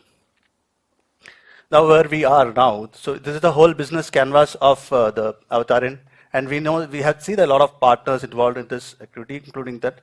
And the kind of huge value propositions they bring is the bringing access to remote locations for knowledge and skills, and bringing down the cost of customers, and significant value addition for each use case they are bringing. So when you use the, again, if you strategy-wise, we follow the bio-utility map of the industry, we can see that there are several points where Avatarin can bring value and create more business model strong. Now, who are those customers who would we be getting? Who are those non-customers? We have the 3 tiers of non-customers. In this framework, we can see the early adopters and coming in the current market, and there will soon to be and the refusing set of customers, and a lot of a large market of unexplored customers. Now, how will we reach there? How will we reconstruct the boundaries of the market? So this is the 6-path framework we have used, where we see which are the alternative solutions in the market, which are the differentiators in the different industries. What are the complementary product services we can use? What is the user experience? How can we add value? How to connect emotionally and to the customers? And what are the market trends shaping up? And how we can reach the destination? So now when we make a move, so we have to, Avatarin have to pitch the product in 3 segments: low priority, medium, high priority, in terms of market attractiveness and potential to win and disrupt for Avatarin. So if we evaluate the business model, we can see that they have covered very well the key objectives, the customer targets, solution. 4 points you can see is they have brought out a reasonably good product of NUMI, but which they could have waited and brought out an improved product. And the go-to-market has been quick, considering the situations, and they wanted the robots to be ubiquitous. That strategy, so that we have marked as neutral. Otherwise, all the key vision, objectives, messaging, investment required, and revenue model has been optimum. So what are the alternate business models they can look into? So this is there are a lot of ecosystem business models available in the world, and they can either go the IK way where they can play the cost, or the Salesforce way, or the Apple way where they can be a product, majorly a product and OS player and do so.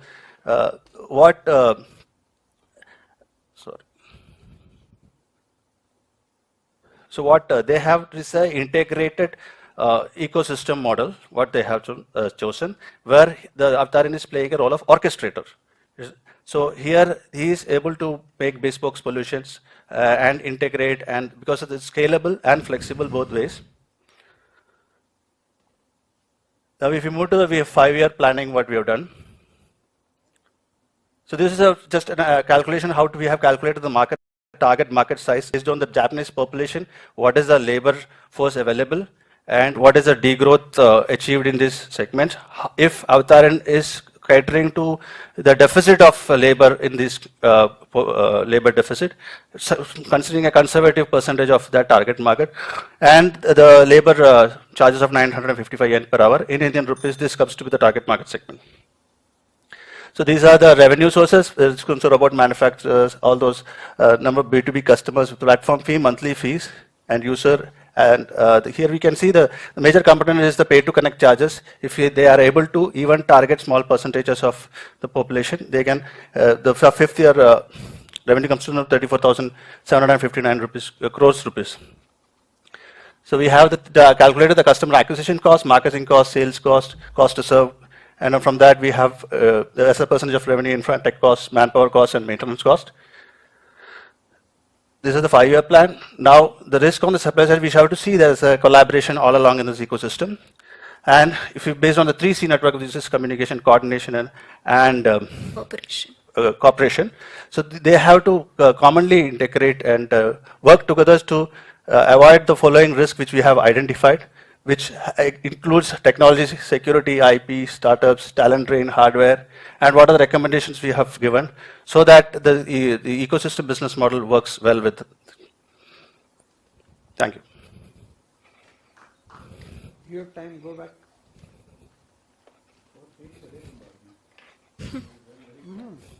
Slide पे आओ ना, अभी time है तो.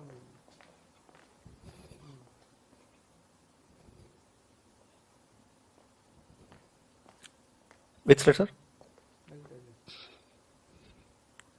Where you mentioned about uncontested market. Yes, sir.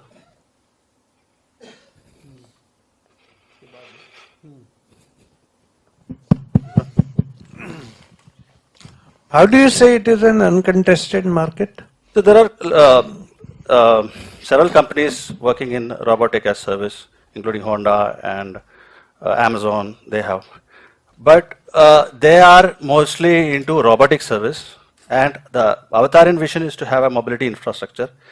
They have a social and human aspects, which all these companies does not have. The use cases and the wide variety of things which are there catering is totally different from the other players. The intent of providing a sensory driven robot, okay, is there. But when you are going to the market, your go-to market part, for the first few years, the new me does not have any of those features. Yes, sir, that is why we are. So it is not an uncontested market. He is entering into a market which is very well already penetrated. 47% penetration is there, right? New me is not the business plan. The business plan of the business model of their integrated ecosystem has a lot many use cases. New me is just a start, a go-to-market strategy only. What their vision, including going into space or many other use cases which they would be experimenting, the business model is around that. New me is something which they have done as go-to-market because they wanted that robots to be ubiquitous, and rather than doing nothing, do something and go ahead. That's what their thought was. I agree that it is not. It is just a moving tablet. It's a higher version of a video conferencing or something. So that's why when we validated the business model, we found it as not a very higher good approach. They could have waited for a better product and then launch. That was one strategy they could have taken. So the entire value proposition is, we can segregate it roughly into two. We can say there is a mainstream market where there is infotainment, or there are museums, there is accessibility, there's old age that you can cater to, which we are thinking of as a mainstream market. And then we are looking at R&D kind of roles, where we are talking about Deep Sea and JSpark and all that. So in the case also, we found one point very interesting. They spoke of merging a linear and an exponential growth trend. So what we are doing with the mainstream and the R&D is, like, essentially the R&D will take some time to kick in.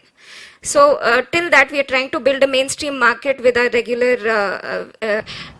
That is where I am coming to. That is a very conventional approach where you are, if I was there, I would put in almost 100% of my money in R&D and accelerate and amplify all my efforts to bring my final product to the market much faster than what. Now, what has happened in this approach? You have tried to balance out things. You are trying to stay put by doing something else also. Fully agree, sir. Why? Fully agree. So, this ecosystem. What I was saying. So there are many players. Okay, where the use cases are many. There's wide variety of things. You cannot do a product strategy as such. You are giving solutions. Second thing is that it has to become ubiquitous. So there should be. Why do the ecosystem business fails? Let's look at that. Either the value shared between the players are not equal to the efforts they are being taken. That is one issue. Second is the adaptability issue. One solution, one player brings, the other solution does not bring. So to stabilize these things, they have to have a flexible. So that's why I called it not an integrator. It is an orchestrator. He is present in all nodes. Because it's a new market and new technology being implemented, this will make a strong foundation. If it was an established product, or the technology was so developed so that they could have do an Apple way, that's why I was saying another alternate business model was that. They could have become a product, no service model was not at all required. It can create a brand pull also. We need not agree. Okay, you have a viewpoint and I respect that. The very fact that Avtarin has been hived off from Anna, Anna would have done a risk assessment that even if Avtarin is not able to sustain or survive, I'm okay with it, right? But as Avtarin owners, you wanted to take a very, very balanced and a safe approach, which is what I would not want to take. So don't worry. You justified your answer. I'm okay with that. What about, sir? No, okay.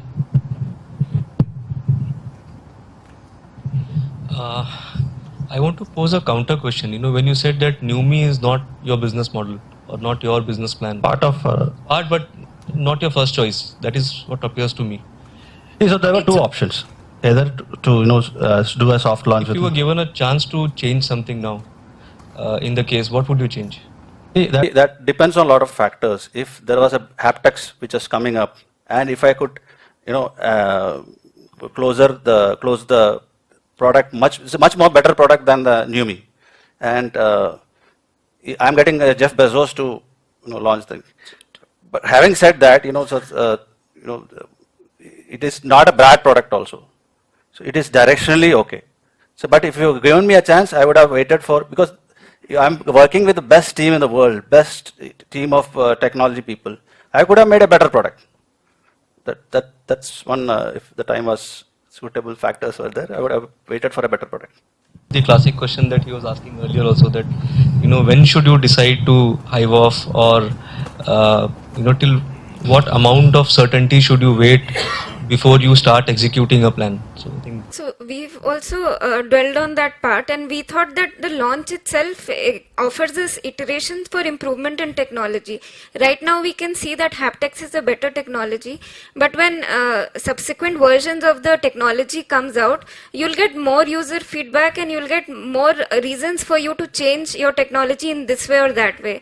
So it has to be a balance. You can't wait till very long for the best technology to come out to launch it, because to get the best technology you need that feedback. So the launch is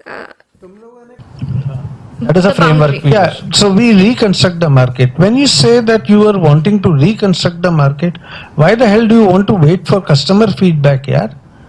You create your product and make them adopt to it, na? Okay, so that's feedback on the product. The technology itself is so nascent. I'm saying the technology itself is so nascent. So I'm not asking for feedback on the product or the brand aspects of it, or I'm talking about the technology reaching a stage which is not termed as nascent. questions are also coming from a bias that I know both of them so well, and they are presenting totally against their personalities.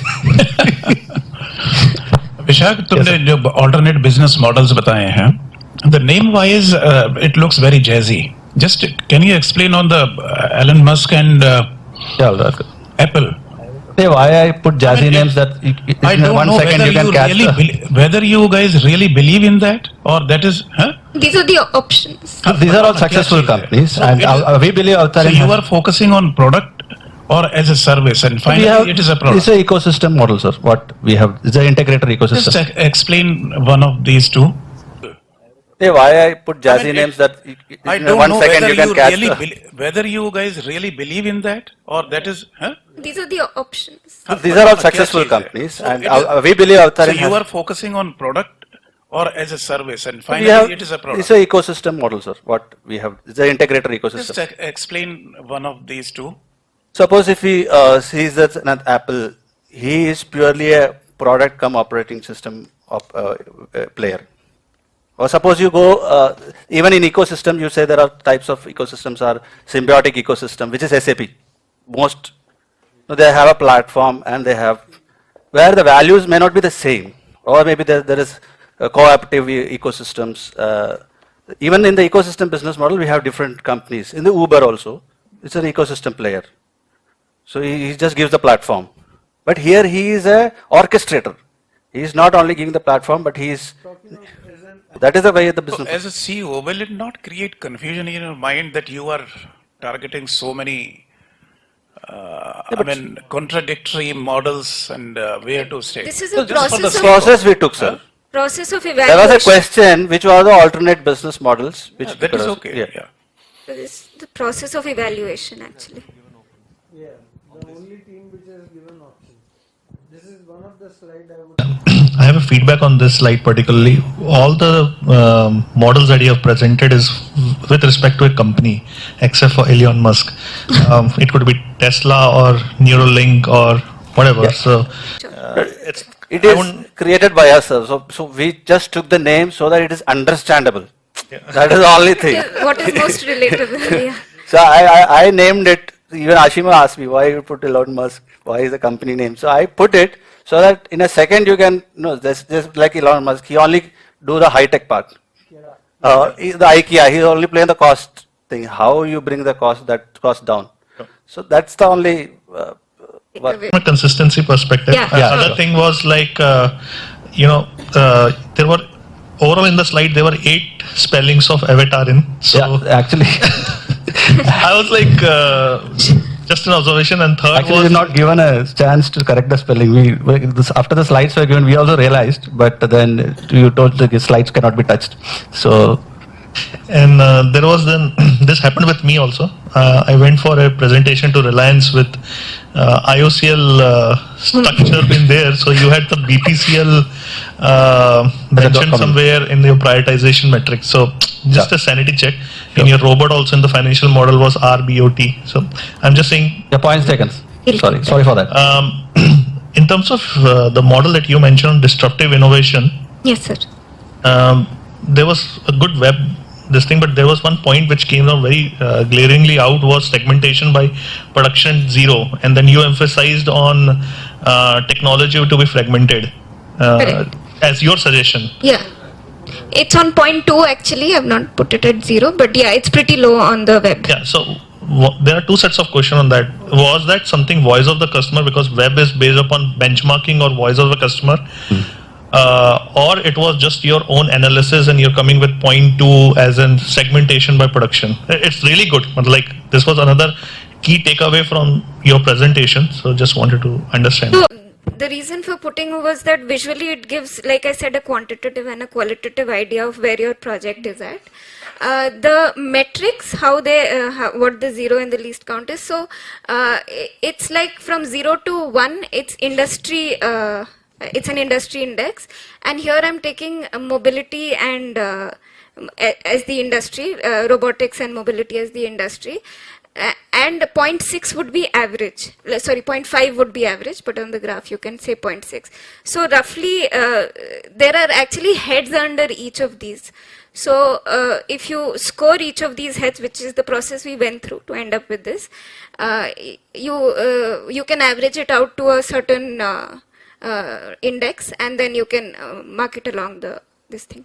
Yeah, so it was based upon some kind of case study. It was coming from case study, or it was coming entirely from the case study, sir. There are cases and point throughout the case study talking about each of this. Okay. Although sometimes you.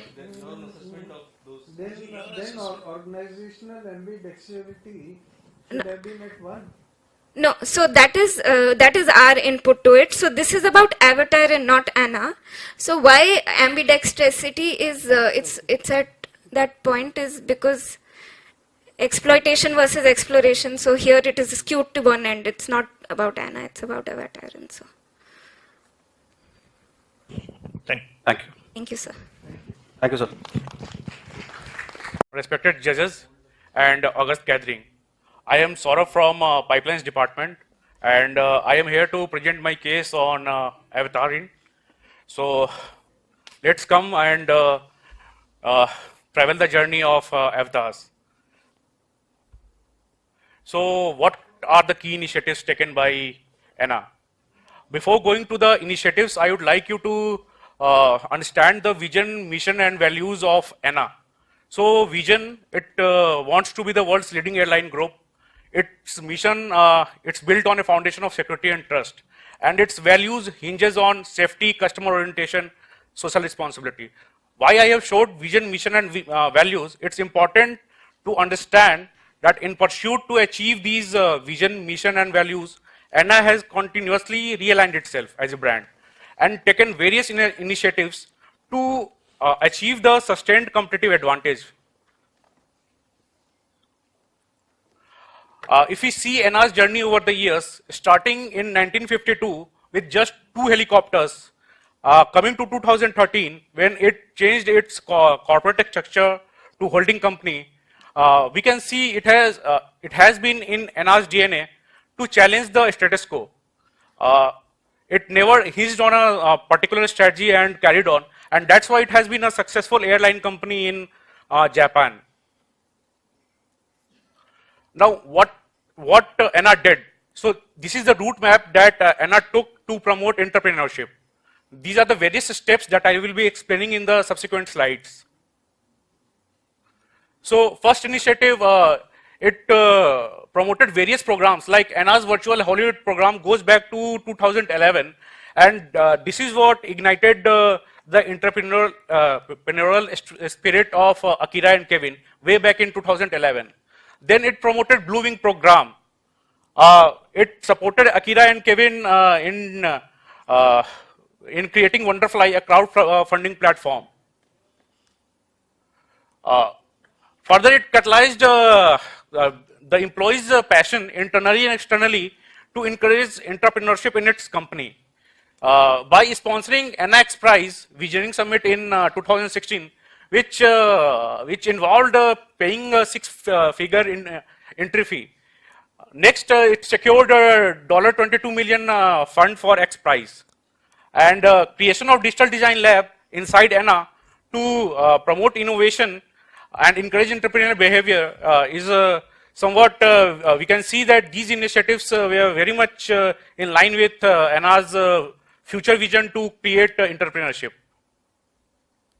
Now, not penalizing mistakes, rather correcting, collectively work upon mistakes. Blue Wing 1 was a failure, but then ANA management did not demotivated the team, and it supported it, and that's why Blue Wing 2 was a success. Collaboration with various external partners like X Prize Forum, OTA Prefecture, Japan Aerospace Agency, Tele-Robotic startups. So why I sought these collaborations is because collaboration with these external partners reinstated the belief inside and outside the organization that ANA is there to support ideas, which was against the, you can say, a cultural mindset was there in Japan that Japanese organizations do not support innovation. But ANA categorically took these steps and collaborated with external partners.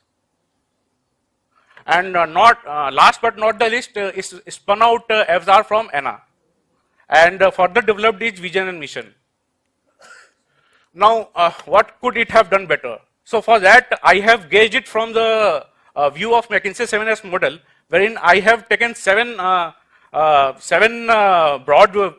parameters in two groups, hard elements and soft elements.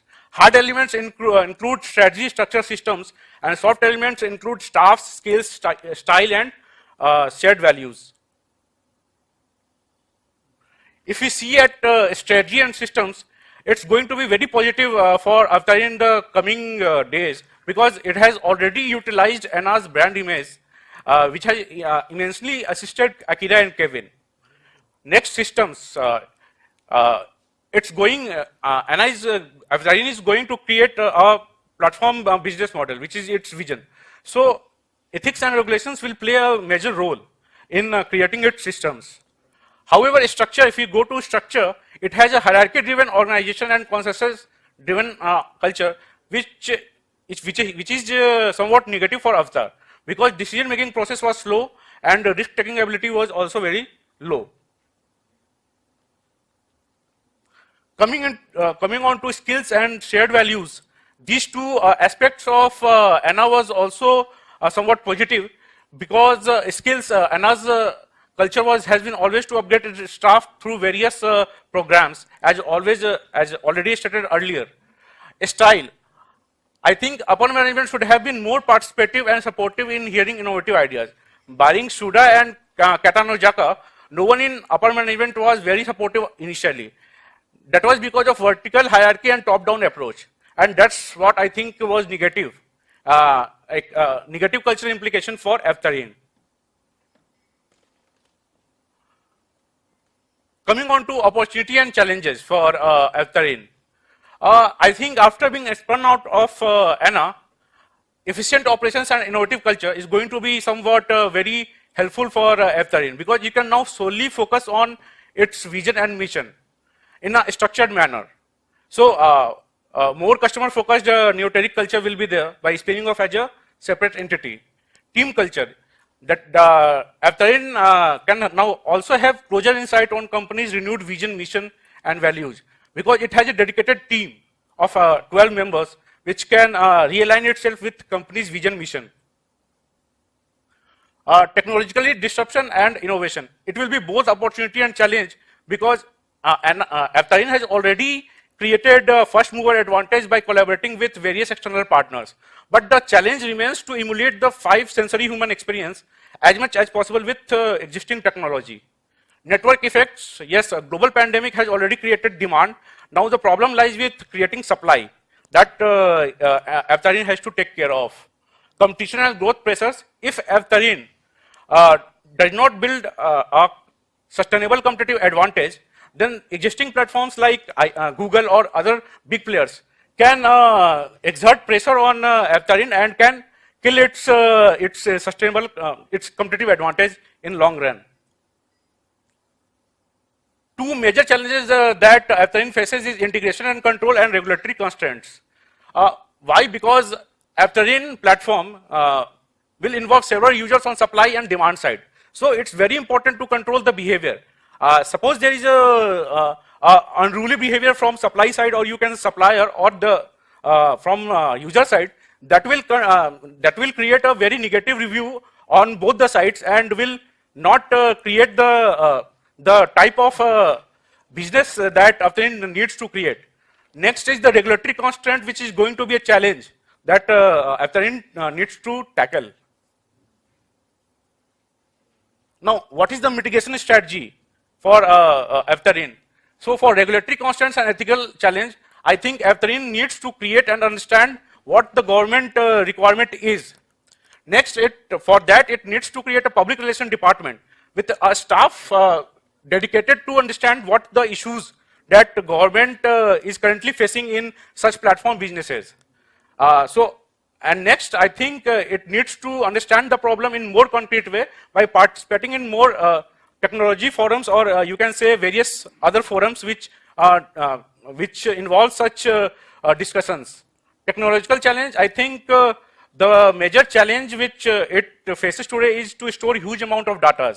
So for that, it needs to consult with various industry experts and open innovation approach that I will be coming in subsequent slides, how it can solve a technological challenge by open innovation approach. So considering is the current business model of Avtarin as a service platform most appropriate? So for that, I have carried out Porter forces and pest analysis for that. In these, I think currently the bargaining power of buyers is the most important thing, considering the fact that all platform businesses today have security and privacy risk. So if not handled properly, it will create issue in the coming days. Other parameters, I think, since Avtarin has first mover advantage and it has already collaborated with various partners, it will not be of significant magnitude in current scenario. Gauging the pest analysis from and seeing it from the lens of strength, weakness, opportunity, threat, I think all these parameters either falls in the category of opportunity or strength, considering the current business context. So, from these two analysis, Porter 5 forces and pest analysis, now we can say that Avtarin has already gained first mover advantage. But what it needs to do is to be scalable, adaptable, and its business need to be viable, which is very important going into future. So for that, if we see, a strategy palette has been followed here, in that any organization which needs to flourish in future, it needs to be big, it needs to be fast, it needs to be first in its domain, it needs to be viable, and it needs to shape its business. Now I can say that Avtarin is fast and is first, but now it needs to be big, it needs to be viable, and it needs to shape its business.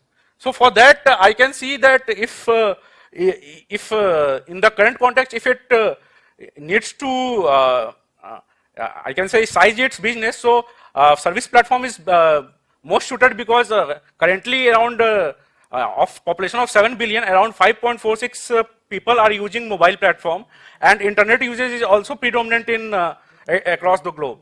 So creating platform service model will be most viable, considering the vision of Avtarin to democratize the resources across the globe. Now, what 5-year business plan of Avtarin should look like? I think I have divided into 4 stages, wherein any platform business, if it has to grow, there are 4 stages. First, it has to create a value chain, then it has to create two-sided market, wherein there will be a supply side, there will be a user side. Then it will expand through network effects, and then maturity stage, it has to sustain its ecosystem, business ecosystem. Now, since Avtarin has chosen platform service model, and demand has already been created by COVID, the major aspect that it needs to take care of is a supply side by collaborating with various technological partners. And once that two-sided market is being created, it needs to further create the network effect by demonstrating use cases. Use cases meaning various examples that it has exhibited in Oita prefecture or various other prefectures that that it needs to show in public, so that its model is validated by a larger mass. Last but not the least, once the business is viable, it will have to constantly upgrade its platform and create a business ecosystem which is viable for both supplier and the user. This has been further explained what I explained in the previous slide. Now, STP analysis, how to segment. We all know that mobility challenge is there across the globe. Only 6% of world's population is currently flying from aeroplanes. So, considering the current scenario, societal acceptance among the older generation is predominant. And already field testing data in Oita prefecture has shown that children and aged people are more open to the ideas of avatars. So I think segmenting this market on the basis of this demography and geography is important for avatarin. This is the overview of internet users and what current scenario is 7.9 out of 7.91 billion people, around 4.95 billion people are using internet, and mobile phone users are around 5.31 billion. So that's why I told platform services is going to be a major supporter of model of avatarin. Now targeting market, I think as already stated earlier, targeting old age generation people and the younger generation will be important for avatarin. So first it needs to segment the market and subsequently target other market. And positioning market, I think starting with Japanese market, then iterate on the basis of use cases in Oita prefectures and other use cases, and then distillation of value chain. That will be very important for avatarin.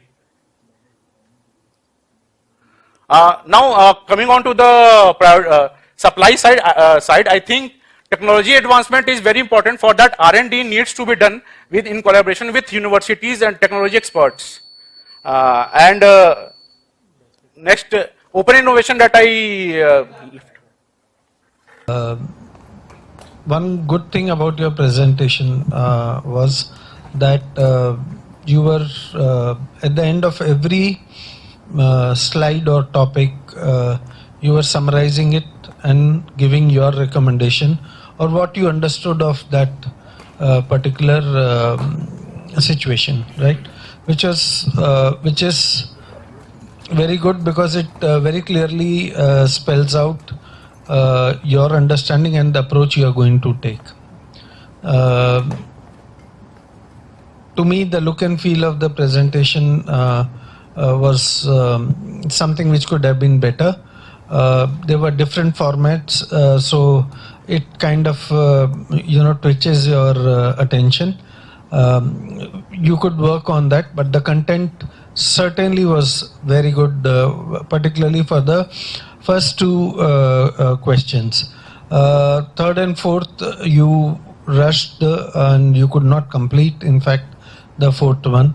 That is something which you could, work on your time management. You mentioned two things, one on data privacy and security challenge ke liye you'll appoint a PRO. Yeah. That did not go well with me. I want to understand, possibly I missed out something in that area. And my second question was your 5-year business plan was more academic and generic. It did not have any quantitative assumption or declaration or working. I mean, not even a farthest mention of kya cost hogi ya kya revenue model hoga, how will it operate. So it was not a business plan as per me. If you have something which you could not present and you want to share, we are okay to understand that. Yeah. So Regarding public relation officer, I think security and data issue currently for any platform business, it's a very big challenge. And if going into that business, in the very first hand, if it experiences that challenge and is not able to overcome that, I think its business will not be viable in the coming days for customers, because that trust will not be created. So I think it needs to be taken very rigorously, and for that I wanted to appoint beforehand only one public relation officer, so that he can well understand what is the expectation of government, or what is the expectation of you can say general public. And if he does not understand, the things may go haywire. So that's why beforehand only I tried to appoint one public relation officer. So you don't deal, data privacy or security issues in public. Okay, you don't want them to come out public at all. So there are just hear me out. There are various methods and technologies or processes which you deploy to make sure that your solutions are safe and secure. You get into doing a lot of systems audit, you get into a lot of building processes around vulnerability assessment or penetration testing of the kind of solutions you bring on the table. Public approach is only for salvaging a situation and not for solving a situation. Okay, so that's my 2 cents on this. Yeah. Business plan, you need not answer because it was not there. So I'm okay with that. I mean, that is an observation which we will consider. Yeah.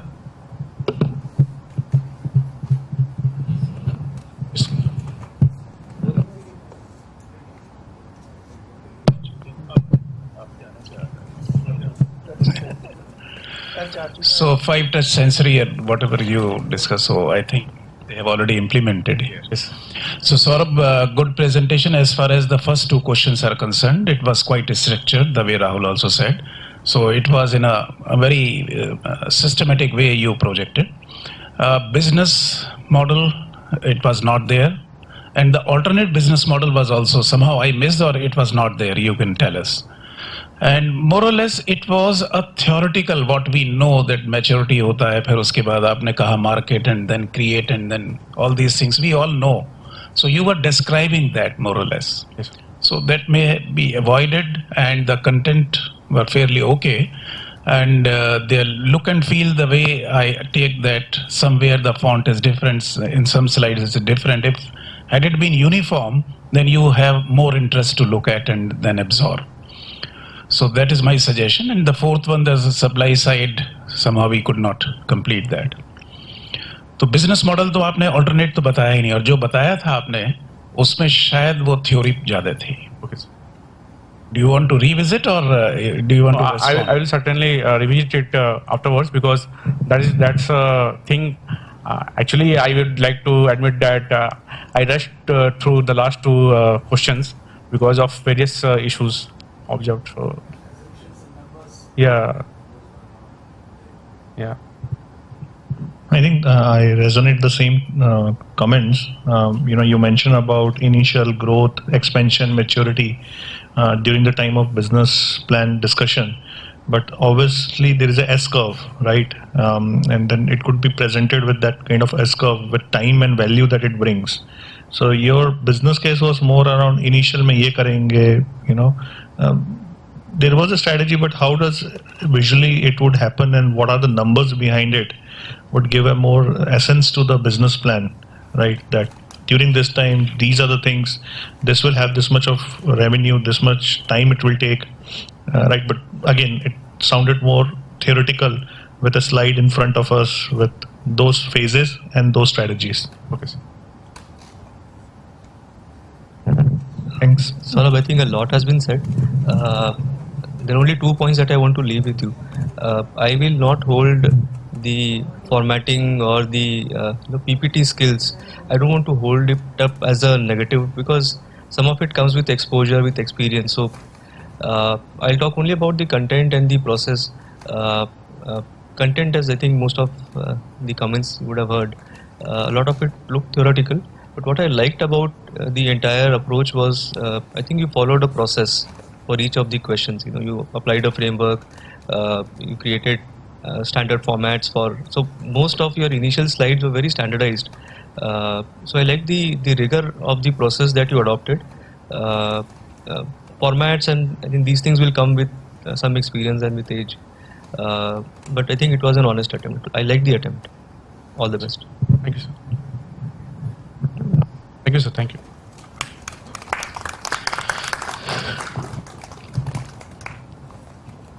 Thank you, sir. Thank you, sir. Thank you.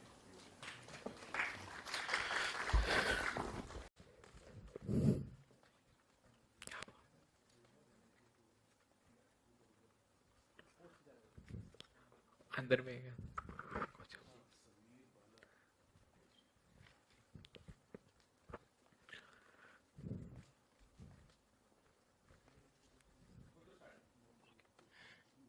The Union Budget 2022 pillared itself on promoting digitalization and technology across different sectors.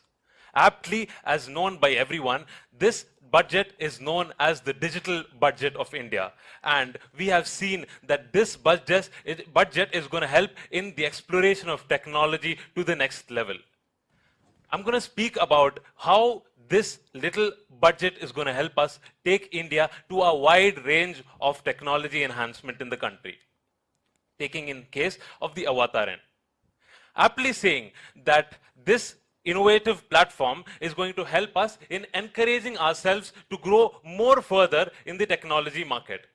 I would like to say that when I was a kid and I first watched the movie of Matrix, I was into the world of fantasy where I saw that this profound idea can actually come true someday. This is me, Samir Rashid. I am Balasubramanian. And we will take you to the journey of this augmented world of robots where I was once personified and awestruck. We will look at the key initiatives and improvement strategies firstly, as everyone has read the case studies. So the key initiatives for Anna is the virtual Hollywood program, which helped in indicating the ideation of customers. Why virtual Hollywood? Virtual Hollywood would understand the customers' ideas, which move the heart of the customers by the way the Hollywood films do. The same way the Hollywood films move your heart. If your ideas are going to move your heart, that is what the idea is incubating its mission on. The second innovative incident is the Digital Design Lab. The Digital Design Lab set up by the Corporate Planning and Strategy team helped in profoundly understanding the design innovatives and partnering with local robotic manufacturers to demonstrate the ideation of the avatar to the public. Thirdly, the consensus-driven culture and the out-of-the-box thinking always helps us in the empowerment of an innovative mission of a company to take them forward to another level. The out-of-the-box thinking always helps you to stand above the crowd in understanding what your company actually wants. In encouraging innovative and off-the-shelf ideas is what out-of-the-box thinking actually does. Moving ahead, in the previous case study which we were posted off, there was one improvement area which Anna, if incorporated, would have taken much ahead, much stand of improvement. First one, and the only one I saw as an improvement strategy was the open innovability model. So NL had this model in which it opens this platform to the public to give different and difficult problem statements to understand the variety of market solutions available in the market, and also to understand the absorption rate of the idea in the public. This is what open innovability model actually does, and you can get a lot of ideas from the public, which is not really possible if you are opening a closed broad platform of the innovability model. Moving ahead, we'll look at the pros and cons. So looking at the pros and cons of these initiatives, we can see that any organization which has to go into a positive growth, positive prospect of growth, needs employee enhancement program mainly. And employee enhancement programs are necessary for creating a change in the organization. This only helps in keeping the employee happy and confident in the state that I can take into innovative moves, keeping in mind my employer is standing as a key support behind me. Secondly, bold decision makings. In this case, I would tell bold decision makings improves the efficiency of a team. Be it selling stakes of a part of a company, or either purchasing or sponsoring Anna Avatar and X Prize, as in this case, this would largely boost the confidence of taking bold steps as a time. As they say, when the going gets tough, the tough gets going. And so is the ability to take difficult steps as when you need to take bold decisions. Finally is the startup encouragement. So what happened was Anna had to get transferred into a separate entity. So when you transfer yourself into a separate entity, your entrepreneurship skills increase. When you understand, inculcate entrepreneurship expertise into everyone in your organization, that creates a sense of belongingness into everyone, and that helps in iterating the objectives of your organization when you start up as a different entity. Now, these are one of the key major initiatives I saw, which pros and cons include the engagement of outside companies. So what I tell alliance strategies for companies such as Sony and Nvidia were only focused. You have a lot of variety of startups which are not known to the market but are really effective with their product available and the services they provide. So we are going to talk about robots as a service now. So to develop the business model for Avatarin, we have to look into various aspects such as the condition of robotics market, benefits of robots as a service model, and the sectors and areas in which the avatars could benefit the humans. Once these aspects are clearly reviewed and understood, then a business model for a company like Avatarin can easily be laid out. Aspect 1, the condition of robotics market.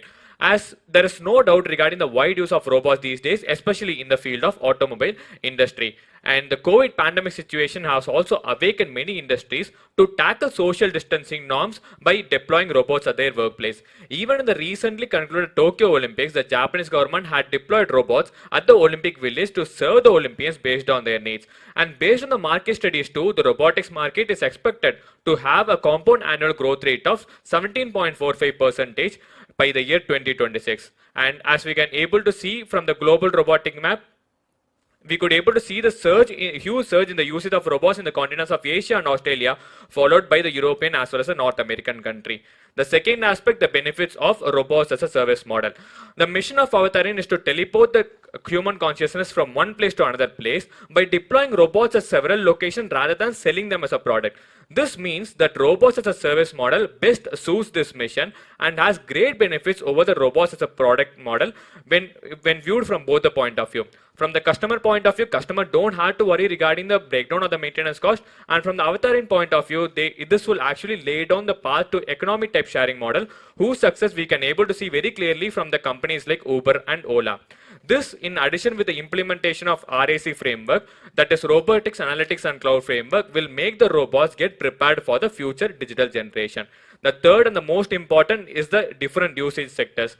In the case of medicines and hospitals, these robots can be used by doctors as well as nurses in attending patients with highly contagious diseases. These robots can also be used in museums and convenience stores too. In the case of the former, it can act as a tourist guide, and in the case of the latter, it can be used for remote shopping purposes. The fourth sector is the education sector, wherein the teachers and students can able to attend the classes without having to worry about their physical condition. And the other sectors are the robots can also be used in the field of military for bomb disposal activity and can also be used in the agricultural as well as cleaning robots.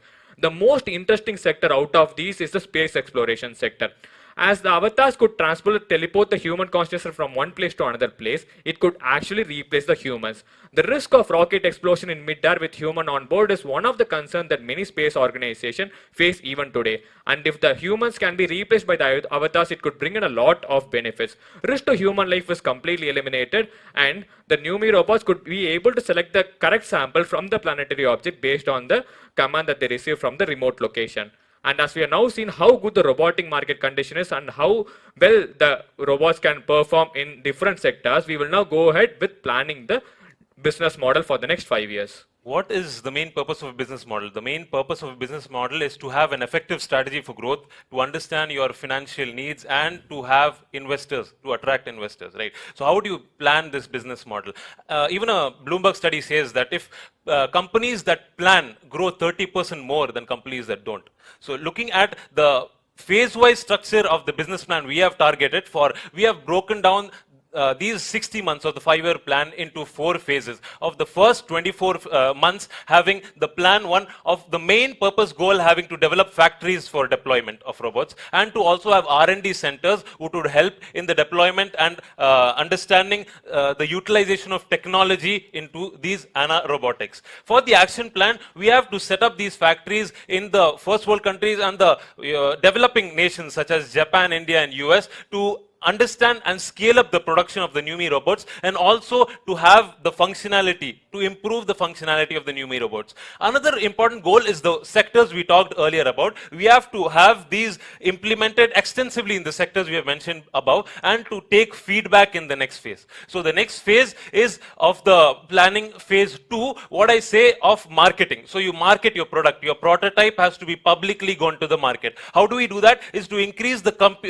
global community awareness by going for interviews, to write up write-ups, and to have interviews set up in your shop floor where the newscasters arrive and see what your process is actually doing, and to take feedback from what you had, the sectors you had implemented earlier. So by taking feedbacks, you can always improvise. So customer feedback system is a really important step in the phase 2 of month 25 to 36. Moving ahead, in this third phase, when you're successfully implementing the phase 1 and 2, you have to enter niche markets which like aerospace and defense. The interesting sector where we told us space exploration should be entered here by developing with national space agencies such as Japanese aerospace exploration agencies for testing and developing these robots in niche environments which are harsh environments in reality. So you can have their ideation and improve deployment into harsh sectors where humans are also difficult to pass.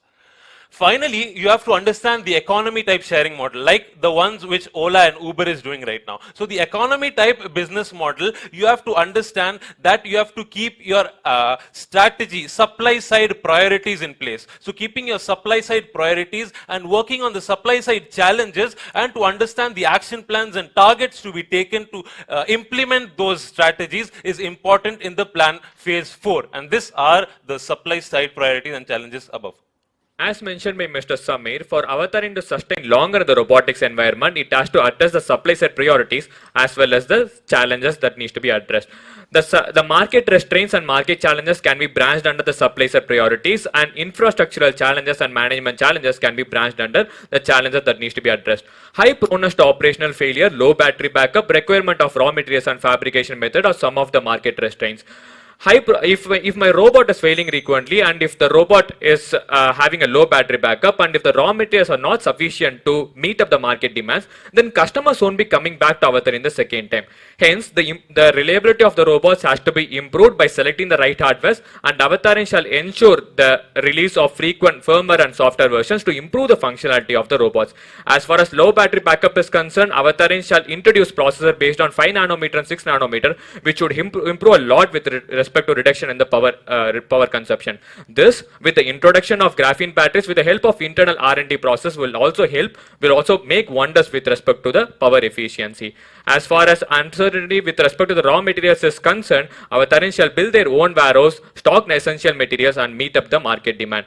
And as these robots has sensors, cameras and network capabilities, privacy and data breaches would be one of the main concerns. So how would I tackle it? Avatarin shall ensure that it is conducting vulnerability assessment program every quarterly. It shall involve third-party agencies like PricewaterhouseCoopers, KPMG, etc. for conducting security risk assessment, and it shall also ensure end-to-end encryption over the network, and shall follow the footsteps of Apple Inc. in prioritizing privacy over any other features that they have to offer to the customer. We have a lot of infrastructural challenges, but I'll talk about network challenges, which has the correct, reliable network to be selected. So what are the separate networks involved. We have hardware level, the service level, middleware, and the application level. Hardware is a selection of the correct hardware required to have on-field working of this model. Service and middleware are the firewalls for the privacy purposes, and application is the communication between these firewalls and the hardware. So selection of the right infrastructure network is really important. Secondly, we also need to leverage the 5 forces of digital world, which everyone is talking about nowadays. If the big data, cloud computing, artificial intelligence, these are the only key points which can take us to the next level in the upcoming technology world. So we have the alliance strategies which include the collaboration of different industry markets, and also the fleet management, which is important as we can learn from the Ola and Uber model. So for the fleet market, I suggest one network which says the cloud-based data-driven solution. So everyone knows that the Amazon workforce which AWS uses is the cloud. So coming on to the final conclusion, we have 4 strong pillars which will help in keeping Avatar in a strong body. So one is research. You have to understand the network planning, you have to understand the fleet management, and alliance strategies of collaborating with industry leaders, and R&D in the improvisation of battery and the hardware level, and finally cyber security for improving the confidence level and building the trust into your organization. This is what Avatar can do to stand as a really great technical body and to excel in its way to forward. Excellent. Barring the numbers which you could have squeezed in, I think perfect recipe. You covered each and every aspect of a tech-driven entrepreneurial effort in your presentation. There was no tentativeness, there was no hesitation in putting any of your thoughts, howsoever raw or matured it was. I really liked the spirit, and to be honest, when I saw both of you and I saw your body language, I told him, "Yaar, ye nerds hai."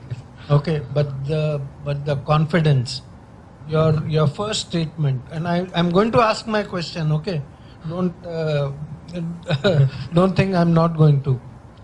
Your first statement draw my attention to you, both of you. Wonderful work, real good work you guys have done. You made a mention in the beginning about the budget. Sava, इस budget का क्या संबंध था तुम्हारी इस पूरी राम कहानी से? Sir, the whole understanding is when the whole world is moving towards technology, when the whole world is moving towards technology, this avatar can create a transformational phase into what our lives are going to be. So it's an attraction statement, obviously. This is to capture. You need not have brought Nirmala Sitharaman into all this, at least now. Okay, but yeah, that was something which I'll not want to put that something which drew our attention. Okay, yeah, because it was totally unrelated, and I said, यार ये कहना क्या चाह रहा है? तो Deepti madam का एक favorite statement. I don't know whether you guys know Deepti Sansgiri or not. For us, she's an ideal. Okay, she was in BPCL and she retired as ED audit, though she should have been the chairperson. Okay, she always, when she didn't understand something or when something used to be a bouncer to her, she would ask one question, कहना क्या चाहते हो? Okay, so that's what I wanted to ask at that moment. May I answer that? May I answer that? Bolo. The only thing was there was one part of the budget which went into medicine and telemedicine. So by the avatar in the capability of taking medical sector into account, to have bystanders and nurses as avatars, to introduce bystanders and nurses for, and pharmacists in case of night duties and as avatars, this would really help in telemedicine progressing forward. And the other sector was education as such, and to improvise, immerse immersive learning via gamification. We all know that the structured nerds, what we look like, are not the nerds who are today. I mean, the nerds of today learn via gamification. They learn with games, right? So immersive learning via gamification can be really can be impressively done with avatars. And Brilliant answer. Good.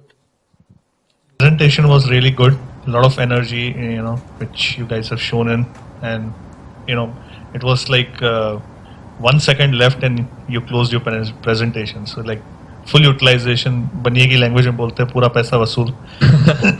So that I loved it. Like it was the wow moment. 1 second and you said thank you, and that's the closing statement. Well summarized in the last. Just an observation and also some of the answers that I would like to understand.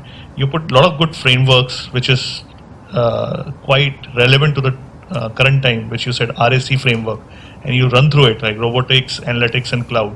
So wanted to understand the context through which you wanted to bring that framework over here. So that's question. I'll look for answer on that. That how do you want that RAC framework in the context of the case study? And second, in terms of the question on the supply constraint, just a feedback from my side is like you mentioned about data breaches and all. So how is that privacy data breach leading to a supply side constraint? Supply side, okay, that's a very good question. Supply side constraint, when you have a data breach, you're going to stop the supply. Yeah. When an avatar is coming to violently hit you, yeah. When avatar is breaching into your privacy and coming to hit you or violently dealing with you, you're going to stop your supply because you know something is wrong with your supply. Something is wrong with the backbone of your program or whatever network you're working with.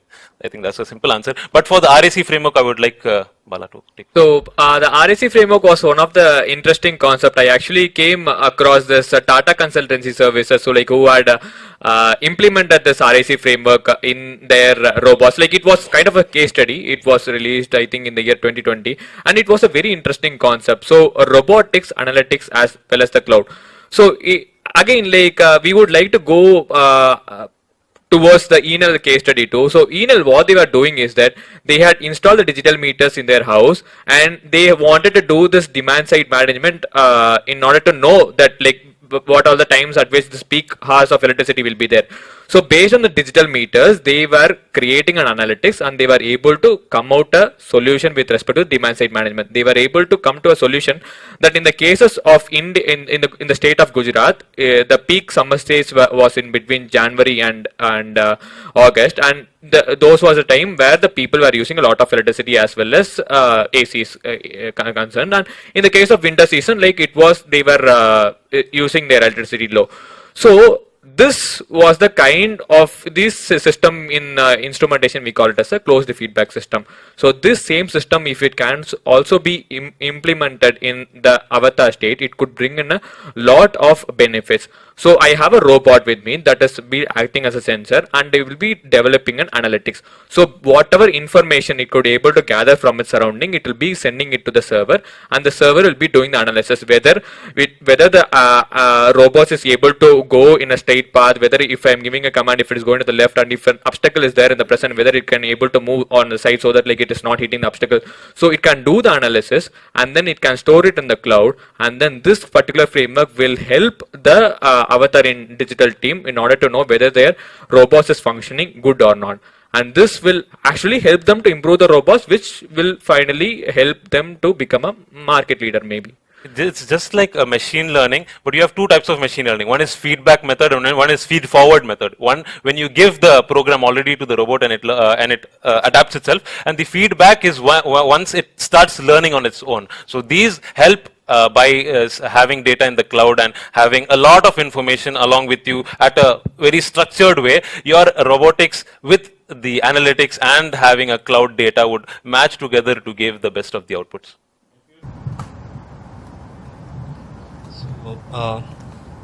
One question first before I get into other discussions. Somewhere in the slide I saw that you want to build factories in India, Europe and US. India, Japan and US. Why not China? And instead you want to do an R&D in China and not in Israel or... So any thought process behind that? And then you want to set up a business unit in India, going forward as part of the 5-year plan. So But business in India with the kind of population that you have, R&D in China, and not having a manufacturing facility in China. So any specific reason, or did I miss something? Sir, actually, there are two reasons for this. You would like to. You want to go back to the slide? Just Yeah, we will. I'll just show you the map. Yeah, you can start. Yeah. We'll take the map. Yeah. Yeah, Or you want to take on the other? It was I understood the business plan where we wrote the countries on the this one. I guess. Yeah. I guess this one. Yeah. He wants to set up factories in Japan, India, US. Probably other than India, high cost countries for setting up factories and also cost of operations. But you want to set up an R&D center in China. Sir, actually, there are two reasons for this. You would like to. You want to go back to the slide? Just Yeah, we will. I'll just show you the map. Yeah, you can start. Yeah. We'll take the map. Yeah. Yeah, we will Or you want to take take on the other? It was I understood the business plan where we wrote the countries on the this one. I guess. Yeah. I guess this one. Yeah. He wants to set up factories in Japan, India, US. Probably other than India, high cost countries for setting up factories and also cost of operations. But you want to set up an R&D center in China. It's Germany, I can understand. And then if you move forward, you want to set up business units in India. I don't know what that business unit will do in India. You want to sell robots in India? Yes, because the map we showed earlier, the extent of growth in Asia, especially in India, is really high. So we have to take into consideration the growth rate of robots being celebrated across the world. For that, Asia as a specific, we can go there. But looking at the mindset of Indians and the utilization of the existing setup of robotic waiter replacing a restaurant in Coimbatore, where I come from. So looking at that and the widespread acceptance to robots and ability to implement it in small cities such as Coimbatore, I think this is going to be a fast-paced implementation strategy for robots in India. Very sir.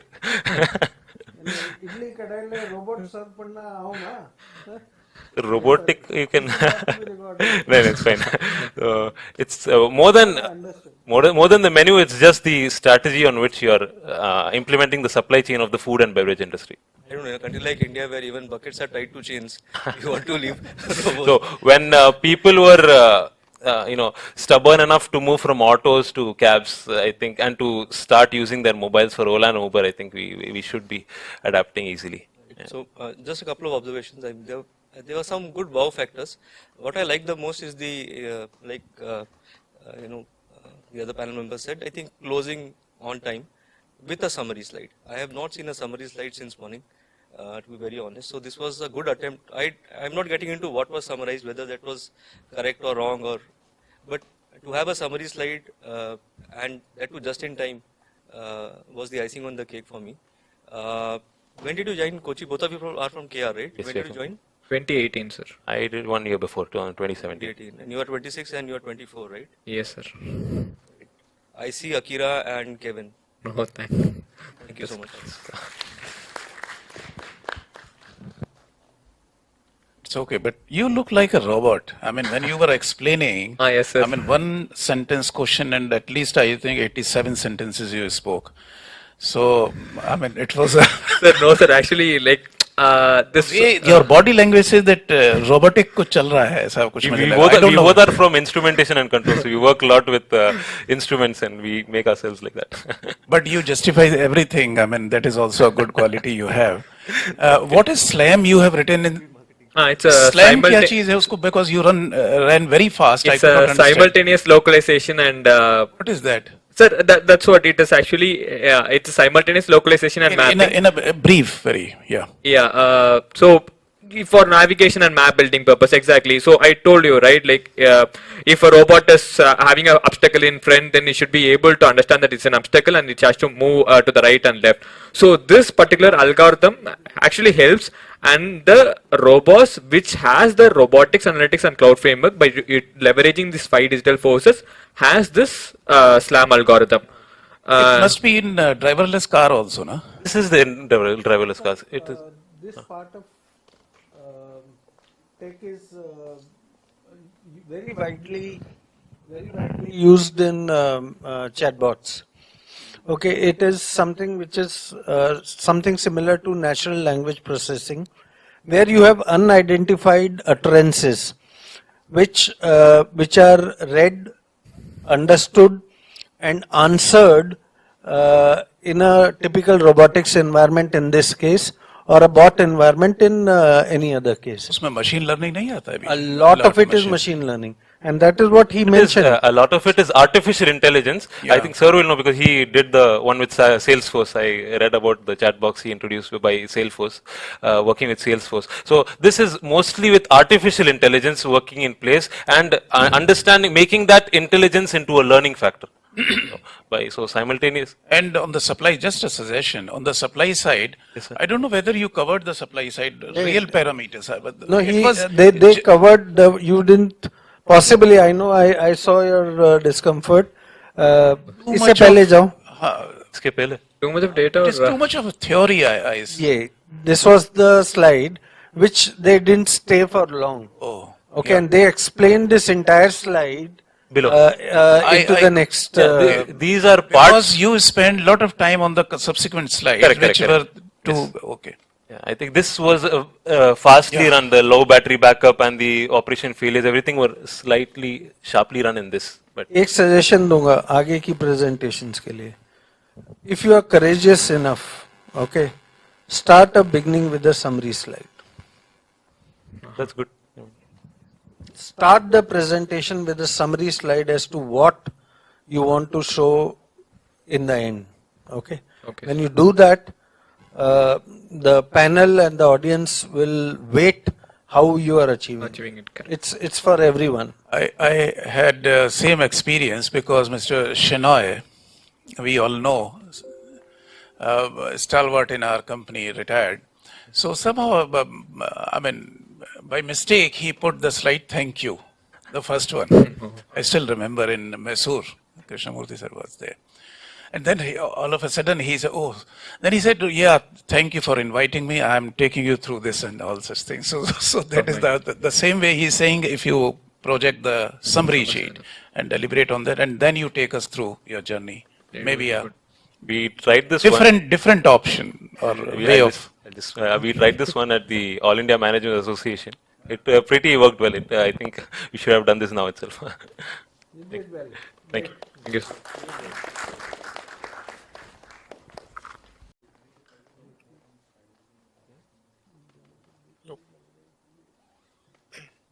A very good afternoon to the senior leaders of BPCL present here, esteemed members of the jury, and my dear friends. We are team number 40, and I, Rudhir Deshkar, team member IS, along with my colleague Mr. Varun Sharma from CPO, are here to present our analysis of this case study on Avtarin.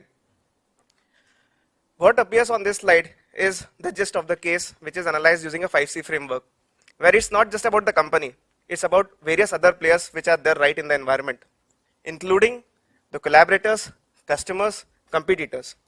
Now the context in which we have done this case study is how well the service model suits Avtarin and how Avtarin can make this service accessible as well as affordable to everyone, and also at the same time stay ahead in the game. In order to analyze how corporate entrepreneurship was fostered at ANA, we have analyzed the culture of ANA against a certain set of baseline parameters. ANA, which has been operating stably in the airline business for decades, has a set of structured processes now. And there is an inherent tendency to look at enhancements in the existing business versus the new business model, both from the same lens.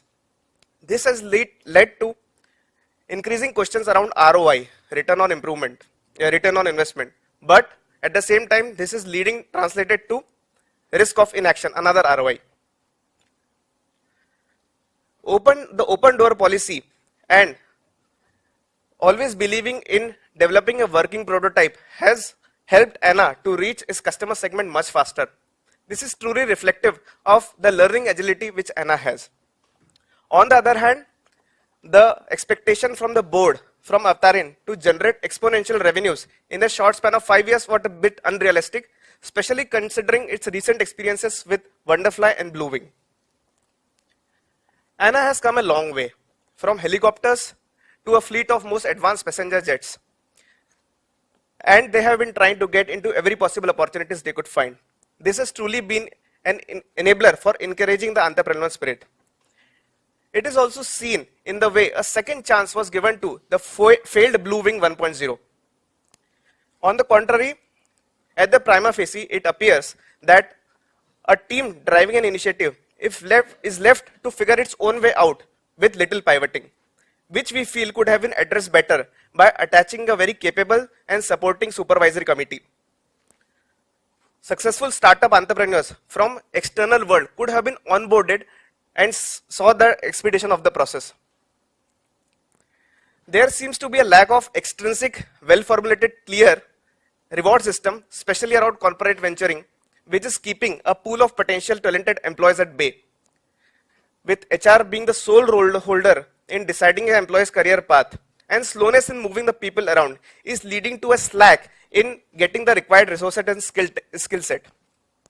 Now there are certain opportunities as well as challenges that exist when Avtarin is spun off from its parent. In order to understand those and the possible mitigation strategies, we have tried to place Avtarin on the direction, space, boundaries and support quadrilateral. Directionally, the CXOs need to set the strategy right, and they also need to ensure that efforts across all its units reinforce that strategy. While too much of direction can take that freedom away from Avtarin, too little of it can make Avtarin wobble away. Goals which are typically set by senior management should be very specific, and it is supposed to be a low space activity, while the execution team should be given all the freedom to find innovative ways to reach their objectives. Therefore, it can be a high space activity. Mission critical boundaries, in this case particularly, encompassing of user data sharing and protection of partner intellectual property rights, should be monitored very closely, while other boundaries can be managed in a more less invasive ways. Support system should be in place to encourage but not mandate collaboration across individuals, and employees must have a say in their career planning. Now there are typically two broad sets of opportunities which lie ahead for Avtarin.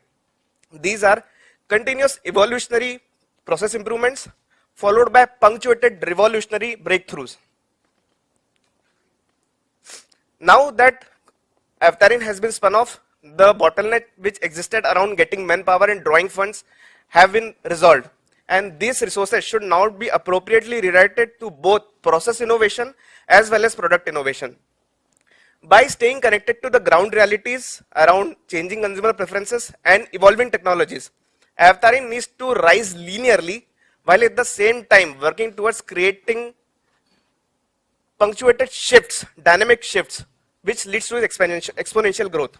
For example, following the launch of NewMe, which is typically a product innovation, process improvements around improving customer service, developing technical support systems, and lowering the usage cost for the consumers should kick in, and this should keep on going till the next product innovation hits the ground. Now coming to the golden question of whether Avtarin should go for a soft launch immediately, we give it a definite yes. It is said that trust takes years to build, seconds to break, and forever to repair. And this is exactly the reason why we feel the early adopters should be the one to reap the maximum fruits when it comes to their persistent partnering efforts. Scaling out large while the pandemic poses its own set of unknown constraints is anyways going to be a challenge. So our piece of advice to Avtarin here is stay focused on your game plan, focus on what you have instead of going out and fighting with the mysterious. Of course, once the pandemic has arrived and once the soft launch happens, it will be the right time for Avtarin to realign its portfolio of offerings. Now the various services and services offered by Avtarin, we have tried to map them on this matrix which is classified by degree of market uncertainty and degree of technical uncertainty. While certain scouting options such as the prototypes which have been successfully field tested in the areas of entertainment, education, tourism can straight away be deployed as platforms, the already existing NewMe prototypes which have been there in existence can be enhanced and also has to be made mainstream. Other areas where there are stepping stone options which are particularly partner driven, such as space exploration and multi-sensory teleoperational systems. There, Avtarin should take a small break and let the partners drive for a while. But it should retain its commitment toward positioning options which are very much required for their future survival. These are distinguished products such as those dealing in development of the universal plug-and-play hardware for robotics and a scalable service platform. And this is exactly how the realigned suggested portfolio looks like. The idea here is simple. Stay agile in your gamut of offerings, play smart and invest wisely. Thanks, Rudhir. So for creating the business model, we have used two tools. The first one is the issue tree. Under the issue tree, we have tried to analyze how Avtarin can increase its presence and create a barrier among the imitators.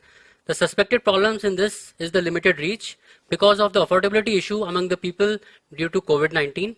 The price of the product, so for increasing the sales promotion, it has to increase the brand awareness and customer engagement. And since it is a service industry which is easy to imitate, it has to create customized robots, break down the monotonicity of the robots manufacturing, and increase the global presence. So based on an issue tree, we can conclude that Avtarin should reduce costs to increase affordability, increase awareness, and create barriers. We also done industry analysis using the Porter's 5 forces. As we can see, all forces are lower in this case except the 2, threat of new entrants. Because it's a service industry, lesser barriers are there and easy to replicate.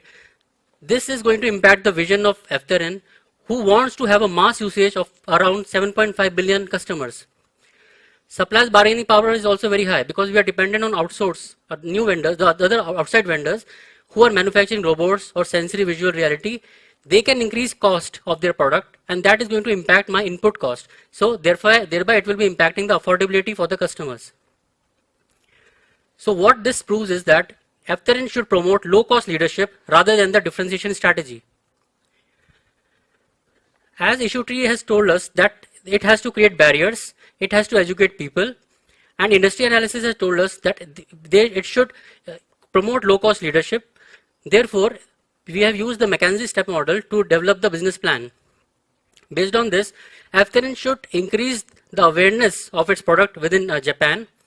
It should engage with the customers, engage with the vendors, robot manufacturers who can produce the cheapest product for itself.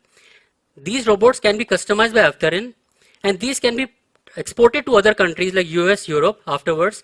And in third or fourth year, they can form an equity partnership with these alternate vendors. These partnerships with alternate vendors will help to ensure supply security. This way, Avtarin is going to create global presence and create barriers among the imitators. This is a global supply chain in Japan. Within Japan, we are going to retain our core competency. That is the R&D innovation will be within Japan. And we are having a strategic alliance with haptic vendors, sensory vendors. Other than that, transactional jobs like manufacture of robots can be outsourced to countries where it can be manufactured at cheaper cost. This is the business model that is proposed, that the shared economy model. On one hand, we have got the owners, that the robot manufacturers. On the other hand, we have got the customers. Two types of customers are there. First one, the business owners like doctors, schools. And the second set of customers, the customer who will be taking advantage of Avtarin product from a remote location. Midway, we are there, the Avtarin platform, which will be charging the renting fee from the customers and transmitting it directly to the robot manufacturers. Service fee will be the revenue for Avtarin. So this way, a very limited liability is created for Avtarin. It is going to have a global presence across the world and it will be focusing on the strategic part, that is the innovation. As core competency of Avtarin is partnered innovation and networking. If we see the complete supply chain, there are various fragments to it.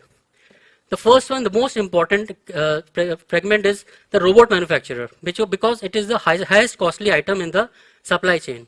Since because of abundance of manufacturers, Avtarin can go for reverse auction, where lowest cost can be achieved.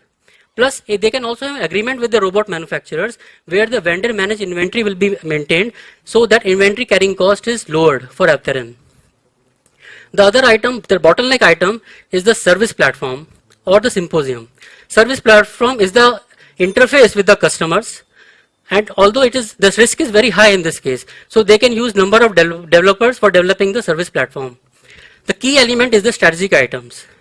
The strategic items, they can form the equity partnership with haptic sensor vendors and of course research universities and R&D. So we are developing our own capabilities in some sectors. We are forming equity partnership with vendors. We are specializing in strategic items, which is increasing competitiveness for Apterin. And we are also outsourcing few items like robot manufacturer, where they can drive the cost down and we can have a lean supply chain. Two sets of customer segments are there. One is need-based customers, like aging population is there, children are there, and on the other hand, we have got leisure-based customers who will be exploring space from remote location. Based on this assumption, we have assumed that every year they are going to have around 0.5 million customers adding to their kitty. And how are they going to do that? They are going to target the customers through ANA's airline industry. They are going to replace the cabin crew with their Everton product. Who will be dealing with the travelers? They will be interacting with them, and they can show that robots are not a machine. They are having feelings and empathy who will be dealing with the travelers. Secondly, they can target the hospitals where ailing patients are there. They require escorts. These Apterin product can be with them. If we see the P&L based on our assumptions, two sets of customers we have identified. One who will be using Apterin for a single subscription. From them, they will be charging around $30 per subscription. And people who will be using Apterin product for a longer period of time, there we have assumed $100 as the subscription charges. So based on these two revenue streams, the income has been calculated. Now business owners have to enroll on Apterin product. For maximum enrollment, we are sharing revenue of 50% in the first year, which is getting tapered down to 10% in the fifth year. Another important aspect is the symposium. Every alternate year, we will be investing $20 million. And important aspect is the R&D investment, starting with 100 and tapering it down and keeping it constant. So based on this P&L, if we see the IRR coming out to be 21% and NPV is positive, which is quite attractive. So what brand mantra is there? We are there where you want yourself to be based on our points of differentiation. Can do shopping for you. We can attend school for you. We can get you diagnosed by doctors without visiting the clinic. And what are the customer takeaway? Apterin takes me to places, fulfills my desire, and brings me near to the real world. It's my extended persona in a remote environment. Thank you.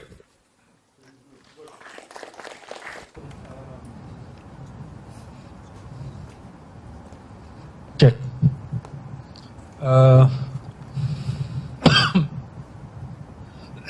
किसी भी case study की जो checklist होती है ना, I think you've ticked all the boxes. You've covered almost everything what is required to be covered. There was a summarization at the end of every slide, and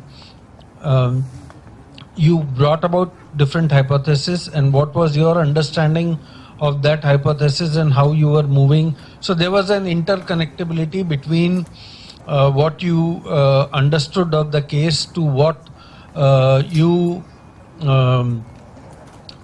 recommended going forward. Very clear connectivity was visible. I have two questions. One was, you talked about low-cost leadership, which is, which happens only when you think that it has become a commodity, right? This is something which is quite niche. While the hardware which is delivering it could be a commodity, but the software what you're selling, the softer part, the softer element, your real presence in virtual or virtual presence in a real environment, what you're trying to sell is something which is very unique and niche. How will you attain low-cost leadership, and that too in a shared economy model? How will you do that? As we can see, there is abundance of robot manufacturing in the Asia Pacific region. So number of robot manufacturers are many. So that portion can be leveraged by Apterin. They can go for reverse auctions and select the best one, the lowest robot manufacturer for getting the reduction in cost. We are also forming a strategic alliance with the people who are in the R&D sector. like hepatic sensor, we are forming equity partnership with them. So whatever developments and innovation are going to happen, that which F3 can visualize in across 10 years, that can be communicated to these people with through our equity partnership, and it can be the customer interface or experience can be improved. So for R&D part, which is a niche segment, that is intact with us. Robot manufacture, which has quite few, like in Europe we have 15%, in Asia Pacific 63%. Lot of robot manufacturers there. When they will see that our volume is increasing year on year, through in Japan also utility is increasing, and also the exports are happening. These robot manufacturers are definitely going to draw cost down because of volume that we are going to buy from them, and that is going to give the lean supply chain and reduce the cost for us. So these two factors are promoting the low cost leadership. Of course, strategic item is one, which is a niche segment, but we are forming equity partnership with the vendors. So that will help us in gaining our vision. Can you come to the financials, please?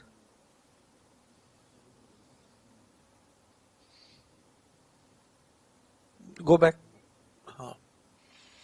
Sorry, I was not able to read through it. I'm just trying to.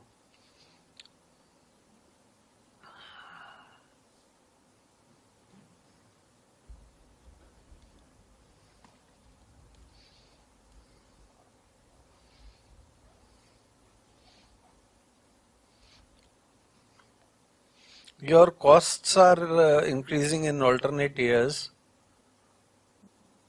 but your revenues. It's basically because of investment in symposium every alternate year, so that we keep a tab that people are getting aware about our product, and our awareness is kept either it is constant or increasing. So that's why every alternate year we are investing in symposiums.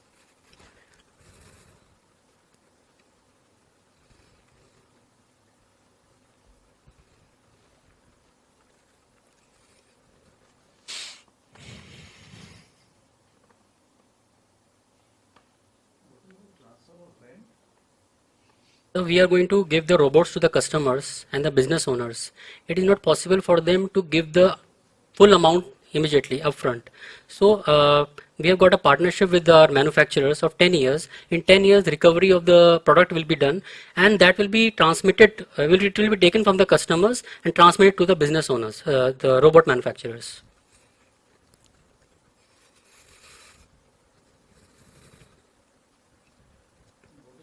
For 10 years you have taken? 10 years we have taken, sir. Next slide.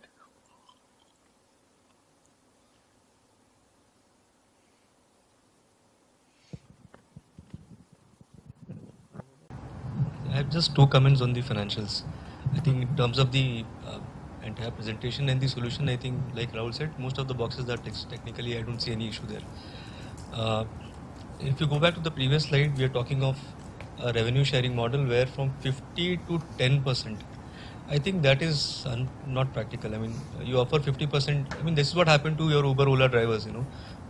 You gave a good remunerative revenue share to them to begin with, got them on the platform, and then you left them in the lurch. Today they feel cheated. They're not very happy and they are willing to switch over platforms. I think 50 to 10 is a very steep decline. Once they taste blood, I don't think this is practically going to be possible. I don't know how much impact that has on the final bottom line. Secondly, don't take it otherwise, but a 21% IRR over 5 years looks a made-up IRR. It is not something that I will get convinced on, purely because we're talking of a technology which is not yet been even, we have not yet started work on something. It's only at ideation stage with a basic functional model being built with only 2 of the 5 sensory senses that we can actually experience through the robot. Even the space agency is not able to build this. And reading the case, it appears to be a big global movement, and we're talking of a 7.5 billion use case. You want to this technology to percolate a lot of social causes that you want to drive through this. A project which gives me 21% IRR over 5 years cannot be a socially driven project. So I'm not saying that you have cooked up. You have done I mean, the good part is you have made an attempt to present a financial. Previous teams have also done. Honestly, we are not looking at the authenticity of the financials. Even when we have attempted these kind of case studies, we have also cooked up some financials. But you should make it look more authentic, something which will be palatable.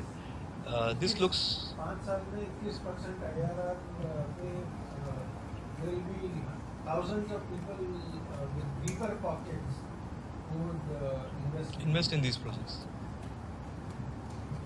Please don't take it as an input. Don't take it as a negative feedback. The attempt is wonderful. Just that make it look reasonable, so that it gels with the case study. Revenue sharing, we can maintain 30% also. Like third year also, we are getting the profits.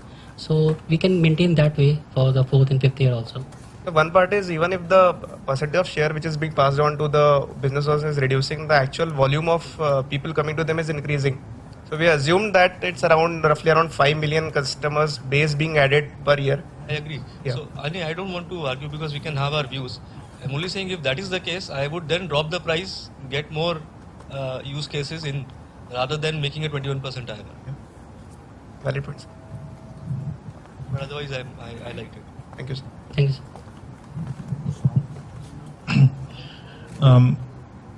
I have a question. Like presentation was superb. Everybody has given their compliments on that. But my question is like in your business case model, you mentioned 3 things, right?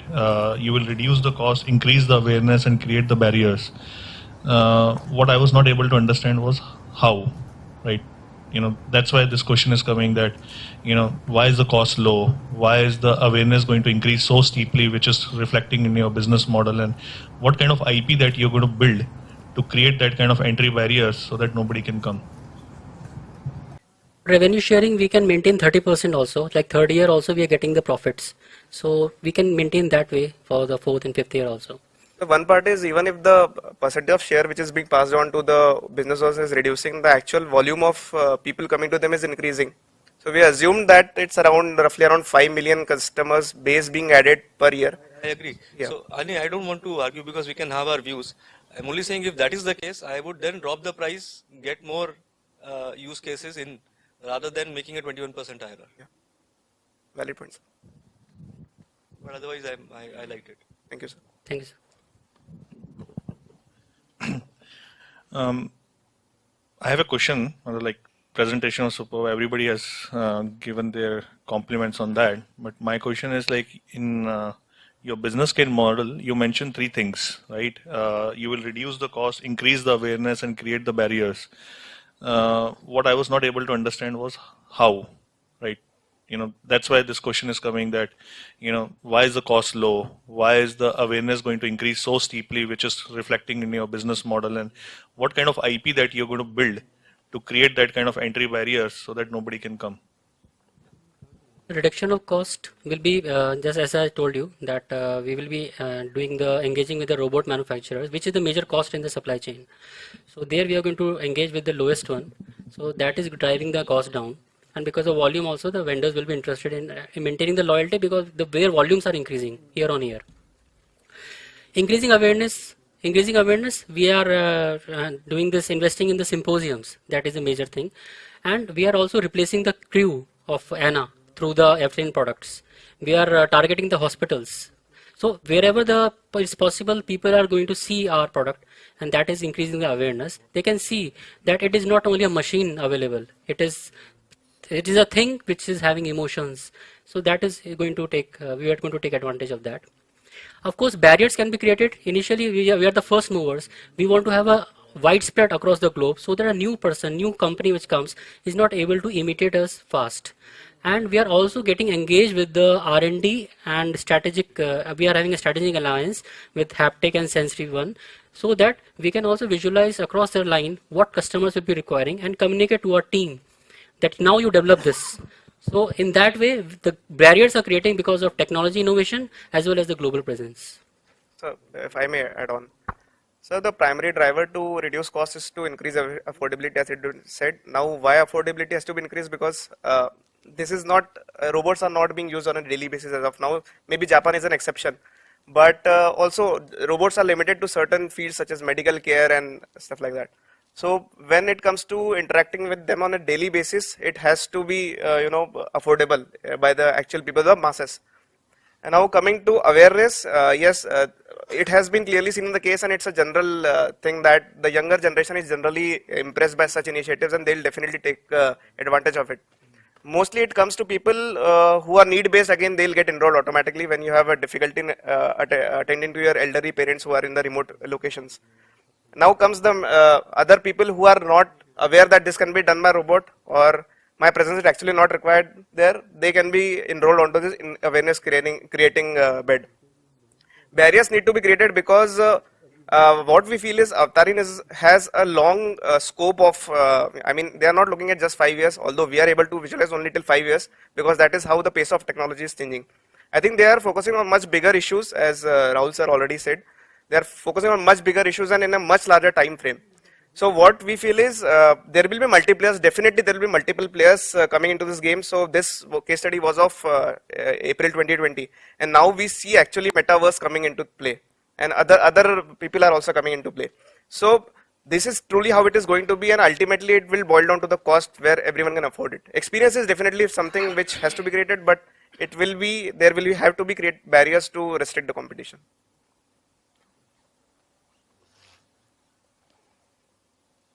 Said something about pre and post COVID.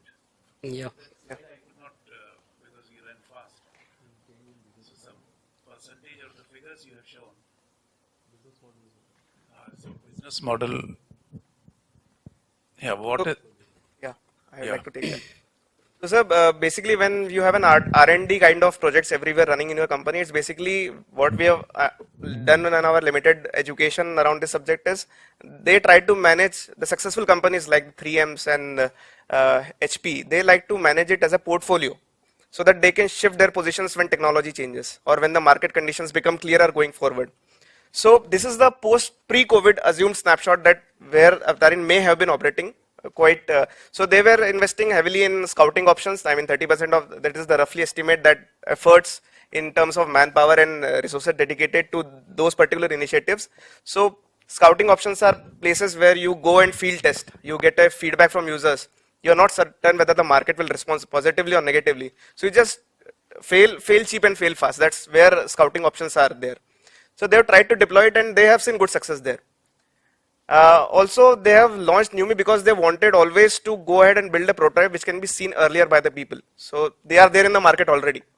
It may be a very simple product to see, but it is actually there. It is serving an entire store, shopping store without any doors. So it's already there. Now, the 20% of the efforts we have kept it minimum because these are majorly technical in nature, with very high uncertainty around the technical grounds and market uncertainty. We are not sure how it will be accepted by the general people.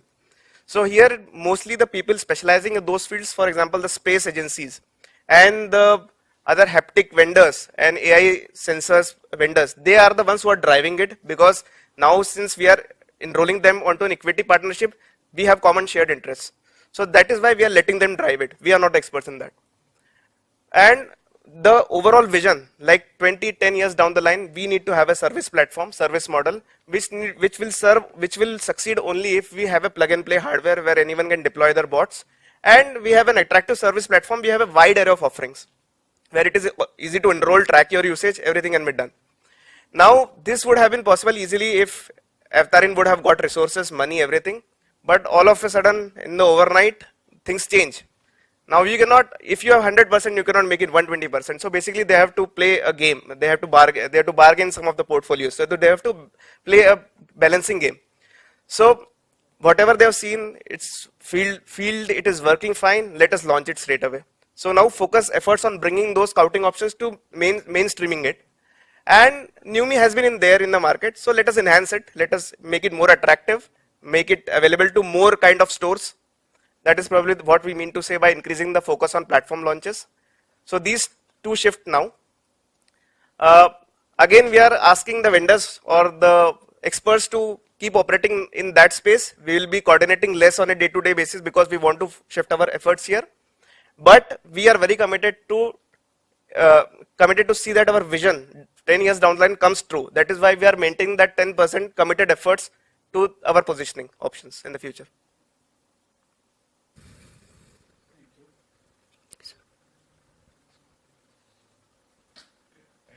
Thank you, sir.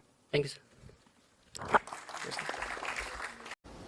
Presentation getting over, we will proceed for high tea. We request the participants to have some free time, relax, have some good food.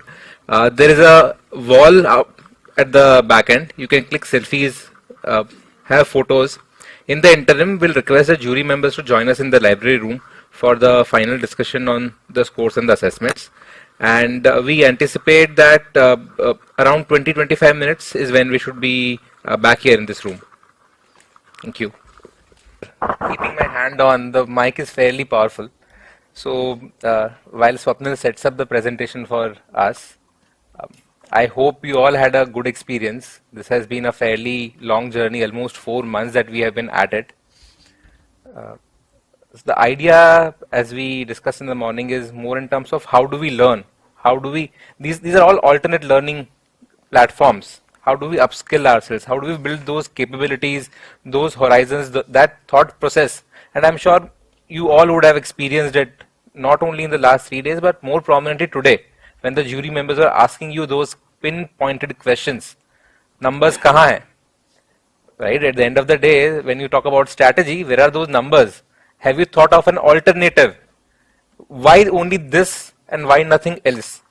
So the idea is, let's spend some time more to learn from the jury members, because the idea is, if we have such esteemed members with us, with such rich experience in the organization and outside, how do we leverage that?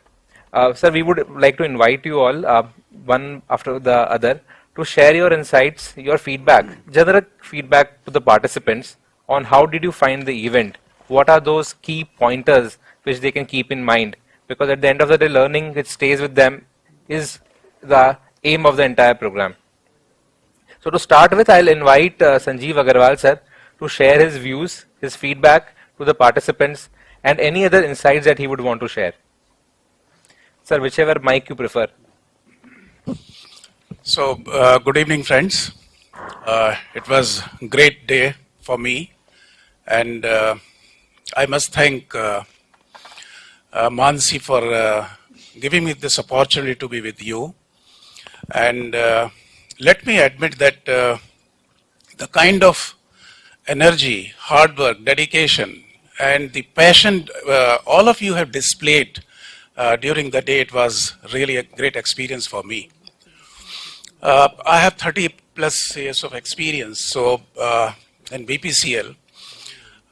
What I have learned today, because life is a journey, learning experience, what I have learned today is that age doesn't matter. If you have 2, 4, 6 years experience, still you can have insights, perspectives. I recall when I joined the company, so we were not exposed the way you are exposed in today's environment. And the company is same, rather company has progressed leaps and bounds. So you are fortunate enough that you have perspective, you have not that much experience which we oldies have, but you have a different perspective of life. So my invitation to all of you is, whatever you have presented over here, it should not remain in the books or in the mind. Let us collectively apply in our day-to-day operations. That is my invitation and call to all of you. Normally it happens that Ideas platform was there earlier, so then somehow we could not continue with that. I think it was for 15, 20 years. So we were deliberating why not to have 1 or 2 years in Ideas, how people have implemented across. Somehow it could not happen. But my invitation here is, whatever you have in your mind, please apply in your day-to-day operations. One more thing which I observed over here was that the 12 teams are a bit skewed, which means that North is not there. Kochi, Mumbai, Chennai, these guys are more in this list. With due respect to all those guys, my invitation to HRD is, why not they have a different models or a different sort of engagement or the process, so that there is a uniform development or engagement with the guys in the company. So whether it is the problem with this side of the table or the other side of the table. So collectively, let us move together so that we have a uniform flavor of, I think, attitude or the perspective or the knowledge sharing, so that ultimately the output is more. So all the very best. It is really a great experience for me because first time I am attending this Socratix. All the very best to you. Keep doing great things. Live up to the expectation of all your stakeholders per se. Whatever they demand, give them better and better, more and more in their life. Thank you very much. All the very best. He incidentally also had a team from North in the finals. Somehow the sole team member couldn't make it because he had some family exigency. So he didn't even submit the final submission. But thank you so much for this feedback, sir. And I'm sure this helps participants. The idea is not to keep these learnings in the books, but to implement it, to keep the energy levels high. And how do we try to execute it in our daily lives in the organization? I would now like to invite Rahul Tandon, sir, to share a few words with us. Hi, good evening all. Thanks Mansi and the team HR for inviting us over. It is a little nostalgic also because we were parallelly reliving why I'm not saying we, because again Samit and I were a group in Socratix for 4 years. 3 years we won, 1 year we lost. The first year we lost. And why we lost? Because we worked in a very prescriptive way of presenting a business challenge. Okay, and that was when we decided that we will not do it the way typically a business case is solved. So, most of you in your real life, in your work, at your workplace, you come across situations where the way the situation is handled by your superior or by your peer is something is different than what you would want to. And you get frustrated, yeah, what the hell, why is he not listening? I mean, this is a better way of doing things.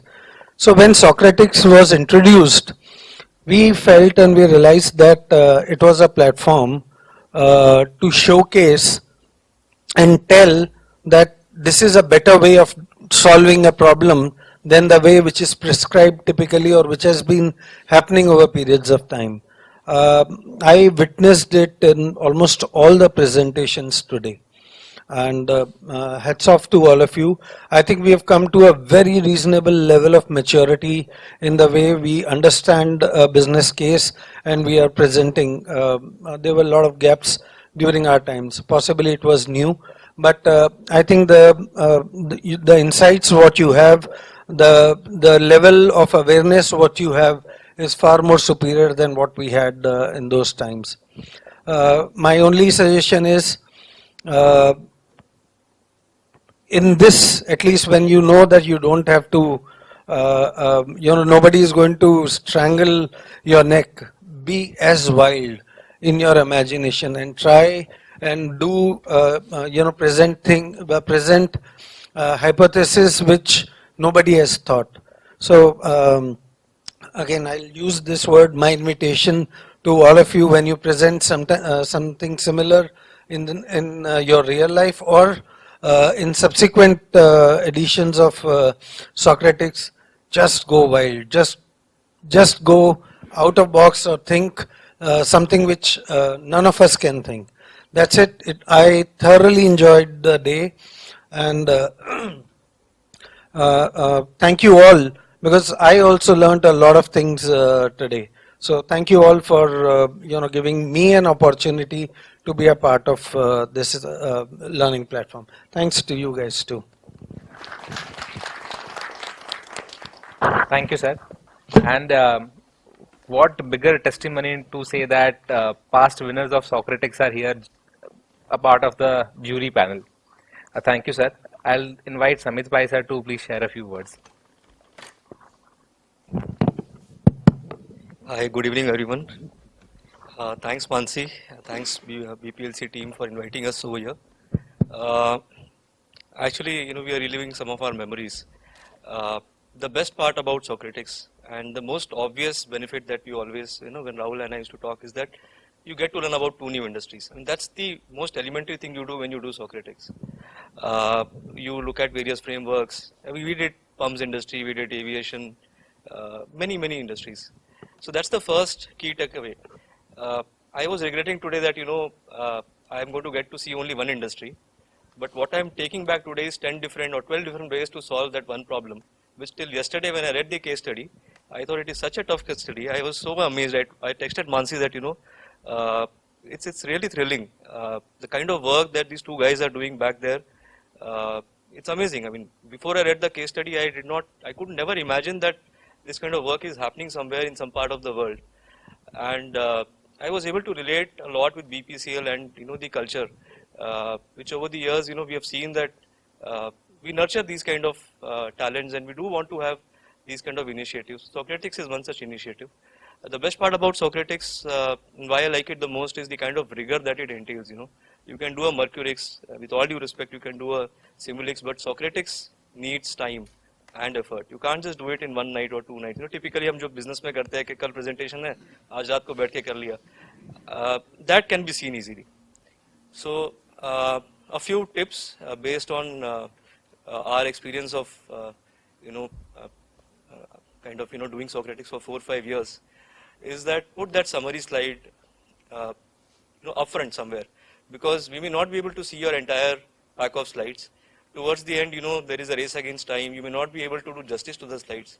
So, if your most important key takeaway, the USP of your presentation should come upfront, is what we always believed in. Like Rahul said, be wild. I mean, we used to have fights. I was the more structured guy, being a finance guy, being a chartered accountant. ये process है, ये structure है. This is what they've asked in the case study. Let us do it this way only. And then, he used to tell me that ये तो सब करेंगे. Everybody will do this. हमारा क्या different है? How are we different from the others? What is our USP? And then ultimately, after 3-4 such fights, I would be the one telling him that, yeah, we should do something different. Why are you telling this?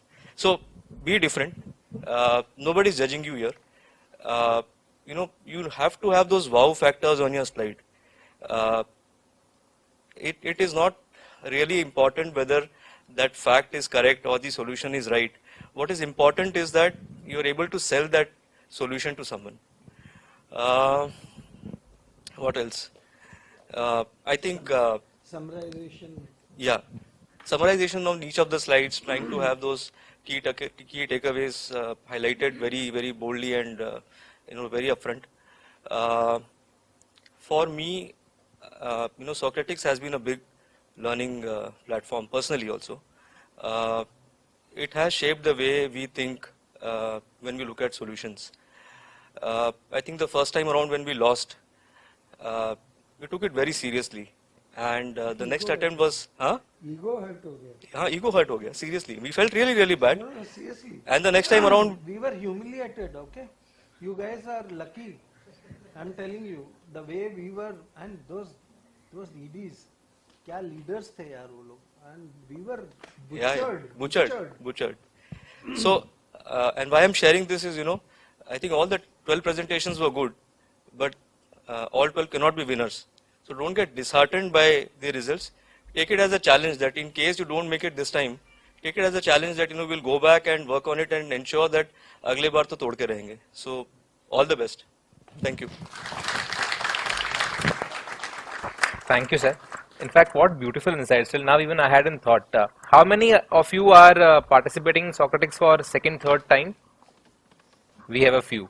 So, which means, going by what sir said, you would have analyzed multiple industries till now in the last few years. Because every year there are at least 2 rounds, and you look at different industries, different sectors, different data points, and that's the learning which eventually happens subconsciously. So, very interesting points, sir. Thank you so much. I will invite Mr. Kapil Bansal to share a few words with us.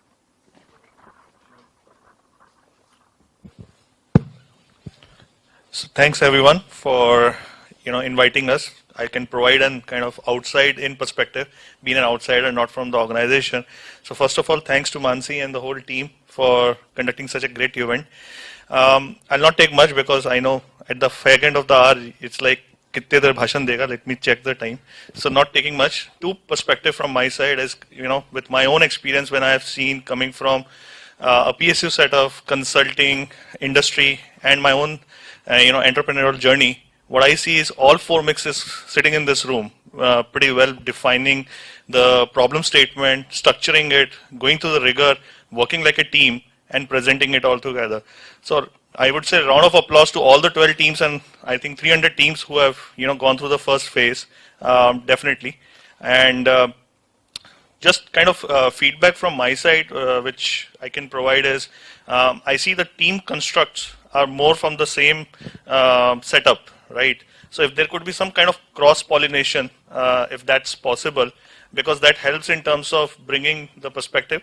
Obviously, there is a comfort level coming somebody from same Kochi refinery or Mumbai refinery. There are teams, but post-COVID, this is a great opportunity to interact, understand each other, communicate, and have your presence and visibility felt in front of the leadership. That is also a very key critical component. And as mentioned by different jury members, there are a lot of good feedbacks, a lot of good understandings of how the business have to be led through from a different lens, not from your day-to-day operation.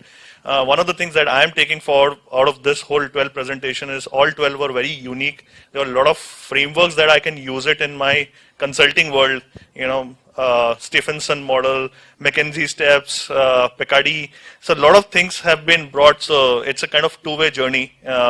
We learn through the process. I am sure the jury member and what you have learned through the process. I am sure all are the winners, and heartiest congratulations for the whole team to organize this thing. Thank you so much. Bansal. In fact, it's always a pleasure when an external jury member comes and says that they learned something from the event. Because at the end of the day, it speaks volumes about the kind of efforts that you would have put in. It's very simple to say McKinsey step model, Picardy framework, but understanding a case, putting everything into that framework, and more importantly, understanding what implications does it have. It's mind blowing, and I'm sure intense efforts, time would have gone in that. Thank you, Mr. Bansal. So it's only appropriate that we had these distinguished jury members with us through the entire day. I can share in front of my manager, take that liberty. Despite this being a core part of my role, taking out an entire day, you feel you are leaving out so many things which you would have done in an entire day. And for these jury members, senior leaders to have come, spent the entire day with us, understood and paid attention to the entire set of presentations, thank you so much, sirs. We really appreciate you taking out time and sharing your insights with us. As a हम लोगों को भी है ना ये सब अब change कर देना चाहिए क्या सर यार हम लोग इतने भी इंडिस्पेंसिबल नहीं हैं ठीक है okay but the idea is to extend our gratitude for you being here for this event, for the organization and for younger talent which is in the organization. To extend a small gratitude, we would invite Ms. Mansi Dubey to share a token of our thank you. First to Mr. Sanjeev Agarwal.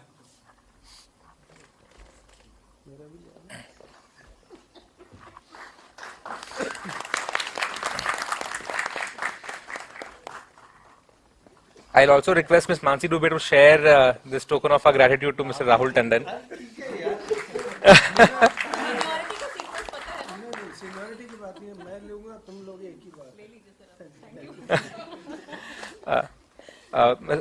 Samit Pai sir, if you can please come.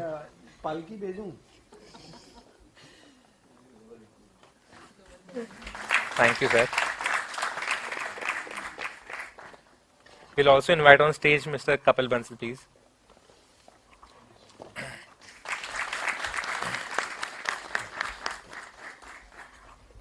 So now to the end that we have been waiting for, and not only since today morning, but since the last 3.5-4 months that we have had.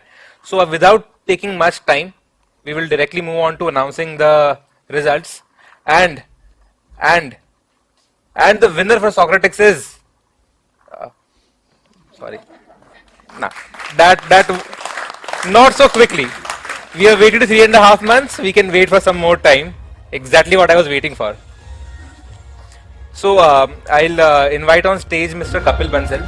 We'll announce the 4th runner-up today for Socratix 2021. And I'm still flaccid kahin naam dikh jaye before the check cutouts come and the trophies come. And the 4th runner-up is Mr. Vishak MT and Ms. Ashima Priye, Team 017. Sir, you can please come on the stage.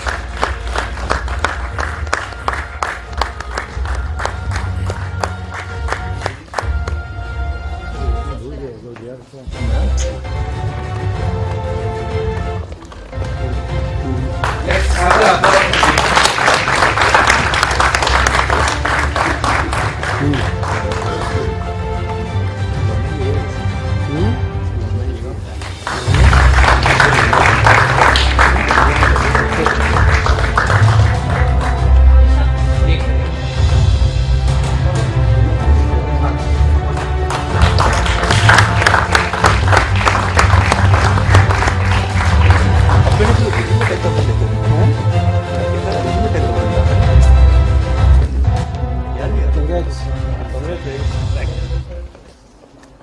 We'll invite on stage Samit Pai sir to hand over the prize for the 3rd runner-up for Socratix 2021.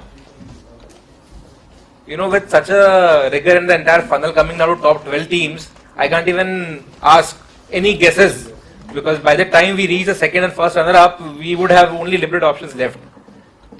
So, why did the sound stop? Music. We'll come with the announcement. And here it comes. Mr. Sachin Bhoria and Rituraj Mishra.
Move on to the next category. I'll invite Rahul Tandon sir to please come on stage to hand over the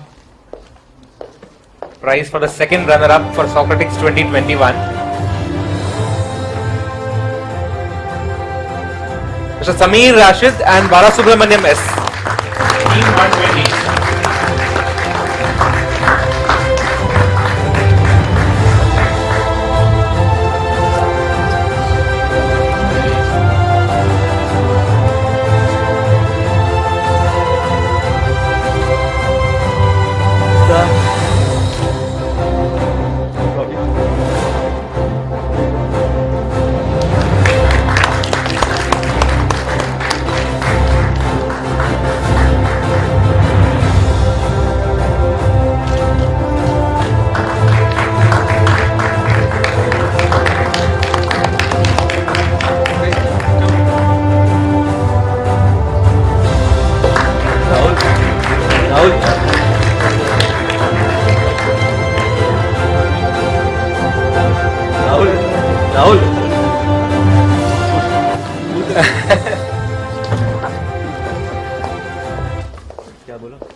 And as we reach the pinnacle of the event, I'll invite Sanjeev Agarwal sir.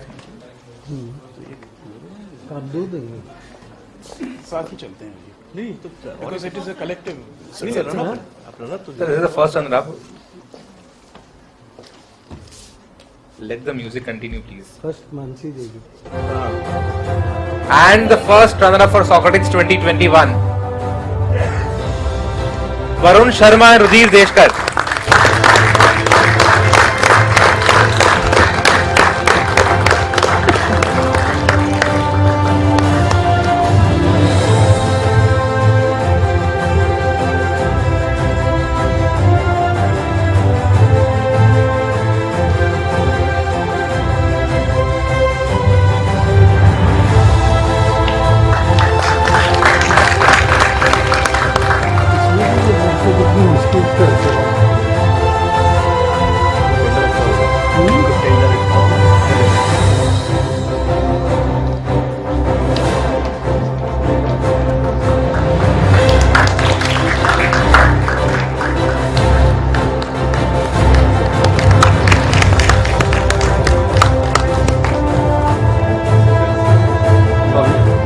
Trophy आगे करो right side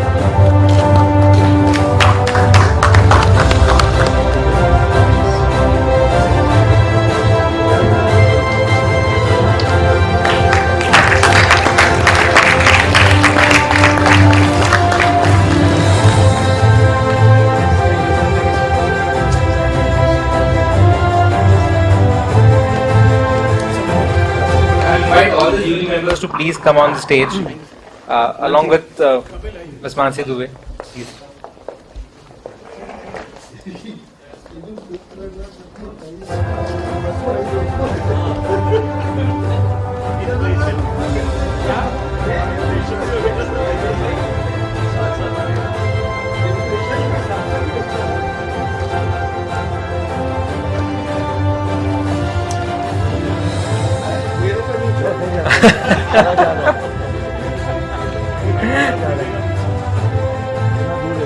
Should we go or should we wait? कुछ और कुछ कर लेते हैं कि काद activity.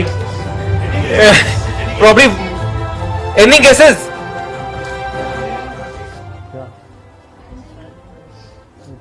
Anjali, Anjana, Anjani, क्या?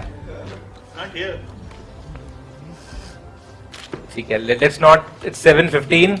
I understand the entire level of energy, but we will move on to the winners of Socratix 2021, and the winning team is no pranks this time.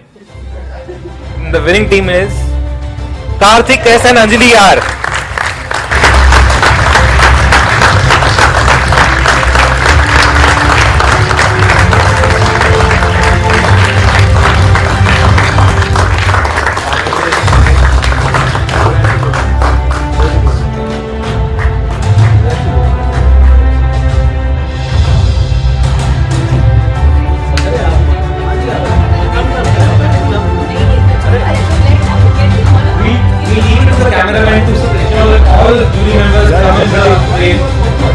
Please come closer, please.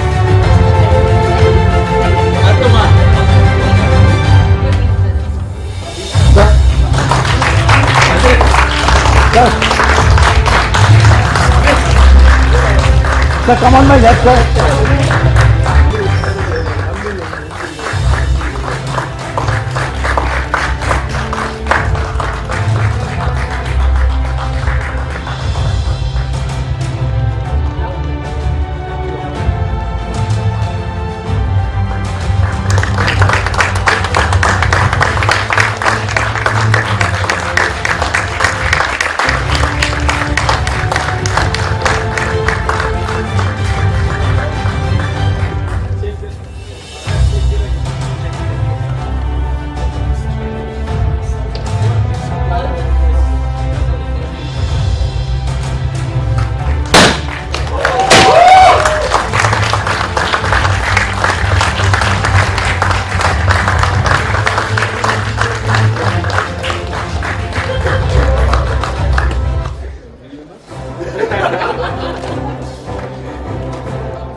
Sir, I have had a word with the participants. In case you have any improvement feedback, I am open to it. In case you have any good feedback, you know my manager is right here and the appraisal is right around the corner. This is the appropriate time. So, many thank you to all participating team members, jury members. It has been a great learning experience, I'm sure, not only for the participants but also for us in BPLC, because the intent is that with every passing year, we keep on improvising in each event that we do. So, a big thank you to all for being a part of this journey.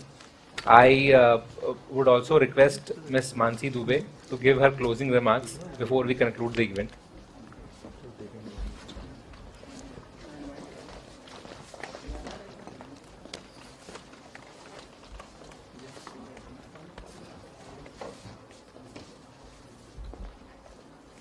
थोड़ा late आता है I think close he mic नहीं close कर दिया. No, I have nothing much to add over here because I think after such an overwhelming day for all of you, as I said in the beginning, and the same thing which I would like to reiterate, and especially being a learning and development role holder. So although the teams have won, and as one of the jury members said, that there is always next time, but learning should never stop. So you have learned about multiple industries. And yes, Socratix is just one forum. We have many other forums where we can continue with the learning. But at the same time, what Sanjeev sir said is very critical. The learning also needs to be applied somewhere.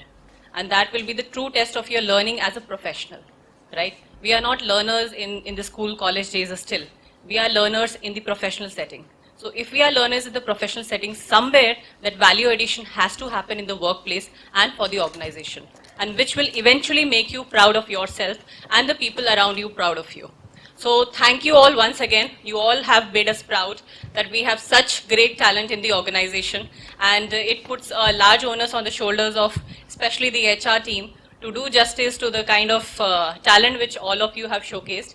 And I'm sure with the kind of streak, that brilliant streak that you exhibit, I'm sure you stand to get much better opportunities and much better, value which you tend to achieve in the times to come. So all the best to all of you. Keep doing well. Thank you.